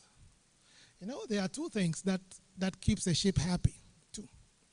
1, the food should be very good because nobody's spouse is there. So the food should be good after a hard day's work. Very delicious food. And then also the salary should be coming. You know, your wages should be hitting your account every month. If you are a captain or a company and you are able to do this, you always will have a happy ship. And again, I never employ a cook who is lean. Do you know why? I would never employ you as a cook if you are lean, if you're not fat or big. I wouldn't employ you.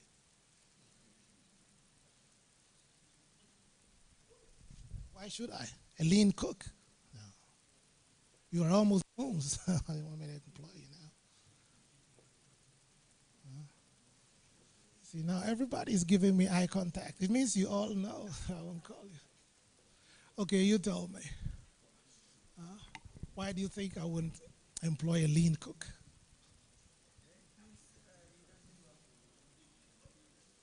Okay, someone is giving an answer that probably he's not a good cook. He doesn't know how to cook. Yes. I like that element. You know, you don't eat your own food. You lean. So why would I want to employ you? Yeah. The food is not delicious. Yes. But if you're big and you're rumbling, then I'll employ you. Of course, you eat a lot. Why not? Of course.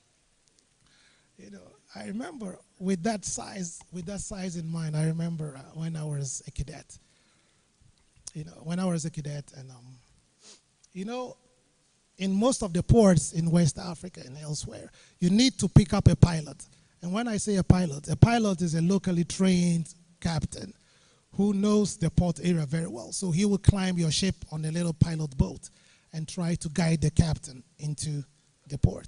It's not like an aircraft where there's no pilot climbing in. You have to do the landing yourself. Yes, but here we have the luxury of somebody who knows the place to guide you. Of course, you are in total command. It's your ship. It's only his assistants, but it's your authority. You can overrule his authority. If what he's doing is stupid, you can say, no, I take command. It's your ship. It's only there to guide you. And so that's the reason why when the pilot boards the ship, the first thing he does is pilot captain. There's a special form he will fill and sign and everything. So there's that agreement, right? He's only there to assist. And I was a cadet on a container vessel. You know, at that time, now I look a little big. You know, I was very lean and small. And I was supposed to bring the pilot in. So I met him at the entrance. He was panting because he had to climb this pilot ladder. You know, he was very big with a big stomach, very big. And because I was lean and small, I could pass it between the containers, you know, the containers were stacked opposite each other. It was about this size. So I thought he could also fit in there. So, he was just like a blind bat following me, sheepishly following me. So he got there. He couldn't fit. Then he screamed, "Cadet, know your shape. You should know your shape. You should know your shape." I said, "But sir, this is where I always pass." But he said, "Yes, but I can't fit in there." So that was the easiest place to the accommodation, the ground floor, I'll say. So we had to end up climbing the ladder, staircase all through up. And when he got to the bridge, he had to catch his breath, wait a bit before the captain would ask him what's going on, say, "You're cadet." I had some very interesting times when I was a cadet, I was always trying something, because I wanted to know.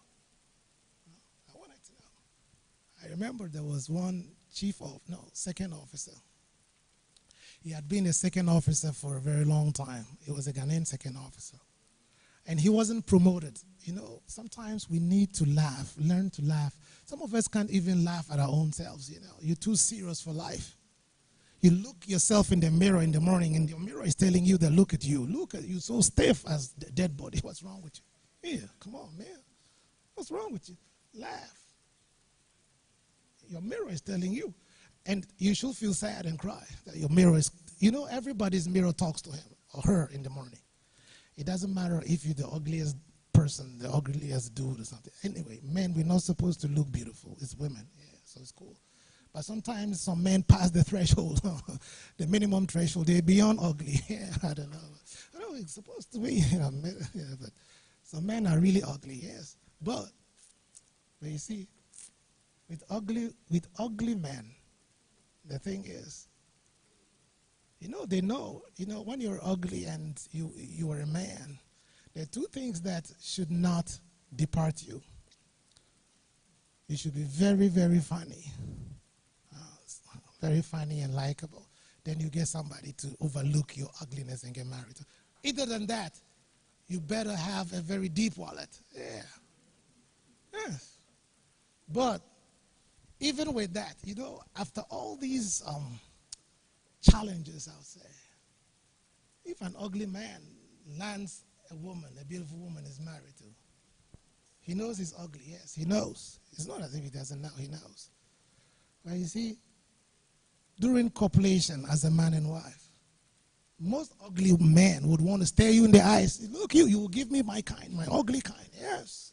Where are you looking? Look me in the eyes and give me my kind, just like the Bible said. My kind. Yes.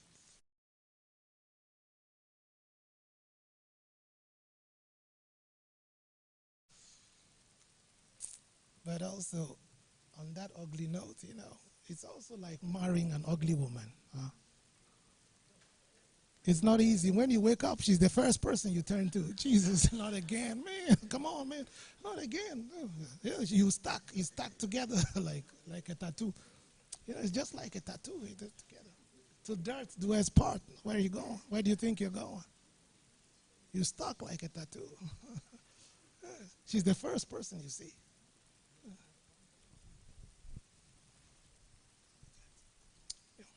So the plan shall consist of at least reporting procedure. I'll talk about all that. Okay, so let's go. Annex 2, control of pollution by noxious liquid substances. This came into force 6th of April, 1987. So cargoes are divided into 3 categories that you got to know. The X pose severe threat to the environment, such as vessels or ships. Conduct a pre-wash after discharge and ensure the cargo in the tanks is less than 1% of the total cargo by weight. Okay.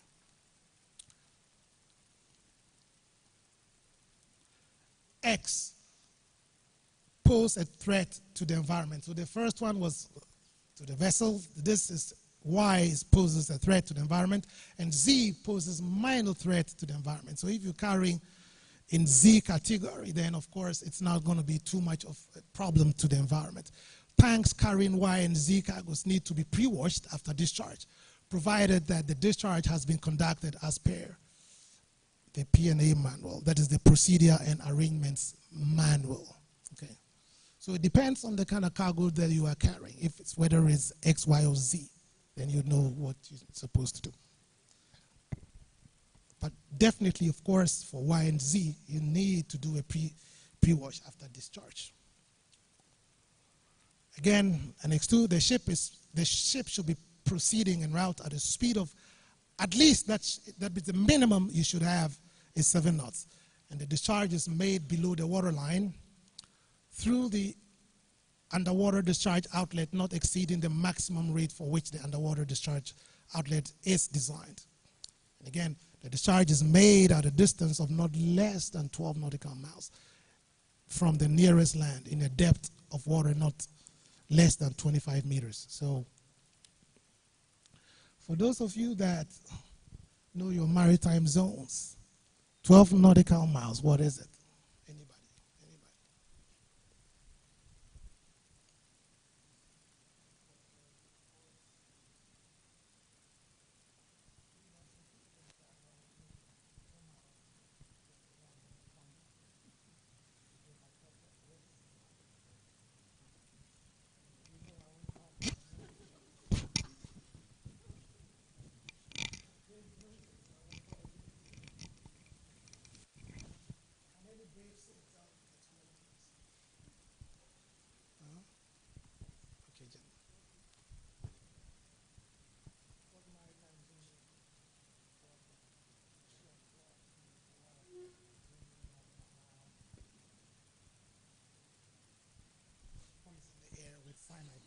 It's too hot this afternoon. It's better. I don't want us to get choked on it. Yes, anybody?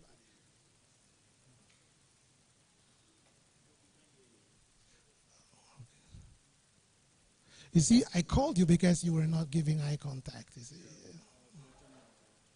Oh, you want to look before. Oh, you wanted to look before. You see, like I said, those giving eye contact, I won't call. Because I know they know. Though they don't know, I won't call them. Though they don't know, I know you don't know. The busy bee there.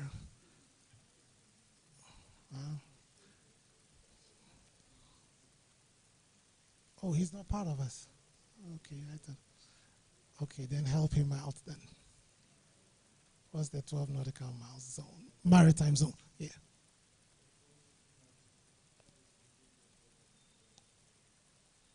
Yeah, but there's the name for it.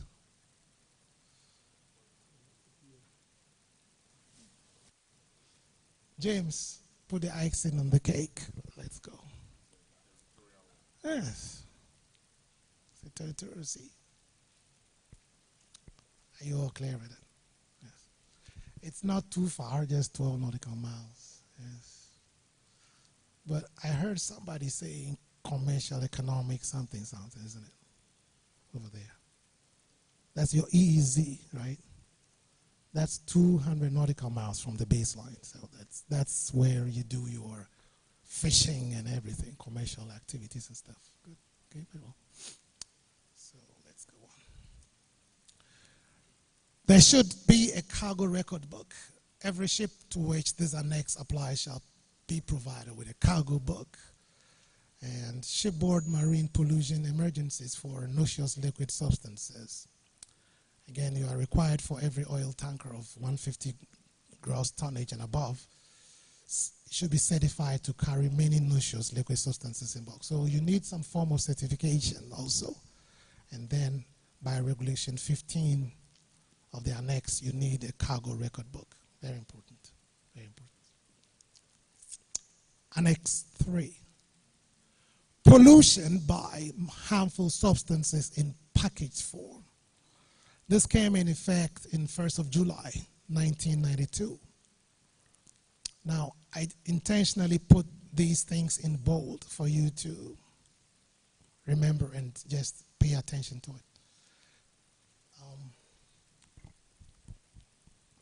You know, we all have, well, I think these days you don't normally see it, but in the old days in Ghana, we did have tribal marks, right? And the tribal marks were very distinct and unique with every tribe. Okay? Yes. So if the person is an Ashanti, you would have just one little cat there. Yes. Or if he's a Kwau guy, you know, you may have a little there. Actually, I'm part Kwau and Ashanti, a mix. The Kwaus are very business savvy people and also very stingy, isn't it? Yes. Yes. Yes. And the Ashantis are very large and very flamboyant and very talkative and larger than life and have nothing, but always, yes, they can do everything, you know, they're superhuman. So for me to have a mix of that, that really makes me a special person, isn't it? Yes, yes.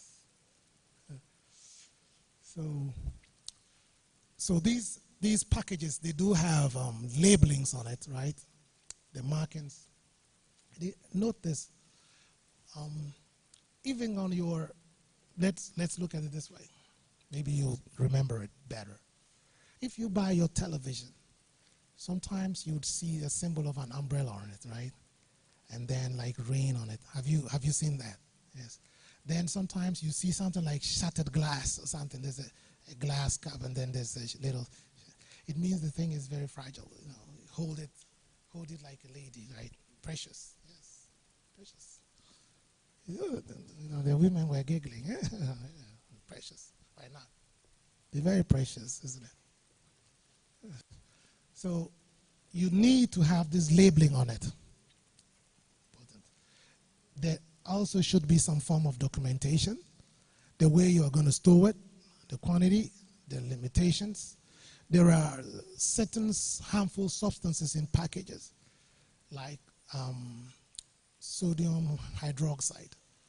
Sometimes there could be spontaneous burning if the, you know, ambience or the temperature is a little humid or moist. It goes in there and then it starts a fire. So you need to store it in a place where the ventilation is good. You know, the chief officer, is your job. And there's a table, there's the whole chart when you're doing this IMDG in storing of cargoes on board. You need to see some cargoes are not compatible. You don't put those two together. Just like putting a woman and a man, you know, in a room and locking them up, keeping the key, and hoping they will be praying together. It won't happen. It's not going to happen. Yes. It's not going to be happen. Yes. So, you see? So you see that I'm exonerated, right? I told you that anytime I crack a joke and it involves the sexes, even the dumb ones, those who are dumb in the class can talk. You know, a dumb person cannot talk. They will talk, yes. Yes, why not? It's very effective, very effective. It's something that everybody likes, but nobody wants to talk about it. Yes, it's very effective. Anyway, so again, expectations and notifications for preventing pollution by harmful substances. You know, there are some that are marine pollutants, and what you normally would see on the container or on the box is like a fish, you know, where they put the symbol on it. It's a marine pollutant. If it leaks into the water, it's going to kill all the fishes and stuff. So those placarding are there. It's important, very, very important. If it's corrosive, you'd see a hand with like a little test tube and some drops on it, and then you notice that the place is all exactly is eaten up. So those drawings at least should give you an insight onto how the substance in there is. So you don't just go in without good protective clothing and stuff. It's going to be well protected. Annex 4, prevention of pollution by sewage from ships, came into force 27th of September 2003. The requirements to control pollution of the sea by sewage, discharging of commuted and disinfected sewage at a distance of no more than 3 nautical miles from the nearest land. this commuted means that it's been ground into very fine particle, yeah, so that it's not like some kind of timber logs or something, some ground, yeah. So it's ground to something, and the important thing there is disinfected. As a captain, you're not under MAPO. You can't pump raw sewage into the sea. You can't. Yes. You know. And I'm happy that is so. And I'm also happy that it's commuted before it's pumped out, or else some people's sewage will scare the fishes away. Yeah. The size of it alone will scare the fishes. So it's better it's made fine. And then, of course, it's disinfected. The disinfection is very important. Yes, because I don't know what's in your tummy. So it's disinfected. Chlorine and other things are added to it before it's pumped into the water. Then it's safe, but not raw sewage. Not. It's a taboo. We don't do it. And when I'm lecturing and I want to create an emphasis that something is a taboo, I tell my students, it's just like sleeping with your mom. It's a taboo. We don't do it. So don't do it. Like, for instance, when you are a captain, you want to enter some values on your chart. You never enter a chart with your magnetic compass. You don't do it. It's never done. It's always the true course, not the magnetic course. You know, variation and deviation, which is the correction, to your magnetic compass heading to get the true compass heading. I told you will all be captains before you leave here. So, okay, so Annex 4. The ship has in operation an approved sewage treatment plant, which has been certified by the administration to meet the operational requirement. 1, the test results of the plant are laid down in the ship's International Sewage Pollution Prevention Certificate. So this certificate is issued once the ship has passed the test. Additionally, the effluent shall not provide visible, so you see, I just made a joke of it, but you see, Mapo wrote it, I didn't say it, but I just added a little touch of humor to it.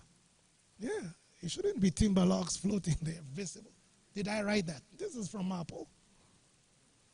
No, did I write that? This is from the IMO. Visible floating solids. I didn't write that. But I made, I like to make a joke when I'm lecturing, so everybody's happy. But for real, it's there. So that is why it's commuted, so it's ground fine, and makes disinfected before it's pumped out. Now, in our course discoloration, hey, when you add the chemicals to it, after it's been grounded, when you pump out, it shouldn't discolor the water around it. It's a very obscene sight. At least it should blend. Maybe you could use blue or something. Blend with the ocean color, yeah. Yeah.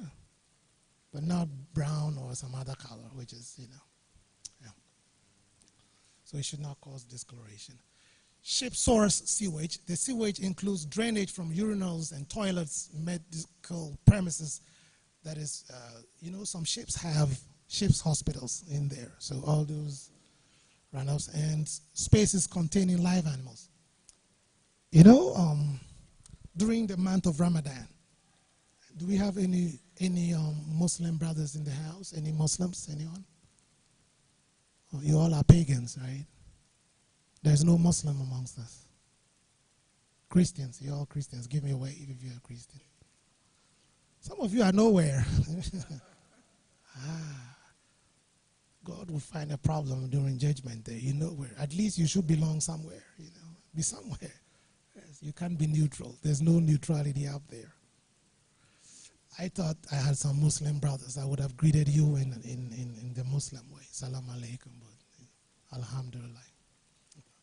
Yes. Anyway, so in most Muslim countries, they want to kill their sheep or whatever during the Ramadan after the fast. They want to kill it live, not the packaged one. because you need to make the meat or the goat halal, point the animal towards the Kaaba. And then with your knife, you say, La ilaha illallah Muhammad Rasulullah. And then it makes the meat whole or halal. Then you can slaughter it. Yes. You see, sometimes you have to learn to be everything at every time. I remember my first contract as a third officer. Of all places, it was in Iran. Yes. Yes. So you see. And I was the only black guy on an Iranian ship. And to make it even more complicated, I was Christian. And they were all Shiite Muslims. The Sunni Muslims are a bit liberal, but the Shiites, they are very radical. They are different. And I was amongst them. The only black Christian. Wow. But I had to be smart, I was born on Wednesday, and you all know Kukwa Nancy, right? I was smart. I was a very smart Kukwa Nancy, yes. You see, when you go anywhere, you see I'm cracking jokes, so people are liking me already. It's normal. It's normal to make yourself liked, and people will like you back. It's simple. So I asked myself, God, what can I do to make myself being liked on this Iranian ship, Muslims? I got the answer. You know what I did? When I entered my cabin, I noticed that instead of a Bible, there was a Quran. But I know that the Muslims don't play with their Quran. So I open it. They write from right to left. So I open it, so it's like I start from the back of the book, but that's the beginning. And I couldn't understand the thing. I couldn't just understand the thing. It's all Arabic. But in the Iranian language, it was Farsi. They speak Farsi. So the idea just hit up. So I took the Quran. And I went to the bridge. The captain was there. And I said, Captain, can I please say something? He said, yes, go ahead, third officer, say something. What do you want to say? I said, please, can you do me this little special favor? He said, what favor is it? I said, can you please contact the office to get me an English version of the Quran, because I'm very interested and I want to read it. So I'll know more about the religion of Islam. When I said that, he said, La ilaha illallah. Ha. Quickly, he called the office. Bring me, tell the agent, go find him a copy of the Quran in English. So the agent came to the ship with my Quran in English, well packaged. As to whether I read it or not, that's another story, to be told another day. But at least I needed to survive. And being a Kukwanansi and being smart, very smart. So, of course, I flipped through some pages. I noticed that some of the titles were just like in the Bible. There was a chapter on Mary, a chapter on Moses and stuff. So I just picked a few and I said, yeah, it's a very interesting holy book. Not a book, holy book. Yeah, a holy book. And it's good. So the captain was, now I became his darling boy. Yeah. So when it was my birthday, I know today is your birthday. He called the cook. Bake him a cake. Hey, and they wrote Nana on it. I said, man, why not? He said, oh, let's organize a barbecue because of the dark African, Yeah. So anywhere you are, it doesn't matter where you are. Just make yourself likable. There's something called the law of attraction. Whatever you give out is what comes back to you. Some of us, like I said, we can't smile. If you go, especially on a Monday, and I'm saying this because I head a department, I noticed that it was a Monday morning, I noticed one of my lecturers was very furious. He went to the secretary. The secretary came running to me. Always the secretaries will run to their boss for cover. I said, what is it? Then she said, this guy came to me fuming and complaining. I said, hold it. You know I'm a prophet. He said, yeah, I know you're a prophet. I said, look, go and ask him. I know he did not have a good weekend because the wife wouldn't allow him. Ask him. He said, Doc, are you sure?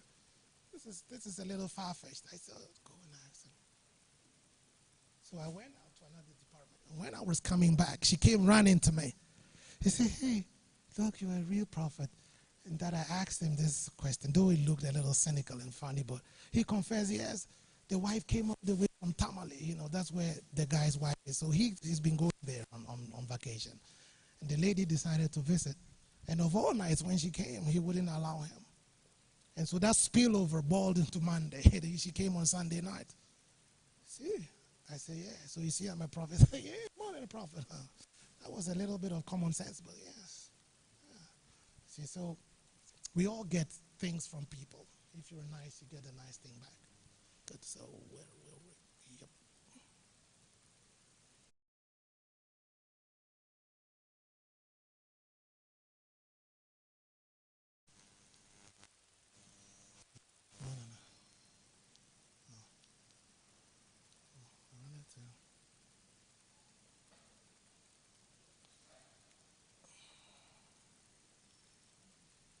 Okay, so with Annex 4, which is sewage,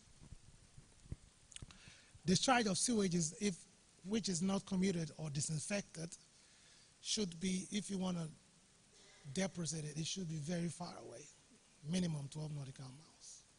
The sewage that has been stored in holding tanks shall not be discharged instantaneously, but at not less than 4 knots. So it means that, you know, the reason why the ship should be moving at a certain speed is, if the speed is slow, the probability that it would aggregate at one place is very big. But if it's moving very quickly, then of course the area of dispersion is, so it's like it's commuting it, it's grinding it with the speed, something like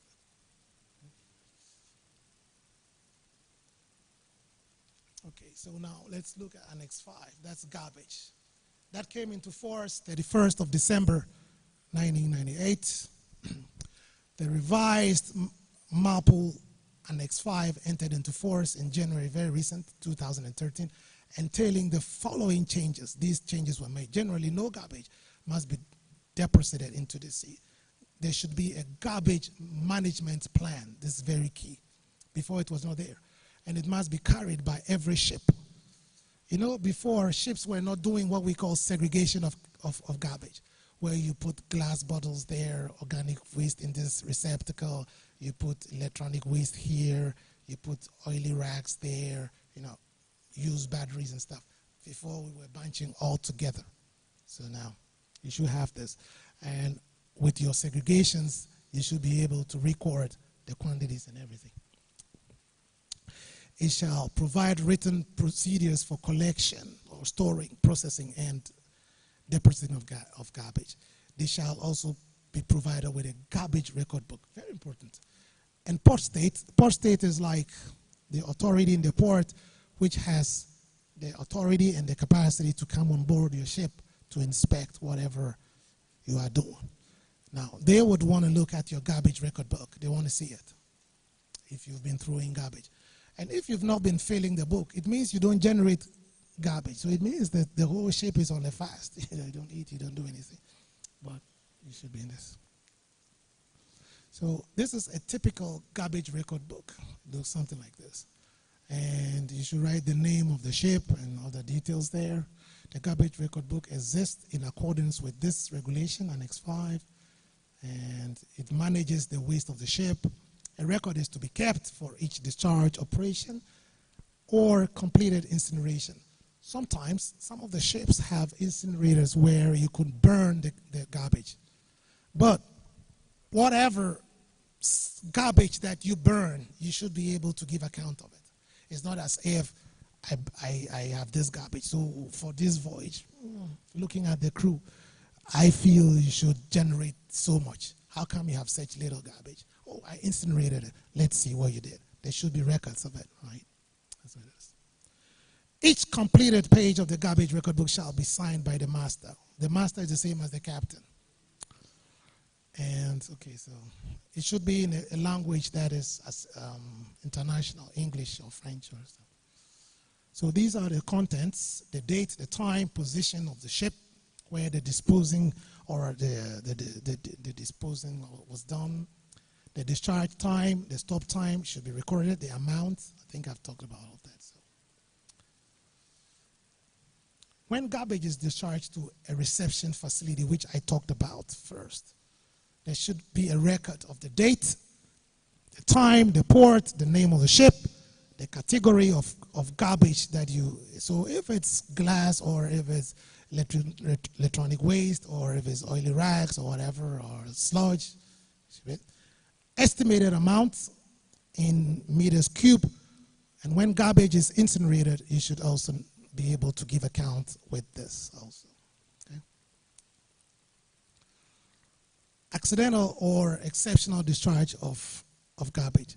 So if per mistake you make any accidental discharge, time of occurrence, the position or part of position, estimated amount of the category or of garbage that was done, and then the circumstances of disposal, escape or loss, and the reasons thereof and general remarks. So you need to account for it. If it was accidental, you have to state it. Okay. So this is the final one, Annex 6. Prevention of air pollution from ships. It came into force 19th of May 2005 for existing vessels. It's very current. Nitrous oxides and sulfur oxides. So we normally say NOx and SOx. You know what I'm saying? And this is the permissible discharge for 17 grams per kilowatt when the crankshaft, the revolution per minute is less than 130. 4.5 kilograms kilowatt when the crankshaft RPM or revolutions per minute is between 130 and 2000. 9.8 kg per kilowatt when the crankshaft, so these are the technical details, revolutions per minute is greater than 2000. Okay, so that is when these should be obeyed. So this is a very interesting picture. I don't think this guy is really obeying Annex 6, is he? Just polluting the atmosphere. Again, so ships constructed after January 1st, 2001, they fall into Tier 2, the NOx limit, it should be this. Ship constructed after 1st of January 2016, Tier 3, and this is even more stringent. So they are to observe this one. Also for those coming in this year, very recent. You remember I said NOx and SOx. The SOx is sulfur oxides and the other one is nitrous oxides. So there should be never limits on the sulfur contents of marine fuel oils used shall be as follows. If it's outside the ECAs, then it should be this value. But if since 2020, in the European Union and other places, they are very stringent, so they've come back to 0.5%. And even within, this is outside of it, but within theirs, from 2015, they have been able to cut it down to this value. So if you are not operating within this value in the European Union, your ship will be fine. But other places, I think 0.5 should be okay.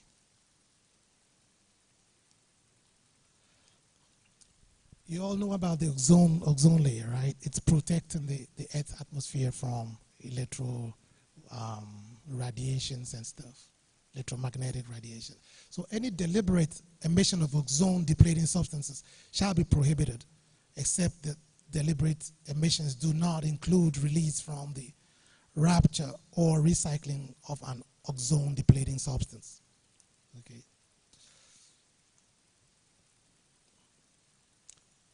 So new installations which contain ozone depleting substances shall be prohibited on all ships, except that new installations containing hydrochlorofluorocarbons, HCFCs, are permitted until this. You know, they want to ban these HCFCs, you know, because the domestically for fixing of the fridge, the gas you put in is freon gas. And in most of these cold stores. They use Freon. But it's not really friendly to the ozone layer. It's not. So they're changing it to a more friendly substance. So volatile organic compounds. So those emissions from tankers are to be regulated in ports or terminals. Such vessels shall have an approved VOC management manual if you do those emissions, and new vessels shall be fitted with a vapor return line. So the vapor return line would cater for this volatile organic compounds once you have this installed on the ship. Okay. There should be some form of data collection. So data collection system for fuel oil consumptions of ships. And amendments to MAPL Annex 6 on data collection systems for fuel. It came into force in March 2018. It's very recent. Under the amendments, ships of 5,000 gross tonnage and above are required to collect consumption data for every type of fuel oil they use. So starting from 2018. Before, they were not particular about it, but Port State can demand it. You have to tell them because the IMO will want to know what's going on. Yeah. Okay. So the aggregated data is reported to the flag state where your ship was registered, they should know, after each calendar year, the end of each calendar year, and the flag state having determined that the data has been reported in accordance with the requirements, issues a statement of compliance to the ship. So the flag state would give a certificate of compliance, right? That's a COC. We call it COC. And that would kind of clear the vessel that it's adhered to whatever it had to do. Flag states are required to subsequently transfer this data to the IMO ship fuel oil consumption databases. So you are being monitored every time. So energy efficiency measures, it came into force, it's still under Annex 6, in 1st of January 2013. Energy Efficiency Design Index, EEDI, was made mandatory for new ships. So it's just like the cars that we have now. Before, we used to have a fuel carburetor, but it's not there anymore. Now it's fuel injection, and they're even trying to go beyond the fuel injection, electronic cars, just to minimize pollution. Electronic cars, they're so silent.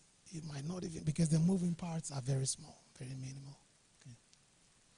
I remember a guy who had, with an electric car, you only need to charge the battery. But this guy, his battery was old. And every morning, because he was African and very superstitious, he felt a witch was sitting on the battery and it won't start. Every morning he would be praying in tongues. Praying for whatever witch and demon. I said, listen up, it's your battery, change it. It's got nothing with a demon. It's not nothing to do with a demon. It's just your little battery isn't working. You got to change it, that's it. So again, new ships and ships energy efficiency management plan, so SEEMP for all ships. So there should be some kind of monitoring when it comes to designing of the ships. Now, ships today are more cleaner, they are more fuel efficient. Some even have hybrid engines where parts of the engines are electrical, right? Electrical. So that's cool.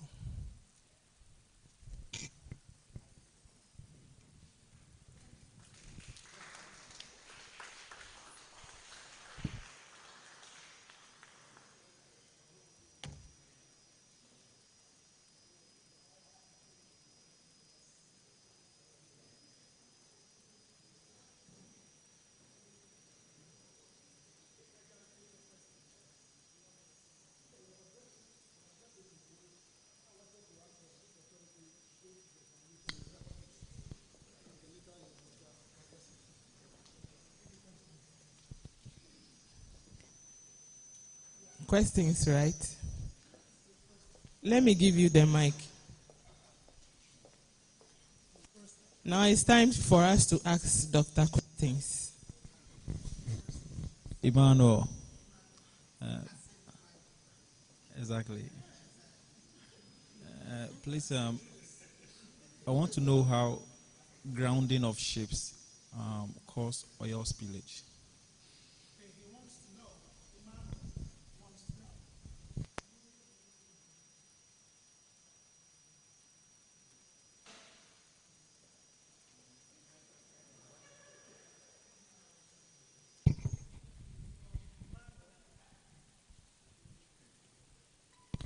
Okay, Emmanuel wants to know if a vessel grounds or has a grounding, is there going to be an oil spill? That's what you want to know. This question is, I would answer it in two parts. Depends if you were really paying attention to the earlier slides. And in my explanation, I said it would depend on the bottom ground where the vessel made the impact. If it's mud or something, nothing would happen. But believe you me, you know we Africans, right? Okay, this should be off the record. It should not be there. We Africans, and we're very superstitious. Everything is somebody doing something, right? Yes. And you know, in Africa, you don't have to be an old lady. All the old men with no teeth are wise men. Wise men. So in Africa, anything is possible. You could be a captain on a ship. You get grounded in muddy ground and yet still have a hole under your ship. That's Africa. But ideally, that shouldn't happen unless it's a rocky ground where the impact is so big. Then you're going to have some of the tanks get ripped off. Then you have pollution. Or not, you're just sitting there. If the tide is up a bit, you rise up and you can go. If not, you could employ the pooling of tugs to do so. That's it. Clear.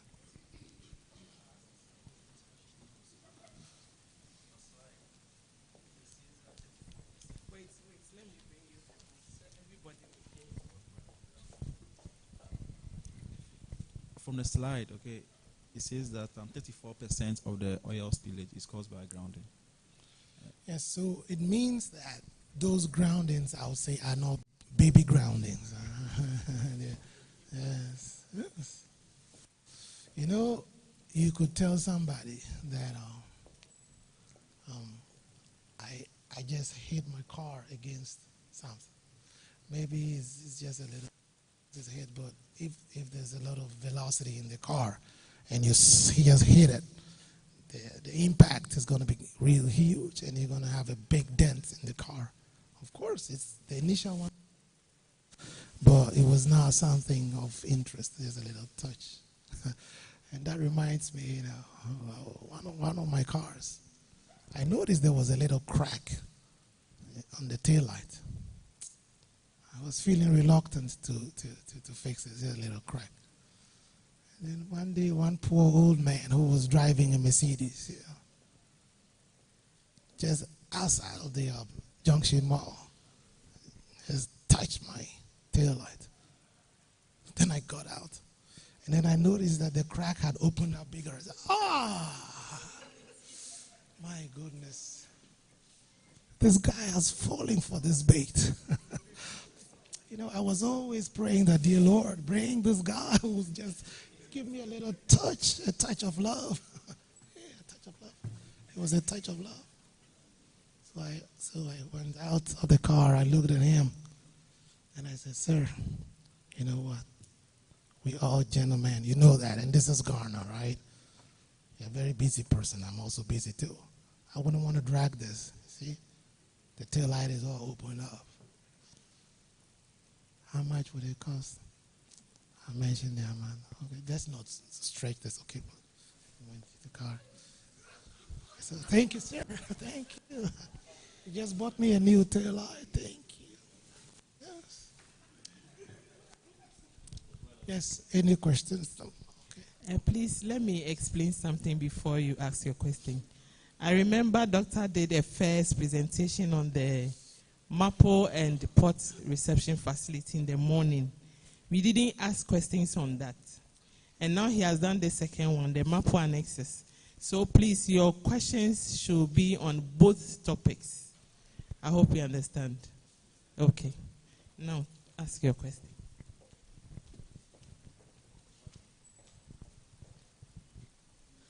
Please, my name is Caleb. My question is... Caleb? Yes, please. Right? Yeah. Yeah.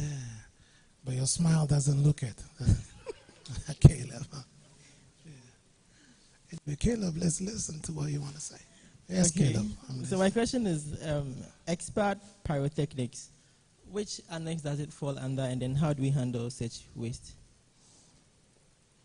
You mean the ship's pyrotechnics? Yes, please. Well, they're harmful substances, of course, because of the nature. It's a rocket. Okay, so it could go under Annex harmful package in package form, so Annex 3 or something. Annex 3. Yes. Okay. And then with discharging of it, I won't necessarily place it directly under MARPOL, because MARPOL has to do with oil pollution. But suppose you have a ship such that it's a container filled with boxes of pyrotechnics, then it could fall under where you have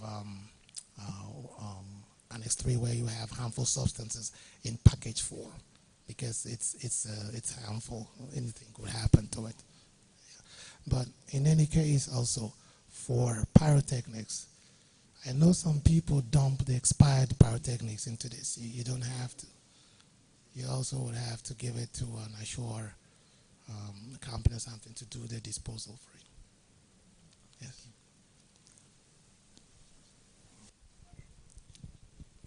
My name is William.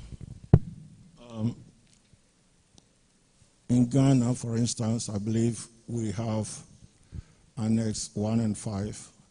So what determines what a port can implement, given that we have 6 annexes?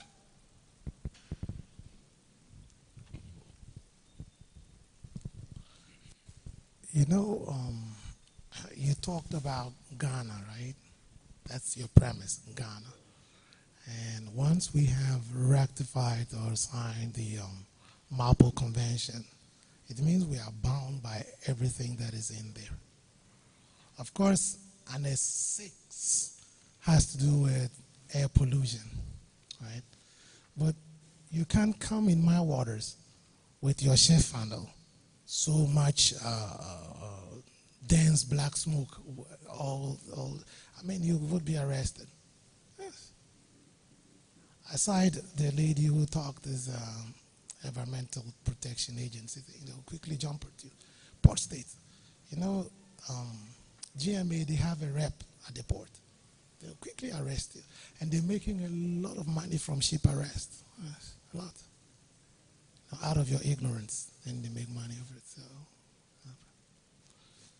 So of course, we are signatory to it, so we are bound by it. It's not exclusive. That is for only these ones.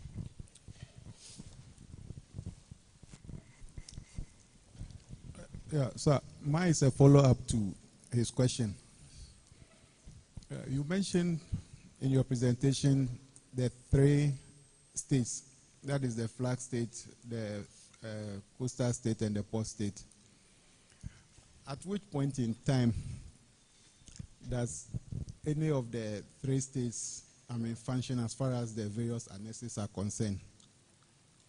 Whether the various states are specifically assigned to one state or any of them, because you said we have 2 that are mandatory and then the others are optional, if maybe I heard you right.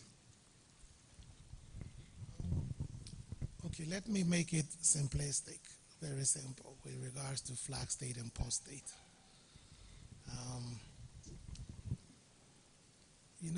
Like, for instance, in Ghana, as a flag state, if you buy a vessel, you're a ship owner, you decide to operate a vessel, you are at liberty to register your vessel anywhere you want to, with you want to register the vessel. Suppose you register it in Ghana, then probably you're going to fly the Ghanaian flag. Most of the times, you notice that the flag of the country of registry is at the very back of the ship. So a similar thing happened. I don't know if you've watched the piracy movie where you had Captain Phillips, where his ship, the Merck's Alabama, was kidnapped. It was registered in, I think, Philadelphia or so, which is in the United States. So the flag state is the United States of America. So those laws that pertain to that country with regards to their shipping and act and stuff like that would also pertain to the ship. It's registered there. Then you have the flag state, like in Ghana, the port state. The port state, as you can hear from the name, the administration has, like in Ghana Maritime Authority, they have that jurisdiction or authority over port state. So they have qualified people. It could be surveyors, captains, chief engineers, who would board ships and inspect to be sure that they are in compliance with all the conventions, if it's MARPOL you're talking about, right? If the vessel is not registered in Ghana, if your vessel is registered in Ghana and you come, definitely the port state would be from Ghana. It's a Ghanaian port state. But that does not prevent us from applying the international rules to make sure your vessel is compliant. Same or similarly, it also goes for a vessel which is registered in the States or the Caribbean or wherever flag state you are operating under. So those distinctions has to be made. Are you okay? Yes. No, I think you. Wait, this guy. Yeah, your first name, please. Doc, my question is about. My name Rashid Okwe, EcoStar. My question. Okwe. Yes, but I'm not one. I'm bearing Arabic name. I'm bearing Arabic name. Because the same thing you did when you were in the vessel. You requested for. No, I was the one who responded. And then I responded again by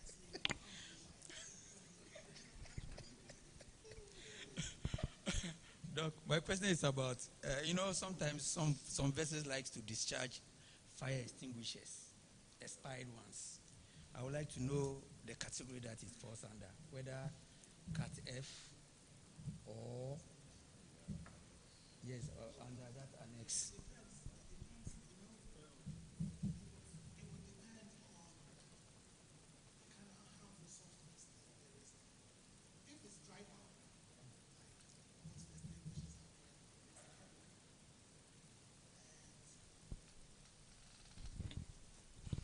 the chemical, if deposited directly into the marine environment, would not be a good thing.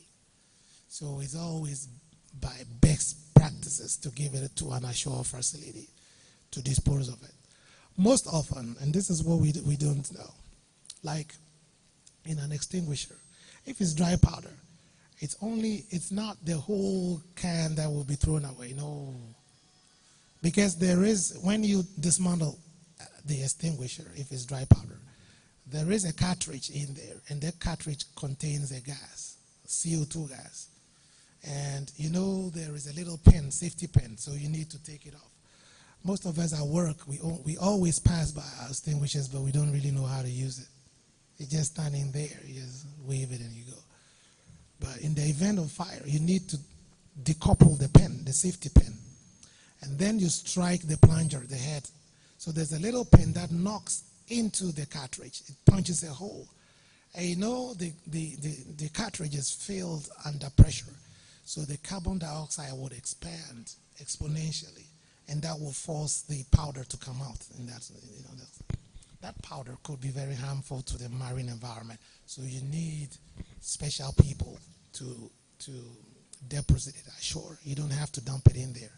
Actually, if it's expired, like I said, it's harmful. So the only thing is the powder that would have to be changed. Most often, how can you really tell it's expired? If the CO2 extinguisher is there, you just try to shake it. If the powder is like big and it's not moving, then it's not good.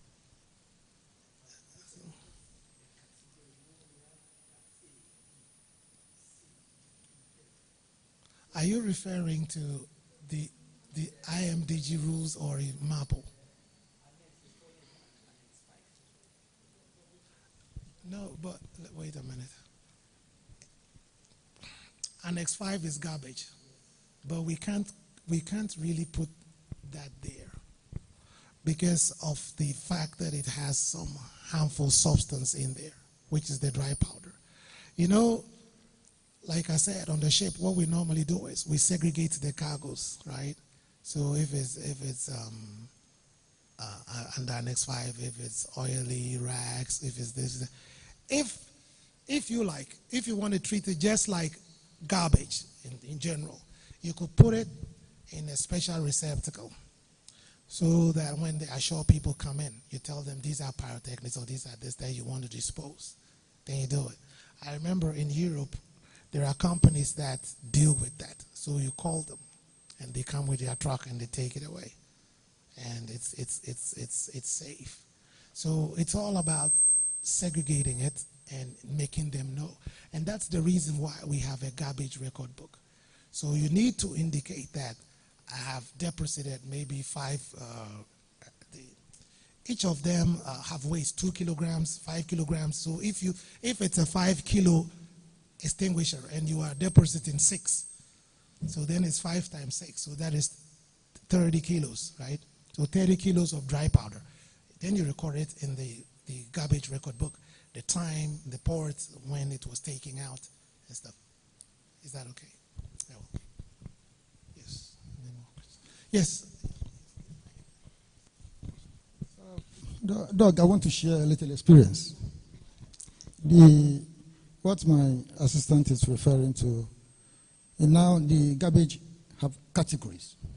Category A, plastic; B, food waste; C, domestic; D, cooking oil; E, incinerator ash; then F, operational waste; and the India, that is I for all form of electronic waste. That is how they categorize now. That is why it's actually asking for that particular question, that the ash, the extinguisher, which area does it for? But what I want to say is that with regards to the pyrotechnics, because of the issue of traceability, like the instance Doug gave about citing one of the companies, because of traceability, every shipowner, charterer, and the authorities interested in knowing where the final product actually lies. And in Ghana, because we don't have what it takes to handle a product like pyrotechnics, by experience or on the ground, we only tell you we don't handle this particular category of waste. It's better for you to send it to the next port where they have the system to carry. Because we don't want to be liable for carrying anything to the landfill site, and then you start the next moment they start tracing, they know it is my company, somebody else's company, that brought that particular waste. We only want to avoid that. So to avoid that, we don't want to entertain ourselves in going to handle something that tomorrow there will be an incident, somebody will be tracing it to our side. That is one side of it. I remember about 4 or 5 years ago, one ship came to the port, and then they said they have batteries to discharge. Plenty batteries. Yes, and we discharge it. You say, oh, we'll carry for them. We were carrying, reach the gate, because some said, no, it's not going to allow. This is not actually a waste. We sent it back to the port. They said, no. Finally, the agents, together with the owners, have to ship that thing to wherever port they find themselves. So what I'm trying to say is that if we don't have what it takes to handle it, we don't go there. EcoStar, for instance, we only have the mandate from the Port Authority to handle the Annex 1 and Annex 5. But when we finished the construction of our biodigester, we wrote, that's the Annex 4, we wrote to the authority, and the authority went ahead and gave us the mandate to handle actually the sewage. You see. So what we do on the ground is that if we see that this thing handling it to get the problem, we don't mind whether you report to the authority or not. We tell you, please send you to the next spot where there will not be any problem. That's the little experience I want to share. Thank you. Okay, that was a brilliant contribution. Actually, what you were saying is not remote from what I was saying. If you were listening, I initially said there is what we call segregation of garbage. You remember? Yes. And of course, on board with your cargo record book, these categories are indicated there. So if you know it's food waste, or if it's oil waste, or electronic waste, or any other waste, getting to know the categories, it's very easy to determine. So you can always find that out. Yes. Any more? Yes. Your name, your first name. Emmanuel. That is, if you have Emmanuel. Yes.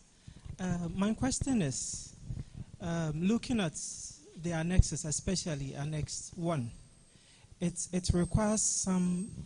What's Annex 1? Oil disposal, the oil waste. Is that what I said, Annex 1 is? Is that what MAPO says? Oil disposal. Yes, see, don't go quoting me wrong that Dr. Nana said MAPO Annex 1 is oil disposal. I never said that. Unless you are possessed by a demon, that's a different story, but I'm not. I didn't say that. Oil pollution, that's what I said. Yes. They are not the same. Yes.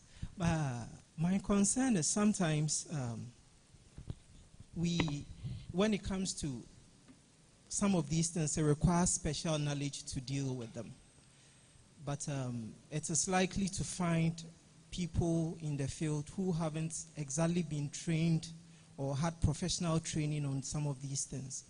Coming from an institution like the Maritime University, are there programs that people who don't really have the competencies could come and take maybe some short courses that will help them understand exactly what is expected of them when it comes to that field? Thank you. Okay, I think I have witnesses to that. James, are you there?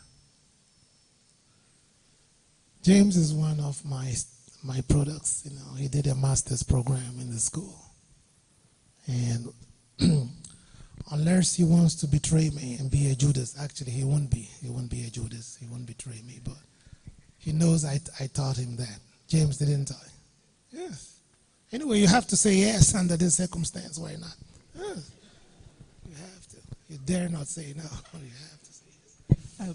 Please, a follow-up. Because it's good PR for the school, right? Yes. Like you said, he has done a master's program. Yeah, but that notwithstanding, you know, the Regional Maritime University, and maybe I'll sell the school a little bit, is the only regional university that we have in the sub-region for English-speaking countries. Of course, we do have our counterpart in the Ivory Coast for the French-speaking countries, but for the English-speaking countries, it is the Regional Maritime University. And we have 5 countries that are joined together, forming that regionalization bit of it. We have Ghana, Gambia, the Gambia. I don't know why I have to add that article, the Gambia. You don't have to say Gambia, the Gambia, okay. So the Gambia, Sierra Leone, Liberia, and then Cameroon. So these 5. So it's a kind of amalgamation. We know, we understand each other. And of course, the school is physically located in Ghana. And what we are doing is delivering maritime education and training. That's what we're doing. And we have a diploma program. We have a vocational program. And we have a degree program. We've got a master's program. So depending on which level you start, definitely and I would say there would be certain openings for you to get knowledge of what we are doing. But it all boils down to the level and degree. For somebody doing vocational, I might not go in depth, like somebody doing probably a diploma or a master's or an undergrads. So it's there. Thank you.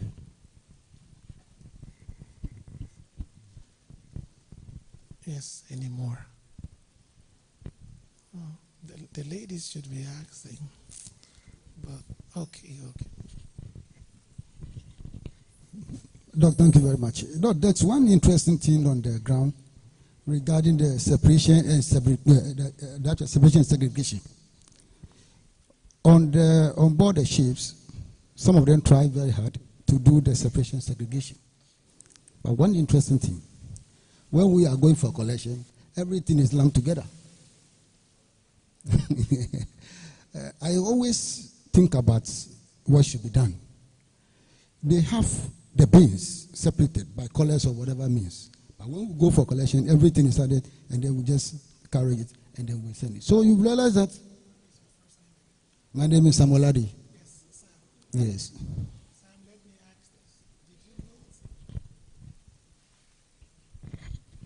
Sam, let me ask this. Did you note the ship and its name and where it was coming from? It's very important. Then I would answer. Doc, I'm not referring to one particular ship. Yes. Sam, if you were my student,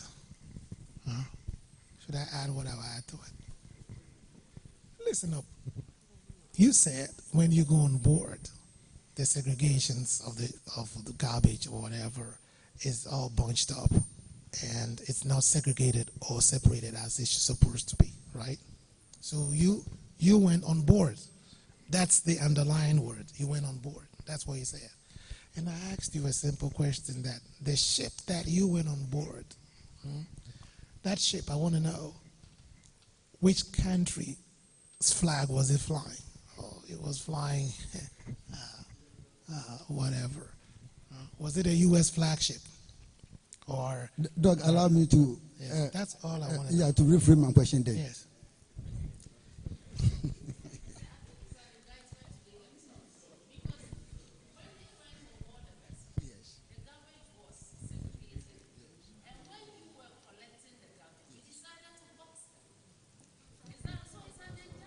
It is a general limitation that I'm trying to come to. That I'm actually trying to. The point I'm making is this. Now, if we you see, different what we know and different what is on the ground. For instance, I'm going to take the garbage from a vessel. When I go there, I can see on their bins that they have. This one is a domestic, this is food waste, that's the separation we are talking about, segregation. When they come to the collection, they put everything in a rubber bag. That one, no colors. No colors. And then they just will just be throwing it into the... I wish tomorrow visit, somebody will be working. So that when we all go to shipside, we will actually understand. What I'm saying is that they do separation and segregation on board. But when we are going for collection, everything is put on the same truck. And it's something that me myself have been wondering what should be done in handling that particular situation. Because you cannot go with about 2 or 3 trucks. You cannot go to say that this one for category A, this one for category B, this one for category C. Everything goes into the same truck. Caleb, please react to what I'm saying. Can I come in a bit? You see, wait, let me answer. Let me just come in. We conduct inspection of your facilities. And a few times that we've come to you, we keep telling you that try and segregate your waste, because that is what we are moving towards. So if you tell me that you go and they lump everything together and you also receive it, it means you're also not practicing what we are telling you. A few times we come there and we tell you that CG or NITE, yeah, they separate their plastic bottles. A few times they've done that. So if your company is not doing it, it means you are not doing the right thing.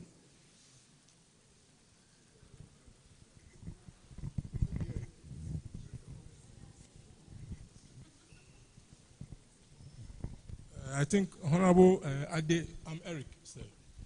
Honorable Ade is interested in contribution. But I think what he's saying, I don't see the tail and the head of what he's saying. Because if you go to the ship and you bring plastic truck, food waste truck, domestic truck, they will give it to you. But normally, you know, we have a capacity truck that will take it along. So before you go, they've already bagged the plastic in plastic bag. The food waste also different. So it is we have to do what? Carry it. So what my friend is saying, I think he's interested in giving contribution. Thank you. Yes. Now listen up. Listen up. Quiet. You know, in class, you know, sometimes I leave the students to do the answering for me, you know. And my students know. I tell them in my class, like I did tell you guys, you can sleep but keep your eyes open. Also put your phones on vibrate. Okay, so it won't distract my attention and my thought pattern. But somehow, some of the students won't listen. And funny enough, you would hear a phone go off. So when that is in the middle of a serious, you know, thing I'm saying, then the phone decides to go off. When that happens, I just leave the student to his fellows. All I say is, I hope that phone that's ringing is an iPhone 13 or something. If it is, I'm okay. Most often, the phone looks like it's from the Second World War or something. Jeez. Such phones always go off. Cracked screen, the shell is all messed up, it's been battered and bruised. That's the kind of phone. And that's the same phone that's going to go off. Because listen up, the iPhone 13 is too expensive for him to be just putting it around. It could be stolen or something. So we just keep it. But that little funny phone, put it there. And it would definitely go off. And I wouldn't say much, but I leave him to this, and his friends will tease and laugh and stuff. So Eric, you did a good job, isn't it? Yes. Yes. Your own mates will devour you. I don't need to do so. Yes, any more questions? Yes, Emmanuel. My next question is still on training.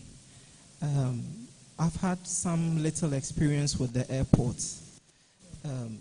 Normally, if a facility operator employs a driver. Yeah, which part of the airport? I used to work for Delta Airline. If you employ, let's say, a driver, and you take the driver to the airport itself has its training facility where they still, no, profiling. They still have to train the driver on how to drive on the ramp. I want to find out with GPHA, do they have such training for especially third-party contractors who are bringing their staff into the ports?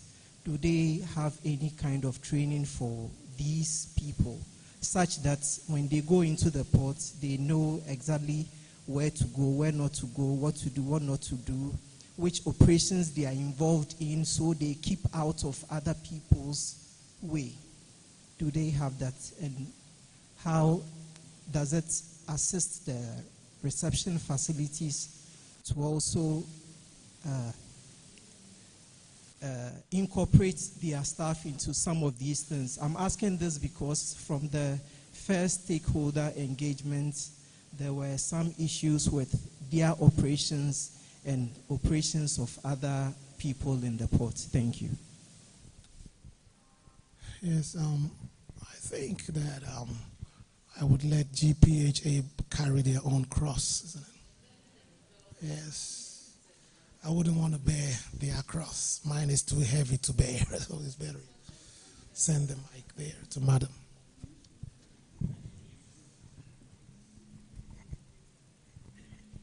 There's this training for occupational health and safety. That one, all stakeholders and GPHA staff are on board. For that, we do. And machine operation training, we do. But now we have even included outsiders for the machine operation training, where they pay a fee. Have I answered you? Okay, thank you.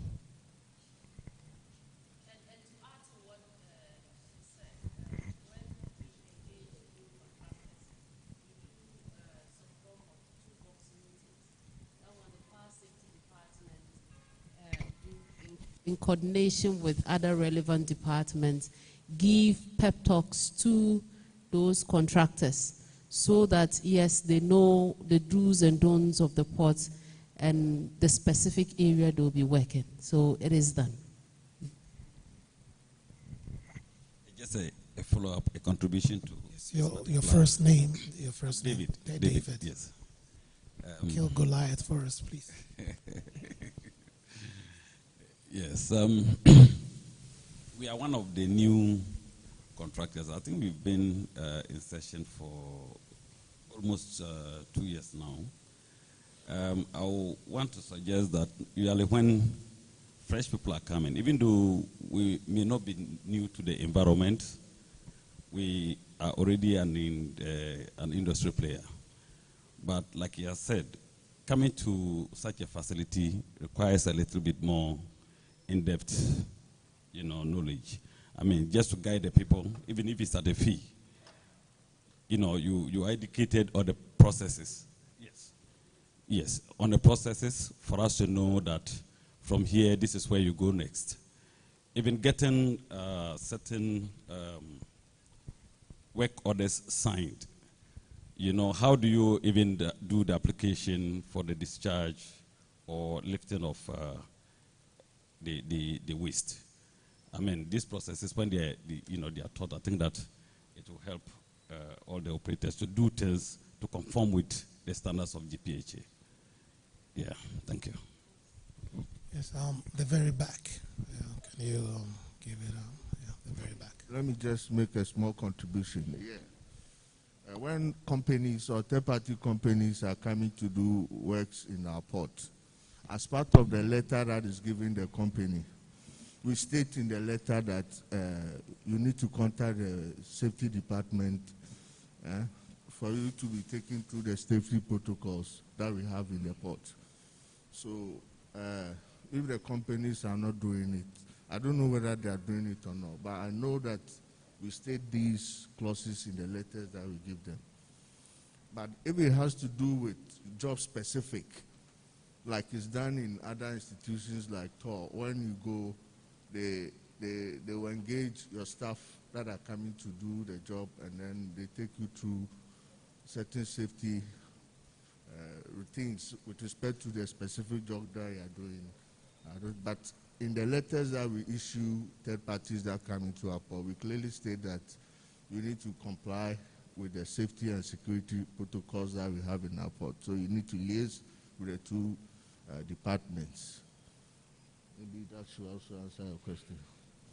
Thank you.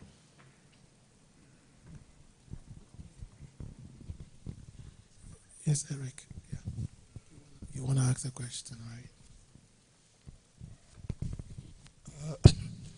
Sorry, what my brother was saying, I think he asked of the job specification. Fine, if to mind, I'm sharing some idea with you. If, let's say, GPHA gave you a contract in the port, the GPHA knows you know about the job that you are coming to do. So he's supposed not to train you. But on the safety side, that is where they will refer you to the safety department for you to be conversant to the port. But on the job specification, you have to have your trained men to work for you. As you are saying, the port reception facilities.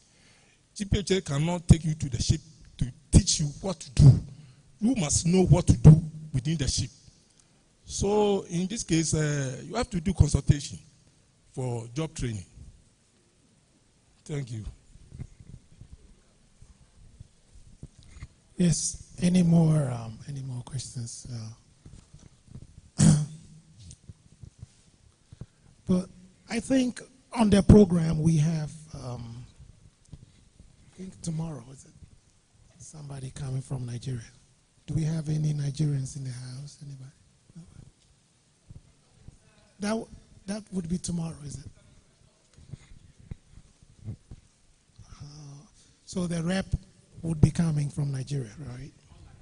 Oh, online. Oh, okay. Online, yes.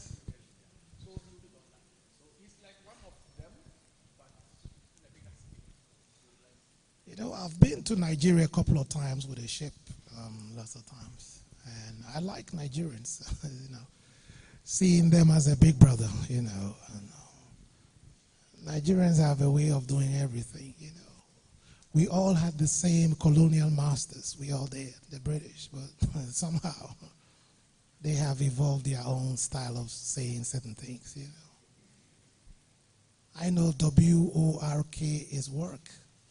I say, oh guy, you don't do work, it's work. And even when it comes to worshiping God, you know, I know we say in Jesus' name, but in the name of Jesus, something extra to it. I like Nigerians. It's unfortunate they are not here. They're good brothers. Yes, any more questions to this one?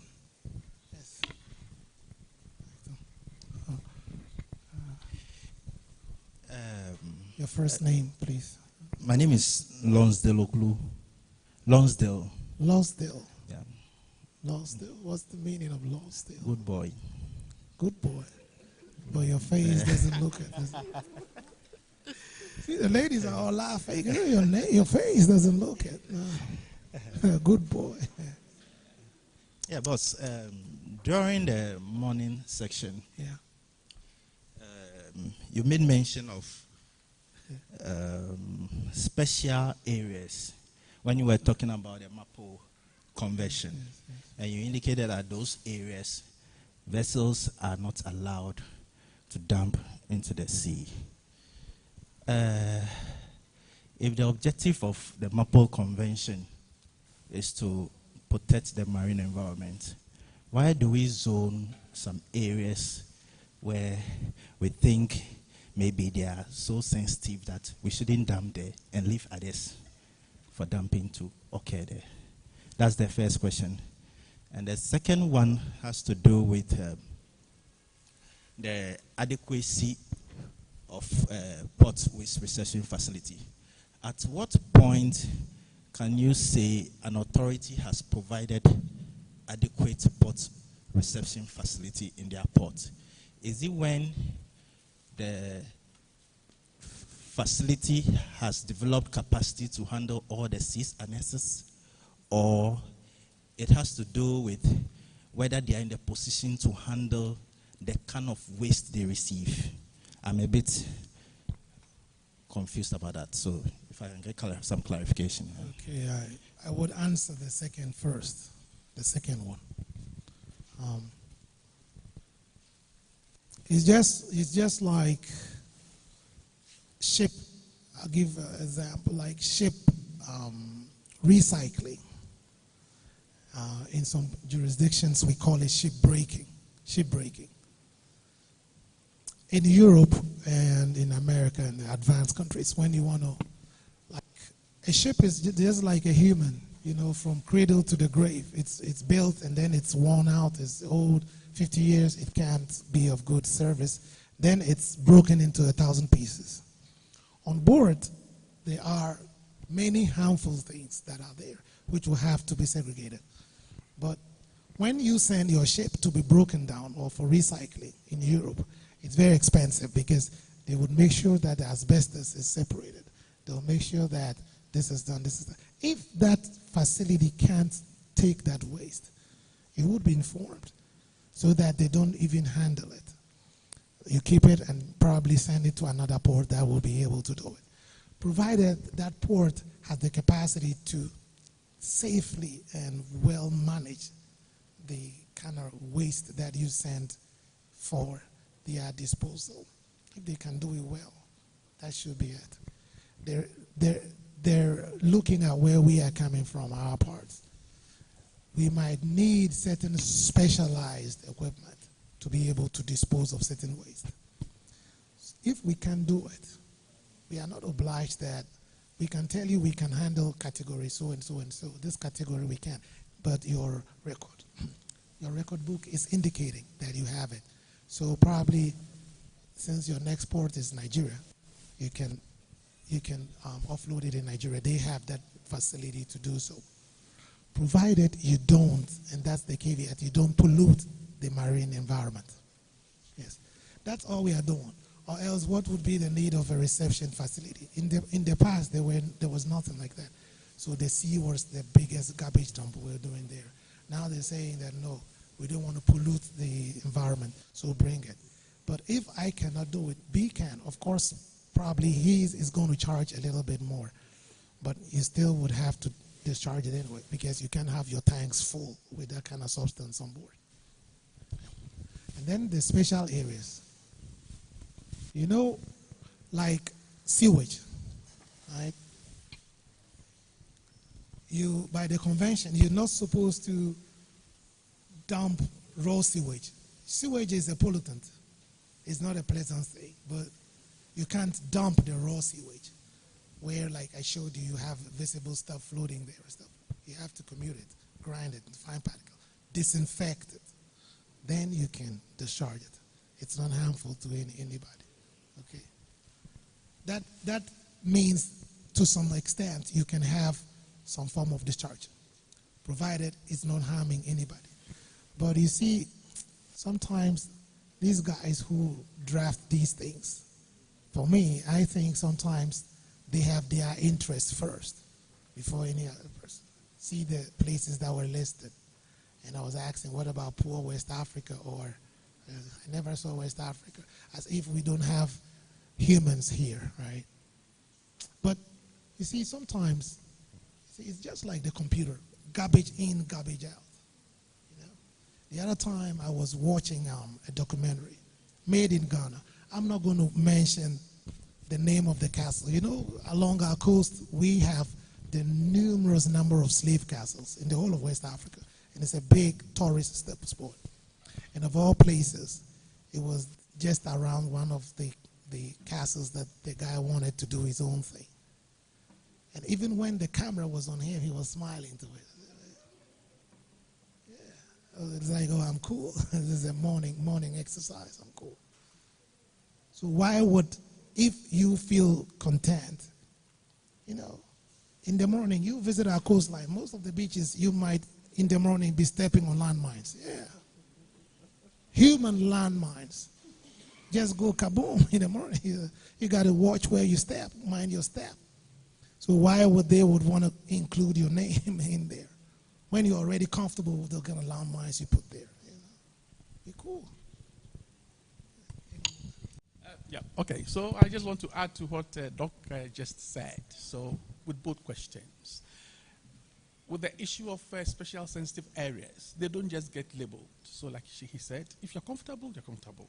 So countries in those regions identify the special characteristics of that water body, that area, for which they want to protect, and therefore make an application to the International Maritime Organization. So these things are debated, they go through a process, and then eventually it is labeled. And once it's labeled, it has to be complied with internationally.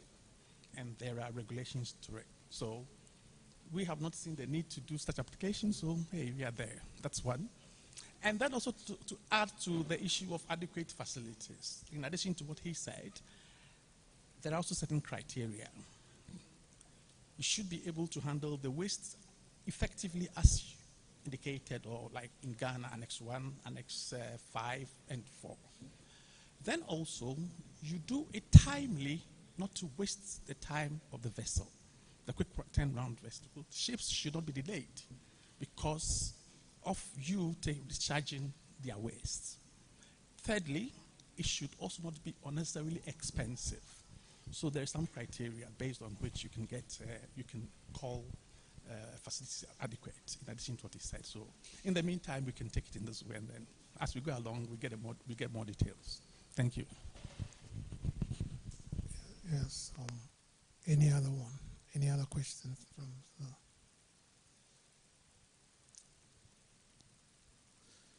Okay, madam. I see you giggling all the time.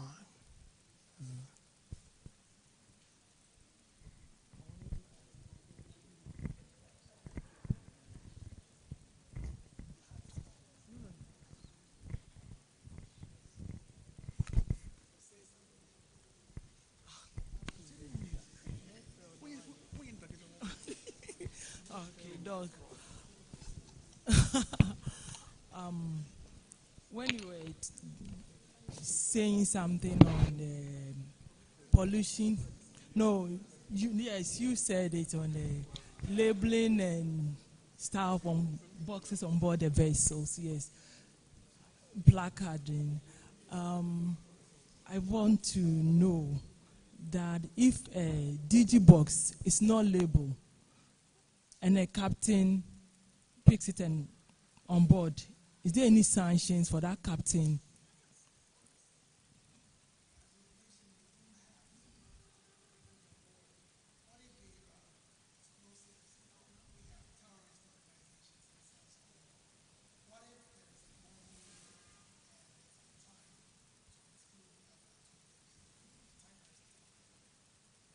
Yes. I asked this because we've been receiving DGs without placarding. Yes.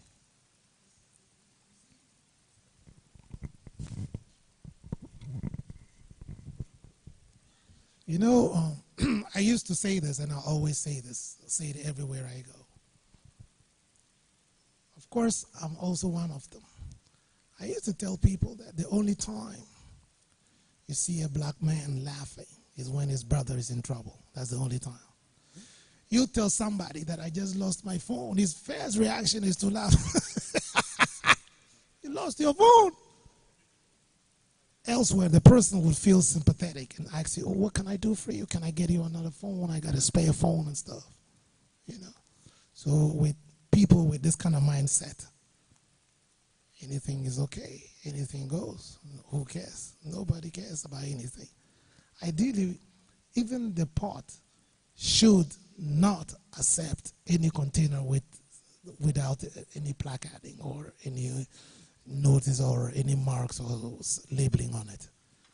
Aside the ship being guilty of it.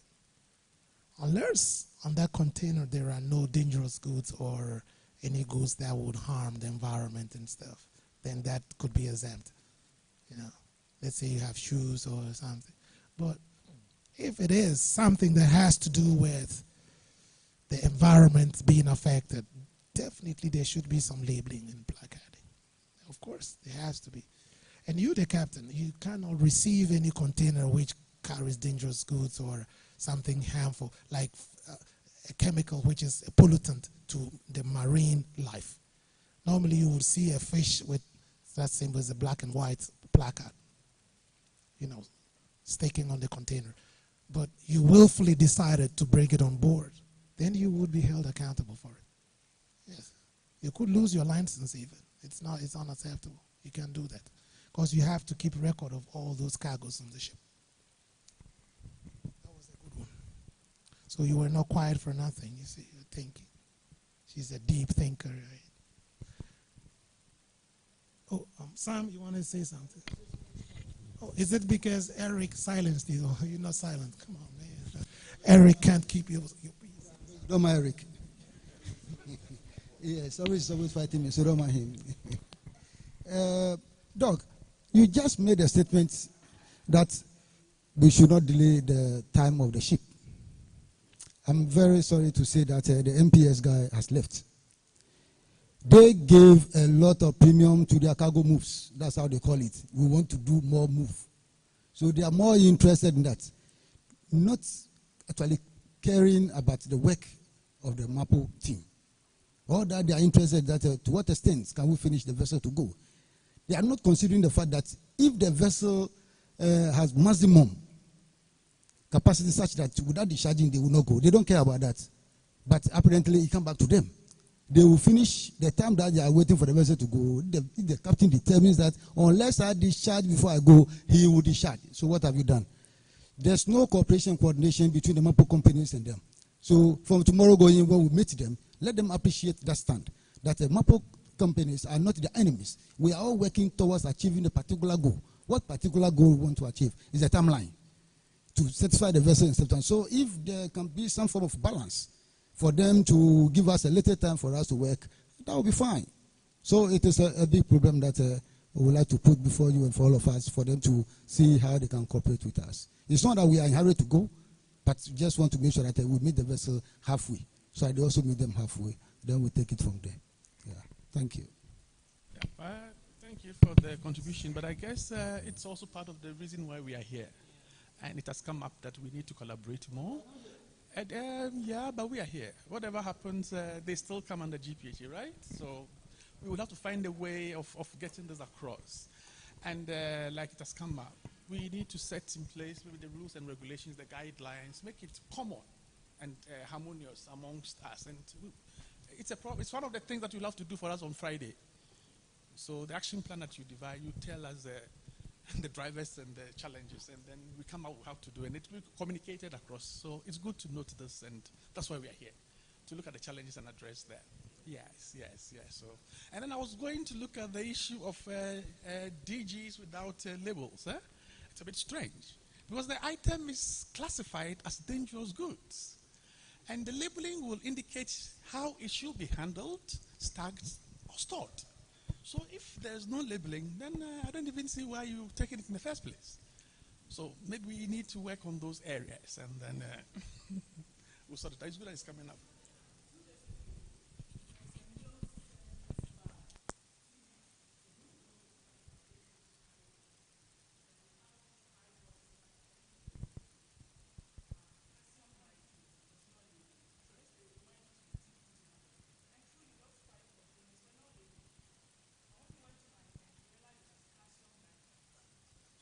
Challenging you. We are indicating that it's an issue that has come up. It means we need to address it. So it needs to be really looked at, because it doesn't happen anywhere. I mean, so if you don't know what is in, where do you store it? How do you handle it? And what if there's an explosion? What's up? So we cannot, I mean, such risks are too high to let go. So it's good that we are noting now. So it will come up out, and then it will be tackled. I'm sure it can be addressed. Because internationally, we know it's not allowed. It shouldn't happen. And like you said, it's only we want to destroy ourselves as black people. Thank you. Yes. Any more questions? Good. Yes, sir. These DGs coming without labeling, it's a very serious matter. The last time, GM, we had a meeting here, we spoke, we as agents, as clearing agents, we met some of the actual importers, and we told them that that thing is no go area. They have to make sure that that thing is done. They need to talk to the port of loading, for them to talk to their agents that this thing that they are shipping, they have to get the class. The labeling affixed on it, from class 1 to class 9. I mean, strictly from class 1 to class 8, that one you have to make sure. But for the 9, it is flexible. But in any case, from 1 to 9, the labels must be there. We met the shippers too, and then we also told them that they have to make sure. Now, as an agent, these are means by which sometimes they can use to dodge duty payments. They don't declare that. Sometimes it can be intentional error, it can be non-intentional error. All of those things are there. But in other case, we need to be abreast ourselves with it. The shipping line have a way of dodging these things. Now, on the middle part and the down part of the bill of lading, they will indicate there clearly, shipper load, stored, and count. It is a total disclaimer on the shipping line. They will say, we don't know anything about that. And we are also calling upon them to make sure that the moment the person completes the shipping instruction, you also have the duty to let somebody go and do some form of verification before the shipping notes and the shipping instruction, the bill of lading, that things are generated, before the cargo move to the port. They shouldn't say that because they have put the disclaimer there. That's the end of it. It shouldn't be like that. Because they have that laxity in putting the disclaimer so that we are only a mere carriers. You are not a mere carrier. You are carrying something you don't want to bear responsibility of verifying. So I do that to help the shipper. Because if you help the shipper and he's doing the right thing, penalties and other things are avoided. The shipper will continue next time from 5 containers, you to go to 10 containers. Because the penalties level in customs is ranged from 100% to 300%. That's the offense, this thing that actually happens. So if you the shipping line, you're also helping the forwarder. You're helping the forwarder, you're helping the shipper. In the way, you also get a business. So shipping work is now become a collective responsibility and not individual responsibility. I think that's the way we should go. But if you want to say that the world, like our lecturer said, or our resource man said, if somebody is in danger, the first your response is to laugh. Is that what you want? Laugh and see whether tomorrow you come to you or not.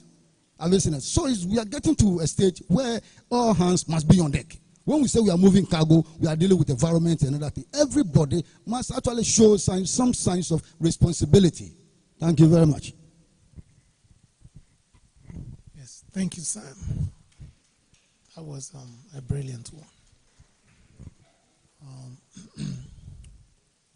Any more? Let's see. I won't call you. I won't call you either, right? You know everything we were taught today, so I won't call you. Oh, madam. Go say something. Go say something. No,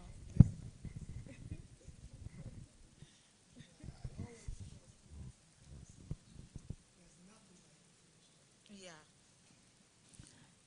Actually, I'm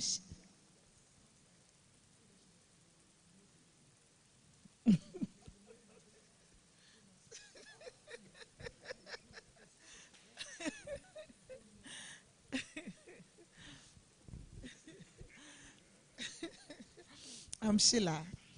Yes. In your first submission, you made mention of coalition. Yeah, coalition. Yes. Of when we were talking about the spillage. Yes. And it's about 28% when coalitions happened. And coalitions happened, yes. I was wondering.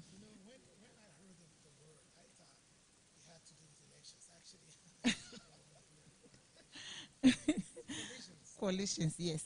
I was actually wondering, like, the sea space is very large. How comes two ships just collide?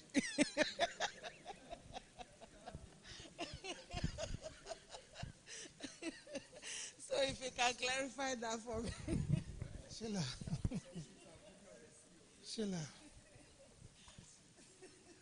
Sheila, this, you know, I like it when I crack a joke and it's an adult class. If it's an adult class, I'm happy.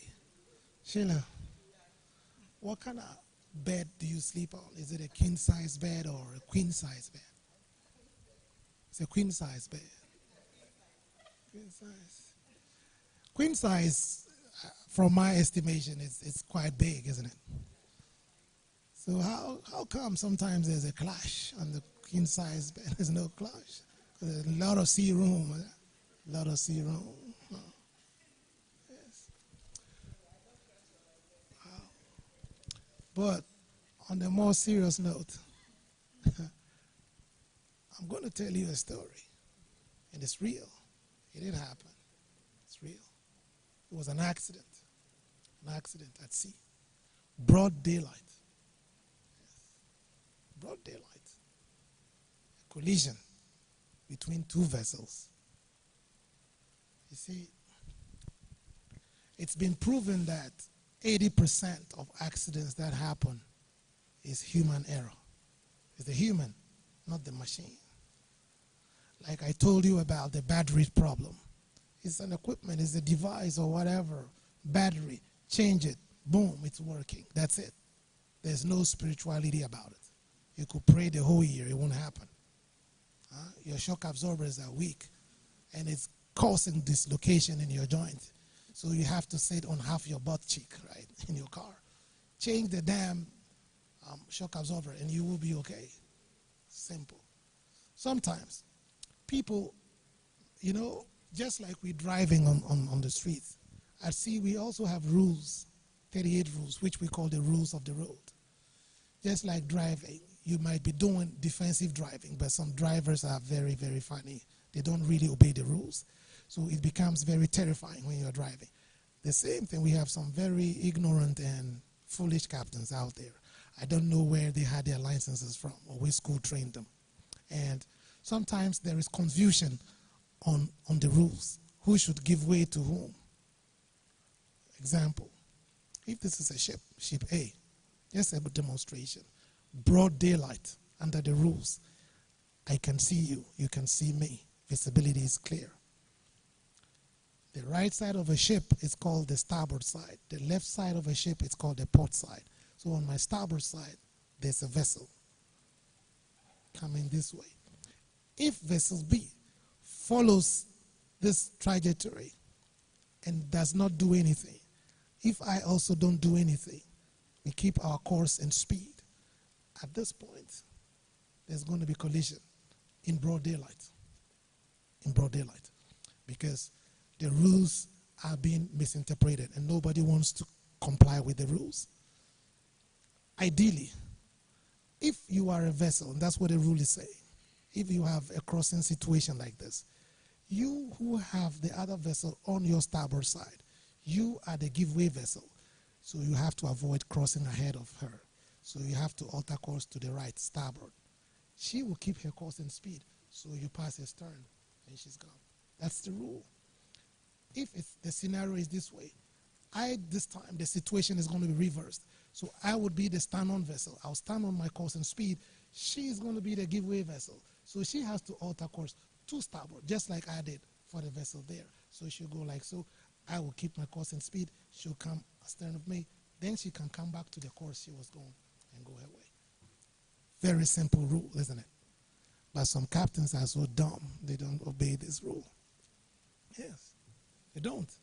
So there is this kind of misunderstanding. And in broad daylight, you know, we have something called, okay, before I say that something, I hope you all know who Mr. Bean is, that funny character, Mr. Bean.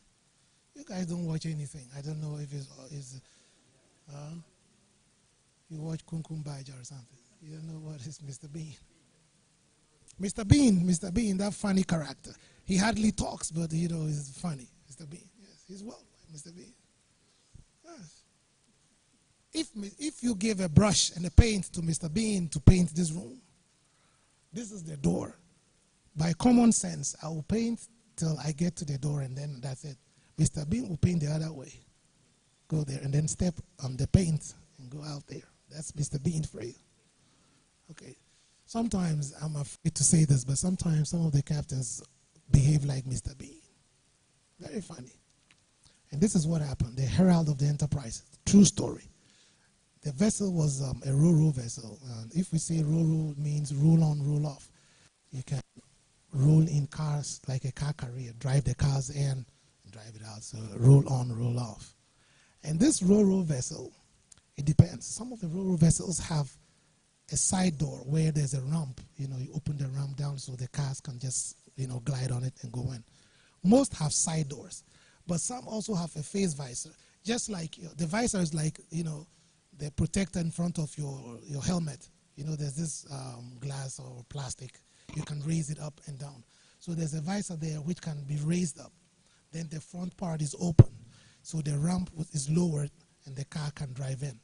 So this is how this vessel was designed. It's a car carrier, but it's from the front. The visor is open.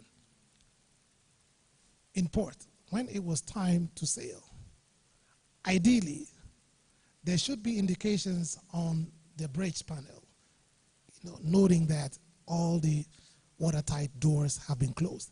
Normally, if it's closed, it would light green. If it's open, it would light red. The chief officer is supposed to do that in conjunction with the bosun, who is the chief rating, and then probably one of the sailors. The chief officer felt that the bosun had done it. So he didn't go to check. So he was sleeping in his cabin, listening to music. The bosun also felt that the rating, the AB, had also closed it.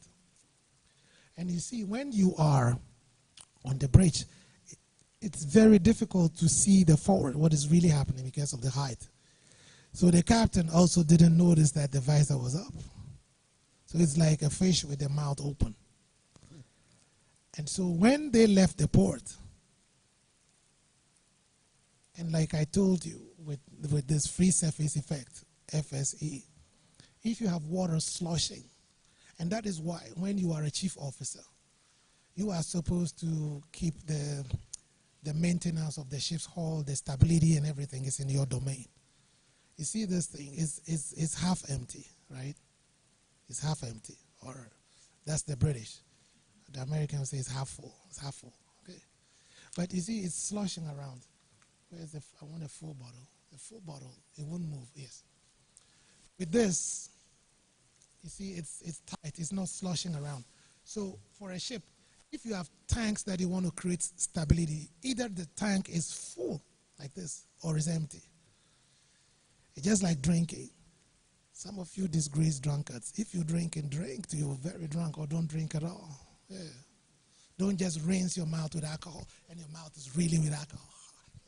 Drink. You see, we got 4 stages of drinking. 4 stages. Yeah. The first stage is the cheerful stage, right? When you start drinking, you're cheerful. Oh, I think you're a beautiful person. Yeah, that's the cheerful stage. Most of us stop there. Like me, I take a glass of wine, that's okay, cheerful stage. But some of you don't know when to say stop. You keep drinking. Then you get to the argument stage where you say, oh, this bottle is pink. I say it's green. Argument. You won't stop at the argument stage. Keep drinking. Then you graduate to the quarrelsome stage. Now it's going to be physical. Oh, no, then you want to punch me and stuff. You won't stop. Keep drinking. Then you get to the stupor stage where now you're walking and you see holes in the ground. When there are no holes, you take care and greet the ground. You go home, you see your wife, and you look at the face and say, I think you look familiar, isn't it? Yeah, you look familiar. That's the end stage of drunkenness. So either you keep your tanks pressed up full or empty, not half full, because it creates free surface effect. So this is what happened to the Herald of the Enterprise. Just before they got to the breakwater, I believe you all know what a breakwater is. There's the little bridge there. Water started rushing in. And before the captain could phone the port and stuff, the ship lost stability, flipped over, and more water started coming in. It was very tragic. This should not have happened. In broad daylight, it was not night like it was night or anything. And of all places, in the port, you can Google Herald of the Enterprise. It's very sad. So collisions can happen if the rules are not obeyed.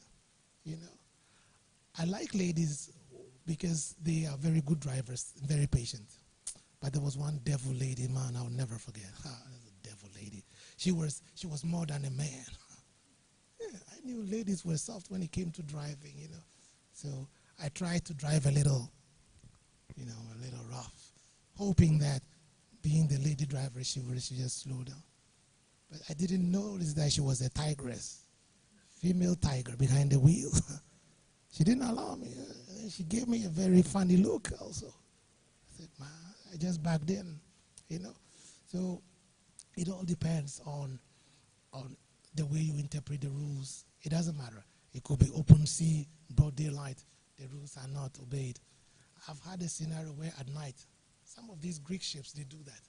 They leave the bridge, especially if the course is a long stretch, maybe 150 nautical miles before you alter course. So then the ship is put on autopilot.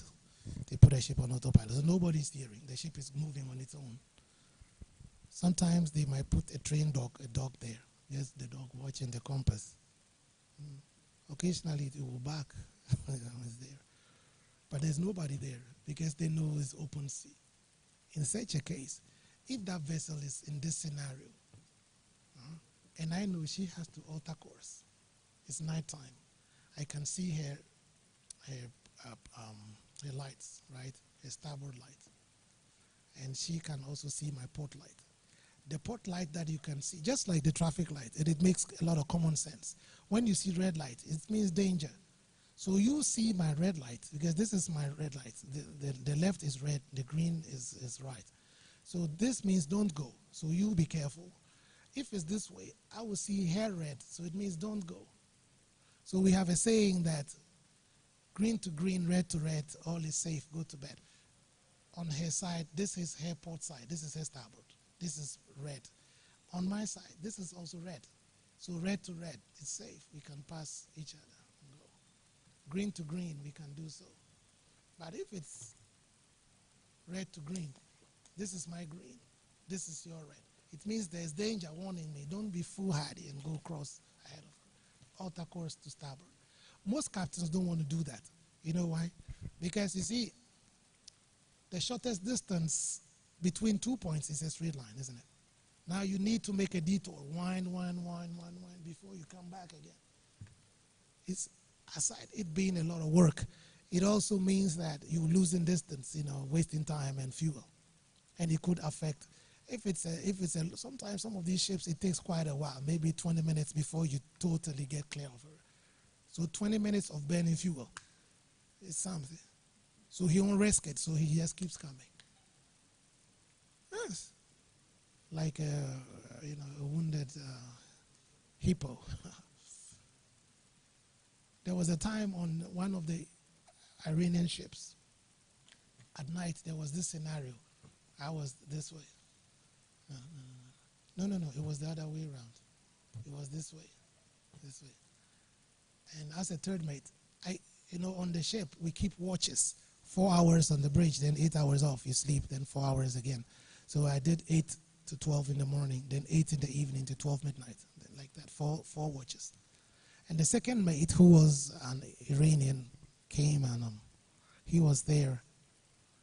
Ideally, he should have altered course to starboard. He just was, because it's his country ship. He said, I want to give the other guy a heart attack. I said, what are you doing? Because I had close watch. He had taken over from me. I told him, be careful of this guy. Just alter a little bit. He said, I don't mind him. I keep on my. I said, really? What kind of? So he kept going. And I was there watching till it was almost a close quarters situation. If it's a close quarters, like as I said, it's like Mr. Bean. You paint yourself in a corner and there's nothing you can do. So we got so close till it was almost about a nautical mile before he started. So this guy, knowing that I don't want to do anything, then he started, because he knows that at the last minute I could alter course to starboard. It would be very stupid of him if he comes to port, because if I should in the last minute change my mind, there's going to be collision.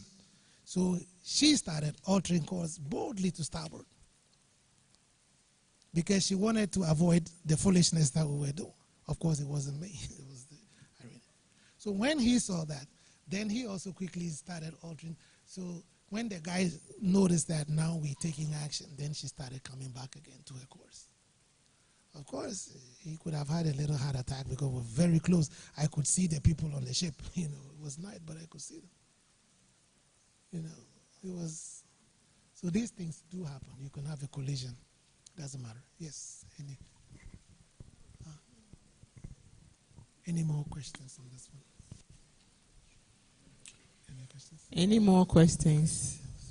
Or we take the last one, then we close. Who has not said anything today? No, not said anything. I want to give it to somebody who has not smiled today. If after all of this you won't smile, then nothing will make you laugh. Have you ever seen a Kwao man who is dead and put in the coffin before? He's so angry. My tribe, we are matrilineal. So when I die, my nephew is praying hard, but I'm not dying no soon. Yeah, I'm not dying no soon. My rich uncle, you better look for yours too. And if the Kwao guy dies, because he's so unhappy that he's leaving everything behind. And in the old days, your nephew would take your wife too. Oh my God, not my wife. Yeah, including that too. Yeah. Yes. So what I want, and when you die, and when people are about to die, they know, they have a feeling they're going. They have a feeling because the angel of death will be very close, so you can feel it. But under medical terms, we have something we call rigor mortis. When you die, after 1 hour, the posture in which you are, you become stiff, and you are there. That's why the nurses, immediately you die, they position you well so that you won't become stiff. If you did this, that I'll knock you and give you a knock, your hand won't be like that when you are laid in state. Yeah. And the cow guy, because he's not happy that he's leaving all that behind, he will frown the face before he goes. So after rigor mortis, the face is already squeezed and you can't do nothing about it. So when people are filing past the death, especially his nephew, he wouldn't look at ankle. His ankle is not too happy. He'll look elsewhere. After the burial, you can do whatever you want to do, but not before. Anyway, the last question. So it's good to laugh. Okay. You haven't said anything. And you were sitting right next to my good friends. What was the name again? Yes, Venice.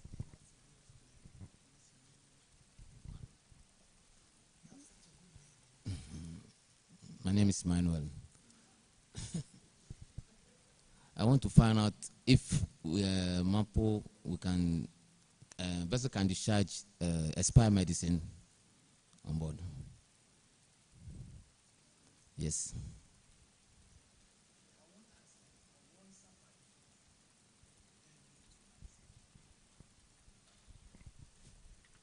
If you heard him, he wanted to know if under MAPO somebody could discharge expired medicine on board.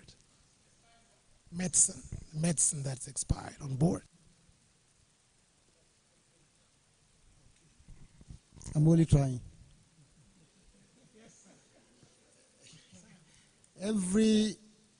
Everybody has mandates when he gets on board.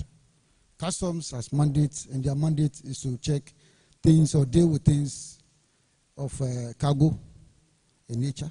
Immigration also, they deal with human beings, passports and other things. We also deal with the solid and the liquid waste. But when you check our certificates that we have, there's no clear indication of the actual medical waste. There's no clear indication.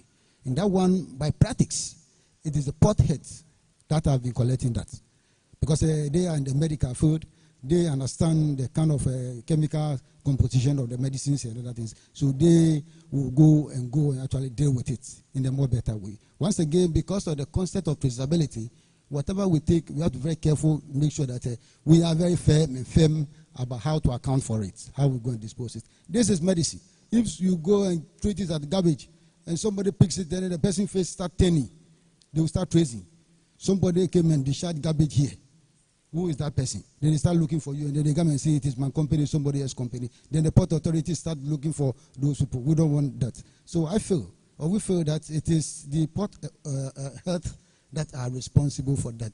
But practically, we are finding solutions to that sometimes practically. Sometimes it's very small. And port health, when they go, they collect money before they will take it, certainly. That's what I cannot speak for them. You see, so if it is very, very small, sometimes they just try. But largely not, we tell them, like pyrotechnics, when they go to next port, or they should call on port head for them to come for it. Thank you. That was brilliant, Sam. Any more questions? I think we'll take the last one, and that will be it. Last, final, icing on the cake. So where is it going to come from? Who hasn't spoken today? Have you? Okay, say something. Like I said, it doesn't matter. Just say something. You can mention my name. That's okay. Say my name.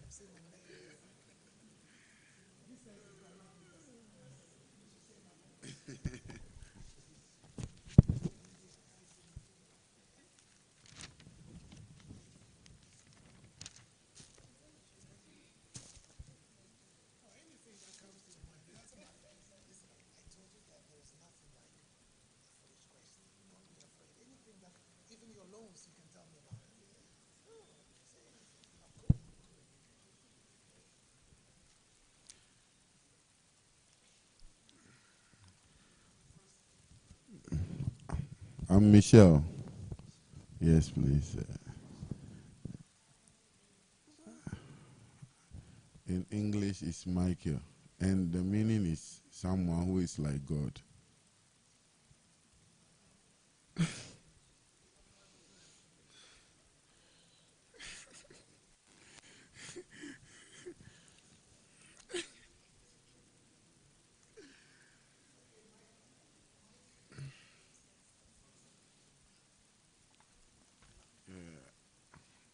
I think the problem we have as a country is that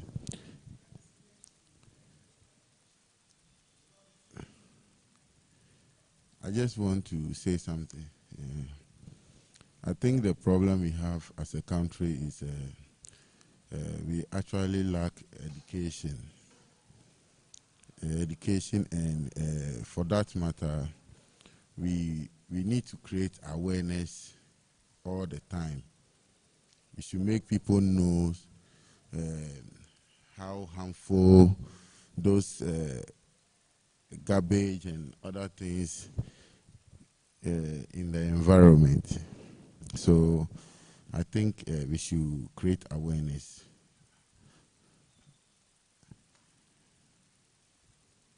Because a lot of people don't know much about this, how it affects the environment when we dispose the garbage at any place or anywhere in the sea. So we need a lot of education on that and awareness on that. Thank you.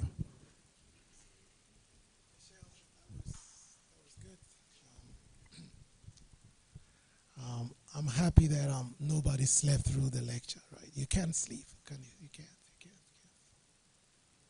Maybe. Oh, okay.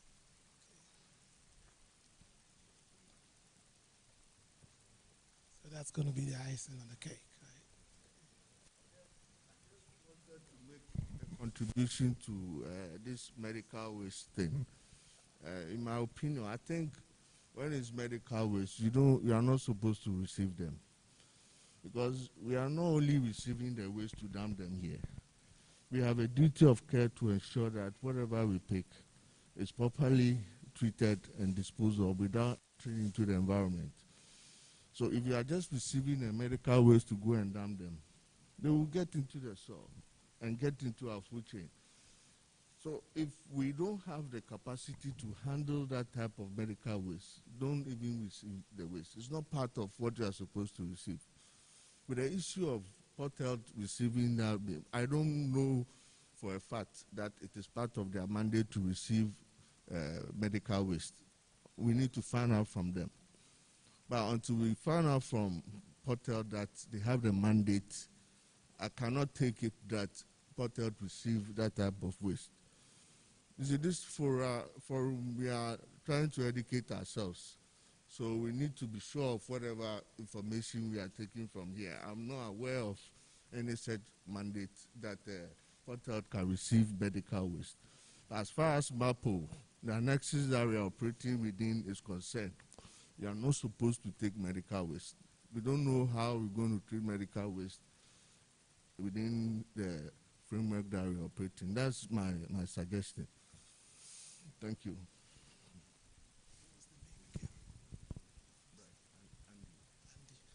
Okay, that was Andy. That was a good submission.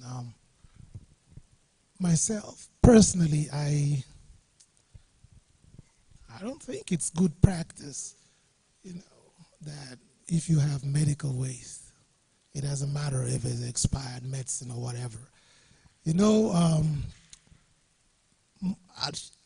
Almost every ship should have a medicine locker. And if you are the second mate, your duty is to inspect the locker and update the master or the captain from time to time. And he's got to know whether the drugs are expired or not. So then you got to change it. Okay, the expired drugs normally are put aside. And if you get to a port where those medicines could be, received and well disposed of, you can do so, But even in the lifeboats, we do have a first aid kit where you have scissors and bandages and all those things in there. They all have expiry dates, including the scissors and everything's got an expiry date. Because once it's sealed and there's an expiry on it, everything in that container is expired. So you got to dispose of it. So, but you see, on a very funny note, I want to ask you this. And it's typical of Africa. This is off the record. so don't make notes of it. But in our parts of the world, have you ever seen a lunatic who is ever ill before? You don't. He doesn't go to hospital. And lunatics are one of the very long-living people. You might think he's going to die, but you'll die before him. Yeah. So in Africa, we are so immune to certain things that we hardly die, you know. Yeah. Whether expired drugs or whatever, you know, we just in. You know. So sometimes we overlook a lot of things. Things that we don't take serious. Sometimes I go elsewhere and my Africanness pops up and it's like, what? I remember the very first time I was in Holland. That was my first time in Holland.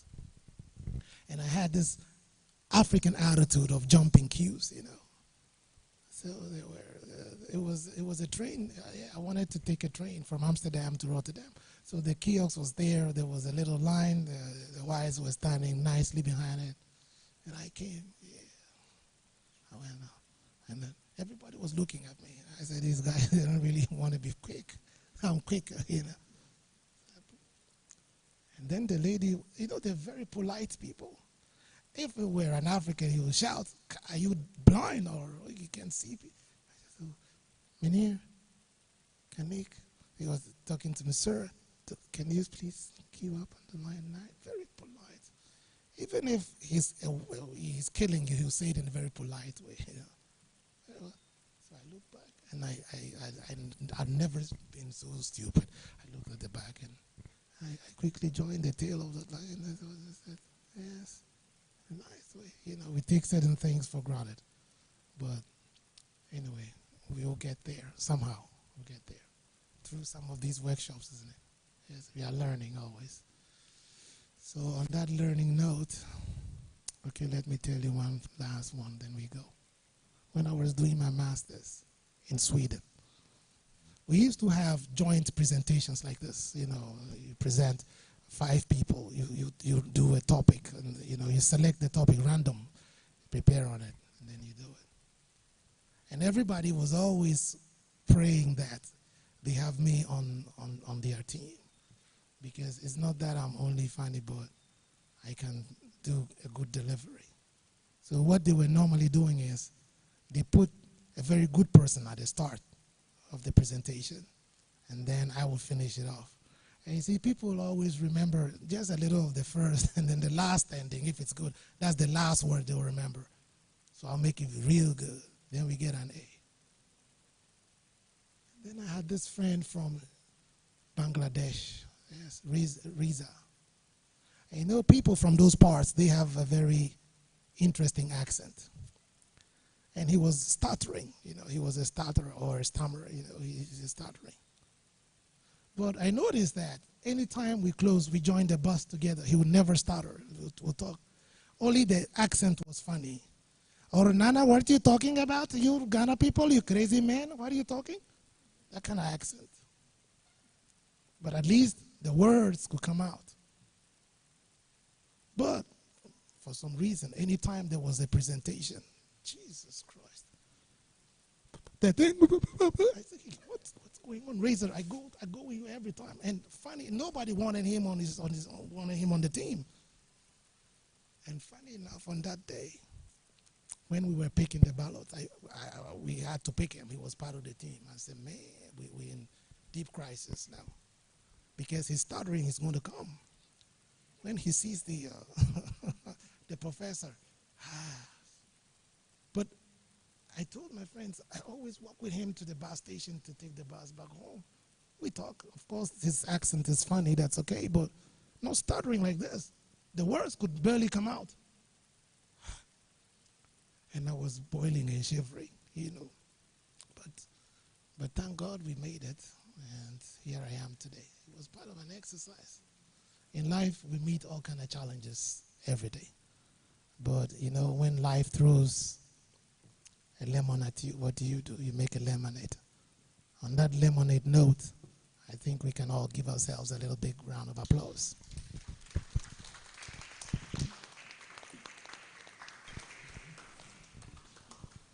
Thank you so much, Doc. I also want to thank you, the participants, for staying glued to your chairs. It means that, Doc, you have really done well. And you all agree with me that the session was very participatory, interactive, and it shows also that knowledge was being shared. I think if we ask you people to stay extra hour, you will not complain. You will. But it doesn't show on your faces. And your contributions and your suggestions also doesn't show that you are tired. Anyway, since we started early, we definitely have to close. So, our Sophom, Mr. Samuel Addy, please give us the closing prayer. So we continue tomorrow. Tomorrow, I know that we have a virtual session.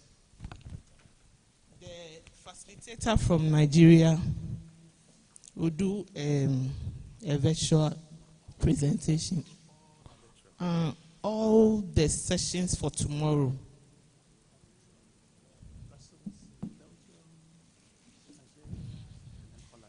Okay, the facilitators are from Belgium, Nigeria, and Holland. Yeah, Holland.